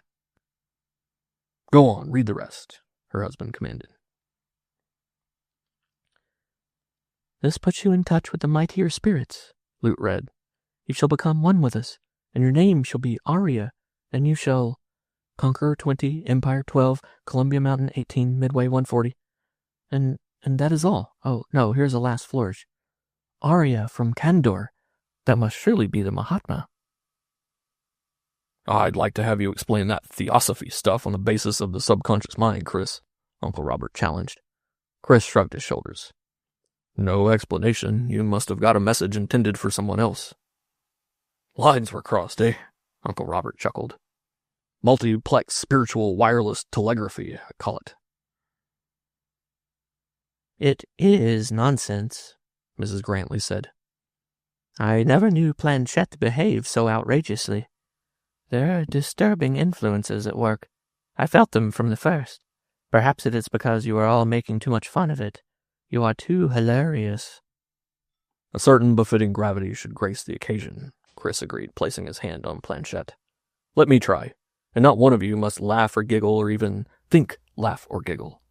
And if you dare to snort even once, Uncle Robert, there is no telling what occult vengeance may be wreaked upon you. I'll be good, Uncle Robert rejoined. But if I really must snort, may I silently slip away? Chris nodded. His hand had already begun to work. There had been no preliminary twitchings nor tentative essays at writing. At once his hand had started off and Planchette was moving swiftly and smoothly across the paper. Look at him, Luke whispered to her aunt. See how white he is. Chris betrayed disturbance at the sound of her voice, and thereafter silence was maintained. Only could be heard the steady scratching of the pencil. Suddenly, as though it had been stung, he jerked his hand away. With a sigh and a yawn, he stepped back from the table, then glanced with the curiosity of a newly awakened man at their faces. I think I wrote something, he said. I should say you did, Mrs. Grantley remarked with satisfaction, holding up the sheet of paper and glancing at it. Read it aloud, Uncle Robert said. Here it is, then. It begins with beware, written 3 times, and in much larger characters than the rest of the writing. Beware, beware, beware. Chris Dunbar, I intend to destroy you. I have already made 2 attempts upon your life and failed. I shall yet succeed. So sure am I that I shall succeed, that I dare to tell you. I do not need to tell you why. In your own heart you know the wrong you are doing. And here it abruptly ends. Mrs. Grantley laid the paper down on the table and looked at Chris, who had already become the center of all eyes, and who was yawning as from an overpowering drowsiness. Quite a sanguinary turn, I should say, Uncle Robert remarked. I have already made 2 attempts upon your life, Mrs. Grantley read from the paper, which she was going over a second time. On my life? Chris demanded between yawns. Why, my life hasn't been attempted even once. My, I am sleepy. Oh, my boy, you were thinking of flesh and blood men, Uncle Robert laughed. But this is a spirit. Your life has been attempted by unseen things. Most likely ghostly hands have tried to throttle you in your sleep. Oh, Chris, Luke cried impulsively. This afternoon the hand you said must have seized your rein. But I was joking, he objected. Nevertheless, Luke left her thought unspoken. Mrs. Grantley had become keen on the scent. What was that about this afternoon? Was your life in danger? Chris's drowsiness had disappeared. I'm becoming interested myself, he acknowledged. We haven't said anything about it. Ban broke his back this afternoon. He threw himself off the bank, and I ran the risk of being caught underneath. I wonder, Mrs. Grantley communed aloud. There is something in this. It is a warning. Ah, you were hurt yesterday riding Miss Story's horse. That makes the 2 attempts. She looked triumphantly at them. Planchette had been vindicated. Nonsense, laughed Uncle Robert, but with a slight hint of irritation in his manner. Such things do not happen these days. This is the 20th century, my dear madam. The thing at the very latest smacks of medievalism. I have had such wonderful tests with Planchette, Mrs. Grantley began, then broke off suddenly to go to the table and place her hand on the board. Who are you? She asked. What is your name? The board immediately began to write. By this time, all heads, with the exception of Mr. Barton's, were bent over the table and following the pencil. It's Dick, Aunt Mildred cried, a note of the mildly hysterical in her voice. Her husband straightened up, his face for the first time grave. It's Dick's signature, he said. I'd know his fist in 1,000. Dick Curtis, Mrs. Grantley read aloud. Who is Dick Curtis? By Jove, that's remarkable, Mr. Barton broke in. The handwriting in both instances is the same. Clever, I should say, really clever, he added admiringly. Let me see, Uncle Robert demanded, taking the paper and examining it. Yes, it is Dick's handwriting. But who is Dick? Mrs. Grantley insisted. Who is this Dick Curtis? Dick Curtis? Why, he was Captain Richard Curtis, Uncle Robert answered. He was Lute's father, Aunt Mildred supplemented. Lute took our name. She never saw him. He died when she was a few weeks old. He was my brother. Remarkable, most remarkable. Mrs. Grantley was revolving the message in her mind. There were 2 attempts on Mr. Dunbar's life. The subconscious mind cannot explain that, for none of us knew of the accident today. I knew, Chris answered, and it was I that operated Planchette. The explanation is simple. But the handwriting, interposed Mr. Barton. What you wrote and what Mrs. Grantley wrote are identical. Chris bent over and compared the handwriting. Besides, Mrs. Grantley cried, Mr. Story recognizes the handwriting. She looked at him for verification. He nodded his head. Yes, it's Dick's fist, I'll swear to that. But to Lute had come a visioning. While the rest argued pro and con, and the air was filled with phrases, psychic phenomena, self-hypnotism, residuum of unexplained truth and spiritism, she was reviving mentally the girlhood pictures she had conjured of this soldier father she had never seen. She possessed his sword. There were several old-fashioned daguerreotypes. There was much that had been said of him, stories told of him, and all this had constituted the material out of which she had builded him in her childhood fancy.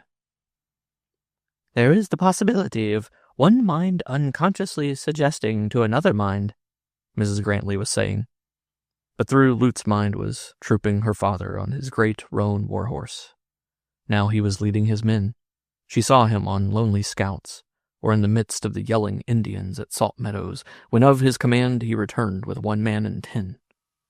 And in the picture she had of him, in the physical semblance she had made of him, was reflected his spiritual nature, reflected by her worshipful artistry in form and feature and expression. His bravery, his quick temper, his impulsive championship, his madness of wrath in a righteous cause, his warm generosity and swift forgiveness, and a chivalry that epitomized codes and ideals primitive as the days of knighthood. And first, last, and always dominating all, she saw in the face of him the hot passion and quickness of deed that had earned for him the name Fighting Dick Curtis. Let me put it to the test, she heard Mrs. Grantley saying. Let Miss Story try Planchette. There may be further message. No, I beg of you, Aunt Mildred interposed. It is too uncanny. It surely is wrong to tamper with the dead. Besides, I am nervous. Or better, let me go to bed, leaving you to go on with your experiments. That will be the best way, and you can tell me in the morning. Mingled with the good nights were half-hearted protests from Mrs. Grantley as Aunt Mildred withdrew. Robert can return, she called back, as soon as he has seen me to my tent. It would be a shame to give it up now, Mrs. Grantley said. There is no telling what we are on the verge of. Won't you try it, Miss Story? Lute obeyed, but when she placed her hand on the board, she was conscious of a vague and nameless fear at this toying with the supernatural. She was 20th century, and the thing in essence, as her uncle had said, was medieval. Yet she could not shake off the instinctive fear that arose in her. Man's inheritance from the wild and howling ages when his hairy, ape-like prototype was afraid of the dark, and personified the elements into things of fear. But as the mysterious influence seized her hand and sent it riding across the paper, all the unusual passed out of the situation, and she was unaware of more than a feeble curiosity. For she was intent on another visioning, this time of her mother, who was also unremembered in the flesh. Not sharp and vivid like that of her father, but dim and nebulous was the picture she shaped of her mother. A saint's head in an aureole of sweetness and goodness and meekness, and withal shot through with a hint of reposeful determination of will. Stubborn and unobtrusive, that in life had expressed itself mainly in resignation. Lute's hand had ceased moving, and Mrs. Grantley was already reading the message that had been written. "It is a different handwriting," she said. "A woman's hand. Martha, it is signed. Who is Martha?"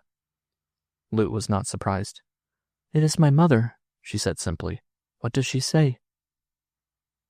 She had not been made sleepy as Chris had, but the keen edge of her vitality had been blunted, and she was experiencing a sweet and pleasing lassitude. And while the message was being read, in her eyes persisted the vision of her mother. "Dear child," Mrs. Grantley read, "do not mind him. He was ever quick of speech and rash. Be no niggard with your lover. Love cannot hurt you. To deny love is to sin. Obey your heart, and you can do no wrong. Obey worldly considerations. Obey pride. Obey those that prompt you against your heart's prompting, and you do sin. Do not mind your father. He is angry now, as was his way in the earth life. But he will come to see the wisdom of my counsel, for this too was his way in the earth life. Love, my child, and love well, Martha." "Let me see it," Lute cried, seizing the paper and devouring the handwriting with her eyes. She was thrilling with unexpressed love for the mother she had never seen, and this written speech from the grave seemed to give more tangibility to her having ever existed than did the vision of her. "This is remarkable," Mrs. Grant was reiterating. "There was never anything like it. Think of it, my dear, both your father and mother here with us tonight." Lute shivered.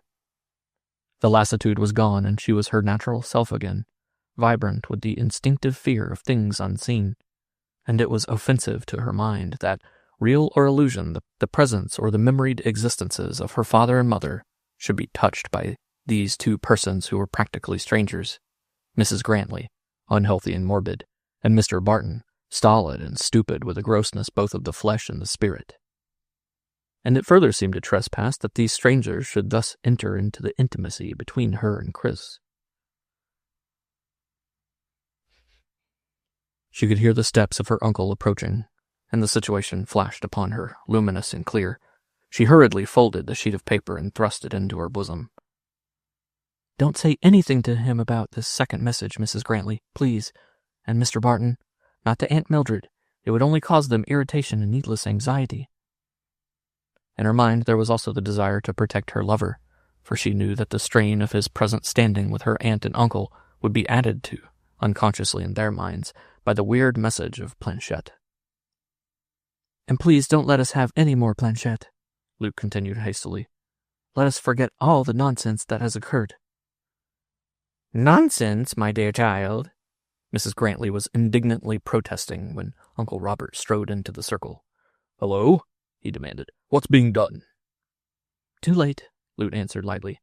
"No more stock quotations for you. Planchette is adjourned, and we're just winding up the discussion of the theory of it. Do you know how late it is?" "Well, what did you do last night after we left?" "Oh, took a stroll," Chris answered. Lute's eyes were quizzical as she asked with a tentativeness that was palpably assumed. With Mr. Barton?" "Why, yes." "And smoke?" "Yes, and now what's it all about?" Lute broke into merry laughter. "Just as I told you that you would do. Am I not a prophet? But I knew before I saw you that my forecast had come true. I have just left Mr. Barton, and I knew he had walked with you last night, for he is vowing by all his fetishes and idols that you are a perfectly splendid young man. I could see it with my eyes shut. The Chris Dunbar glamour has fallen upon him, but I have not finished the catechism by any means. Where have you been all morning?" Where I am going to take you this afternoon. You plan well without knowing my wishes. I knew well what your wishes are. It is to see a horse I have found. Her voice betrayed her delight as she cried, Oh, good. He is a beauty, Chris said, but her face had suddenly gone grave, and apprehension brooded in her eyes. He's called Comanche, Chris went on. A beauty, a regular beauty, the perfect type of the Californian cowpony. And his lines... Why, what's the matter? Don't let us write any more, Lute said. At least for a while. Really, I think I am a tiny bit tired of it, too. He was looking at her in astonishment, and she was bravely meeting his eyes. I see hearses and flowers for you, he began, and a funeral oration. I see the end of the world, and the stars falling out of the sky, and the heavens rolling up as a scroll. I see the living and the dead gathered together for the final judgment. The sheep and the goats, the lambs and the rams, and all the rest of it. The white-robed saints, the sound of golden harps, and the lost souls howling as they fall into the pit. All this I see on the day that you, Lute Story, no longer care to ride a horse. A horse, Lute! A horse! For a while, at least, she pleaded. Ridiculous, he cried. What's the matter? Aren't you well? You who are always so abominably and adorably well. No, it's not that, she answered. I know it is ridiculous, Chris. I know it, but the doubt will arise. I cannot help it. You always say I am so sanely rooted to the earth, and reality, and all that, but perhaps it's superstition, I don't know. But the whole occurrence, the messages of Planchette, the possibility of my father's hand, I know not how, reaching out to Ban's rein and hurling him and you to death, the correspondence between my father's statement that he has twice attempted your life, and the fact that in the last 2 days your life has twice been endangered by horses. My father was a great horseman. All this, I say, causes the doubt to arise in my mind. What if there be something in it? I am not so sure. Science may be too dogmatic in its denial of the unseen. The forces of the unseen, of the spirit, may well be too subtle, too sublimated, for science to lay hold of, and recognize, and formulate. Don't you see, Chris, that there is rationality in the very doubt? It may be a very small doubt, oh, so small, but I love you too much to run even that slight risk. Besides, I am a woman, and that should in itself fully account for my predisposition toward superstition. Yes, I know, call it unreality. But I've heard you paradoxing upon the reality of the unreal, the reality of delusion to the mind that is sick. And so with me, if you will. It is delusion and unreal, but to me, constituted as I am, it is very real. As real as a nightmare is real, in the throes of it before one awakes. The most logical argument for illogic I have ever heard, Chris smiled. It is a good gaming proposition at any rate. You manage to embrace more chances in your philosophy than do I in mine. It reminds me of Sam, the gardener you had a couple years ago. I overheard him and Martin arguing in the stable. You know what a bigoted atheist Martin is? Well, Martin had deluged Sam with floods of logic. Sam pondered a while, and then he said, "For a fact, Miss Martin, you just talk like a house afire, but you ain't got the show I has." "How's that?" Martin asked. "Well, you see, Miss Martin, you has one chance to my two." "I don't see it," Martin says. "Miss Martin, is this way. You has just a chance, like you say, to become worms for the fruitification of the cabbage garden. But I's got the chance to lift my voice to the glory of the Lord as I go padding them golden streets, along with the chance to be just worms along with you, Miss Martin." "You refuse to take me seriously," Lute said when she had laughed her appreciation. "How can I take that Planchette rigmarole seriously?" he asked. "You don't explain it. The handwriting of my father, which Uncle Robert recognized. Oh, the whole thing. You don't explain it." "I don't know all the mysteries of mind," Chris answered, "but I believe such phenomena will all yield to scientific explanation in the not-distant future." "Just the same, I have a sneaking desire to find out some more from Planchette," Lute confessed. "The board is still down in the dining room. We could try it now, you and I, and no one would know." Chris caught her hand, crying, "Come on, it will be a lark." Hand in hand, they ran down the path to the tree-pillared room. "The camp is deserted," Lute said as she placed Planchette on the table. Mrs. Grantley and Aunt Mildred are lying down, and Mr. Barton has gone off with Uncle Robert. There's nobody to disturb us. She placed her hand on the board. Now begin. For a few minutes, nothing happened. Chris started to speak, but she hushed him to silence. The preliminary twitchings had appeared in her hand and arm. Then the pencil began to write. They read the message word by word as it was written. There is wisdom greater than the wisdom of reason. Love proceeds not out of the dry-as-dust way of the mind. Love is of the heart, and is beyond all reason, and logic, and philosophy. Trust your own heart, my daughter, and if your heart bids you have faith in your lover, then laugh at the mind and its cold wisdom and obey your heart, and have faith in your lover. Martha. But that whole message is the dictate of your own heart, Chris cried. Don't you see, Lute? The thought is your very own, and your subconscious mind has expressed it there on the paper. But there's one thing I don't see. And that? Is the handwriting. Look at it. It does not resemble mine at all. It is mincing. It is old-fashioned. It is the old-fashioned and feminine of a generation ago. But you don't mean to tell me that you really believe that this is a message from the dead, he interrupted. I don't know, Chris, she wavered. I am sure I don't know. It is absurd, he cried. These are cobwebs of fancy. When one dies, he is dead. He is dust. He goes to the worms, as Martin says. The dead? I laugh at the dead. They do not exist. They are not. I defy the powers of the grave, the men dead and dust and gone. And what have you to say to that? He challenged, placing his hand on the planchette. On the instant his hand began to write. Both were startled by the suddenness of it. The message was brief. Beware, beware, beware! He was distinctly sobered, but he laughed. It is like a miracle play. Death we have speaking to us from the grave. But good deeds, where art thou? And kindred, and joy, and household goods, and friendship, and all the goodly company. But Lute did not share his bravado. Her fright showed itself in her face. She laid her trembling hand on his arm.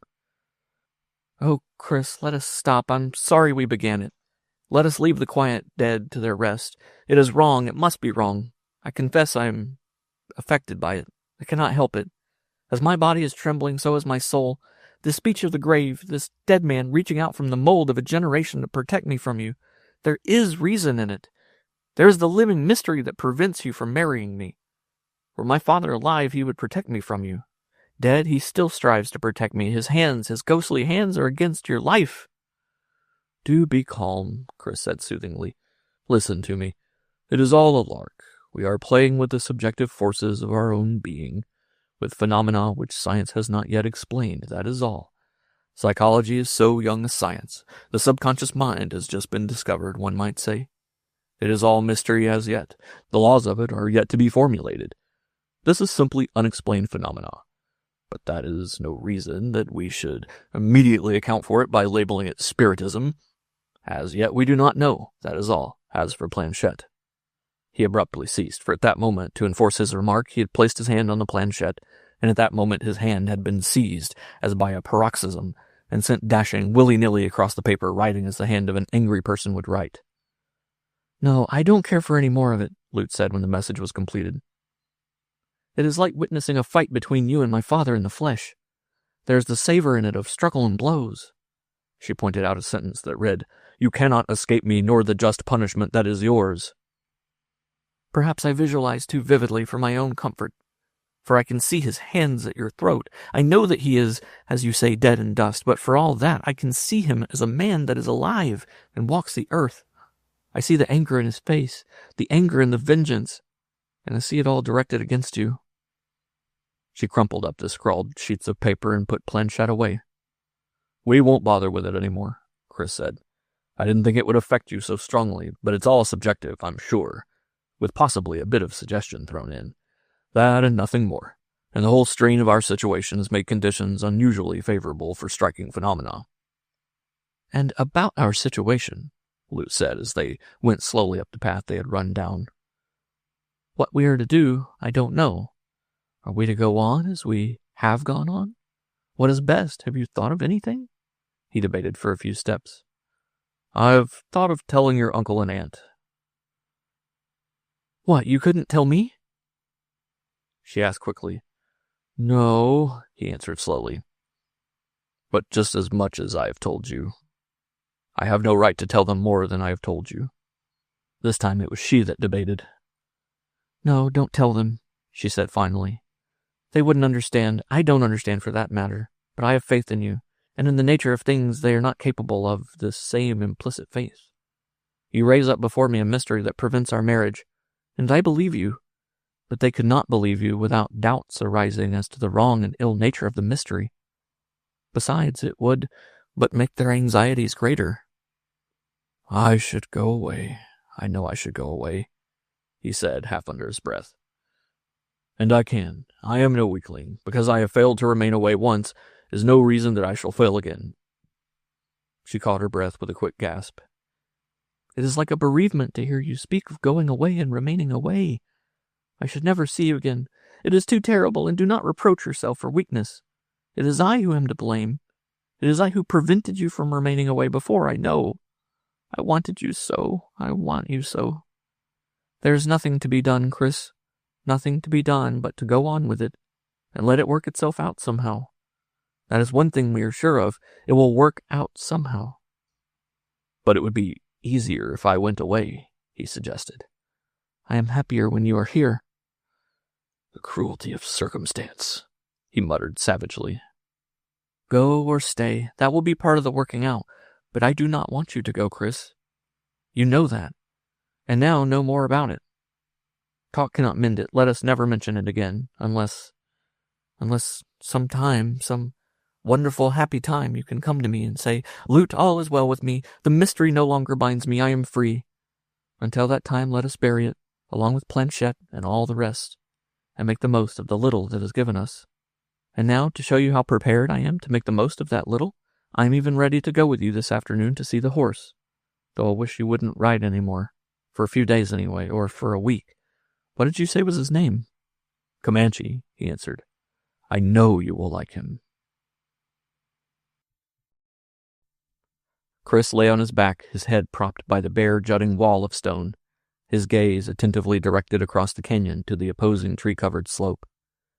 There was a sound of crashing through underbrush, the ringing of steel-shod hoofs on stone, and an occasional and mossy descent of a dislodged boulder that bounded from the hill and fetched up with a final splash in the torrent that rushed over a wild chaos of rocks beneath him. Now and again he caught glimpses, framed in green foliage, of the golden brown of Lute's corduroy riding habit and of the bay horse that moved beneath her. She rode out into an open space where a loose earth slide denied lodgment to trees and grass. She halted the horse at the brink of the slide and glanced down it with a measuring eye. 40 feet beneath, the slide terminated in a small, firm-surfaced terrace, the banked accumulation of fallen earth and gravel. "It is a good test," she called across the canyon. "I'm going to put him down it." The animal gingerly launched himself on the treacherous footing, irregularly losing and gaining his hind feet, keeping his forelegs stiff, and steadily and calmly, without panic or nervousness, extricating the 4 feet as fast as they sank too deep into the sliding earth that surged along in a wave before him. When the firm footing at the bottom was reached, he strode out on the little terrace with a quickness and springiness of gait, and with glintings of muscular fires that gave the lie to the calm deliberation of his movements on the slide. "Bravo!" Chris shouted across the canyon, clapping his hands. "The wisest-footed, clearest-headed horse I ever saw," Lute called back as she turned the animal to the side and dropped down a broken slope of rubble and into the trees again. Chris followed her by the sound of her progress, and by occasional glimpses where the foliage was more open, as she zigzagged down the steep and trailless descent. She emerged below him at the rugged rim of the torrent, dropped the horse down a 3-foot wall, and halted to study the crossing. 4 feet out in the stream, a narrow ledge thrust above the surface of the water. Beyond the ledge boiled an angry pool, but to the left from the ledge and several feet lower was a tiny bed of gravel. A giant boulder prevented direct access to the gravel bed. The only way to gain it was by first leaping to the ledge of rock. She studied it carefully, and the tightening of her bridle arm advertised that she had made up her mind. Chris, in his anxiety, had sat up to observe more closely what she meditated. "Don't tackle it," he called. I have faith in Comanche, she called in return. He can't make that side jump to the gravel, Chris warned. He'll never keep his legs. He'll topple over into the pool. Not one horse in 1,000 could do that stunt. And Comanche is that very horse, she answered. Watch him. She gave the animal his head, and he leapt cleanly and accurately to the ledge, striking with feet close together on the narrow space. On the instant he struck, Lute lightly touched his neck with the rein, impelling him to the left, and in that instant, tottering on the insecure footing, with front feet slipping over into the pool beyond, he lifted on his hind legs with a half-turn, sprang to the left, and dropped squarely down to the tiny gravel bed. An easy jump brought him across the stream, and Lute angled him up to the bank and halted before her lover. Well? She asked. I am all tense, Chris answered. I was holding my breath. Buy him, by all means, Lute said, dismounting. He is a bargain. I could dare anything on him. I never in my life had such confidence in a horse's feet. His owner says that he has never been known to lose his feet, that it is impossible to get him down. Buy him at once, she counseled, before the man changes his mind. If you don't, I shall. Oh, such feet. I feel such confidence in them that when I am on him I don't consider he has feet at all, and he's quick as a cat, instantly obedient. Bridle-wise is no name for it. You could guide him with silken threads. Oh, I know I'm enthusiastic, but if you don't buy him, Chris, I shall. Remember, I have second refusal. Chris smiled agreement as he changed the saddles. Meanwhile, she compared the two horses. Of course, he doesn't match Dolly the way Ban did, she concluded regretfully. But his coat is splendid just the same. And think of the horse that is under the coat. Chris gave her a hand into the saddle and followed her up the slope to the country road. She reined in suddenly, saying, We won't go straight back to the camp. You forget dinner, he warned. But I remember Comanche, she retorted. We'll ride directly over to the ranch and buy him. Dinner will keep. But the cook won't, Chris laughed. She already threatened to leave, what of our late comings? Even so, was the answer. Aunt Mildred may have to get another cook, but at any rate we shall have got Comanche. They turned the horses in the other direction and took the climb of the Nun Canyon road that led over the divide and down into the Napa Valley. But the climb was hard, the going was slow. Sometimes they topped the bed of the torrent by hundreds of feet, and again they dipped down and crossed and recrossed it 20 times and twice as many rods. They rode through the deep shade of clean-trunked maples and towering redwoods to emerge on open stretches of mountain shoulder, where the earth lay dry and cracked under the sun. On one such shoulder they emerged, where the road stretched level before them for a quarter of a mile. On one side rose the huge bulk of the mountain. On the other side, the steep wall of the canyon fell away in impossible slopes and sheer drops to the torrent at the bottom. It was an abyss of green beauty and shady depths, pierced by vagrant shafts of the sun and mottled here and there by the sun's broader blazes. The sound of rushing water ascended on the windless air, and there was a hum of mountain bees. The horses broke into an easy lope. Chris rode on the outside, looking down into the great depths and pleasuring with his eyes in what he saw. Dissociating itself from the murmur of the bees, a murmur arose of falling water. It grew louder with every stride of the horses. Look, he cried. Lute leaned well out from her horse to see. Beneath them the water slid foaming down a smooth-faced rock to the lip, whence it leaped clear, a pulsating ribbon of white, a breath with movement, ever falling and ever remaining, changing its substance but never its form, an aerial waterway as immaterial as gauze and as permanent as the hills, that spanned space and the free air from the lip of the rock to the tops of the trees far below, into whose green screen it disappeared to fall into a secret pool. They had flashed past. The descending water became a distant murmur that merged again into the murmur of the bees and ceased. Swayed by a common impulse, they looked at each other. Oh, Chris, it is good to be alive, and to have you here by my side. He answered her by the warm light in his eyes. All things tended to key them to an exquisite pitch, the movement of their bodies, at one with the moving bodies of the animals beneath them, the gently stimulated blood caressing the flesh through and through with the soft vigors of health. The warm air fanning their faces, flowing over the skin with balmy and tonic touch, permeating them and bathing them subtly with faint, sensuous delight.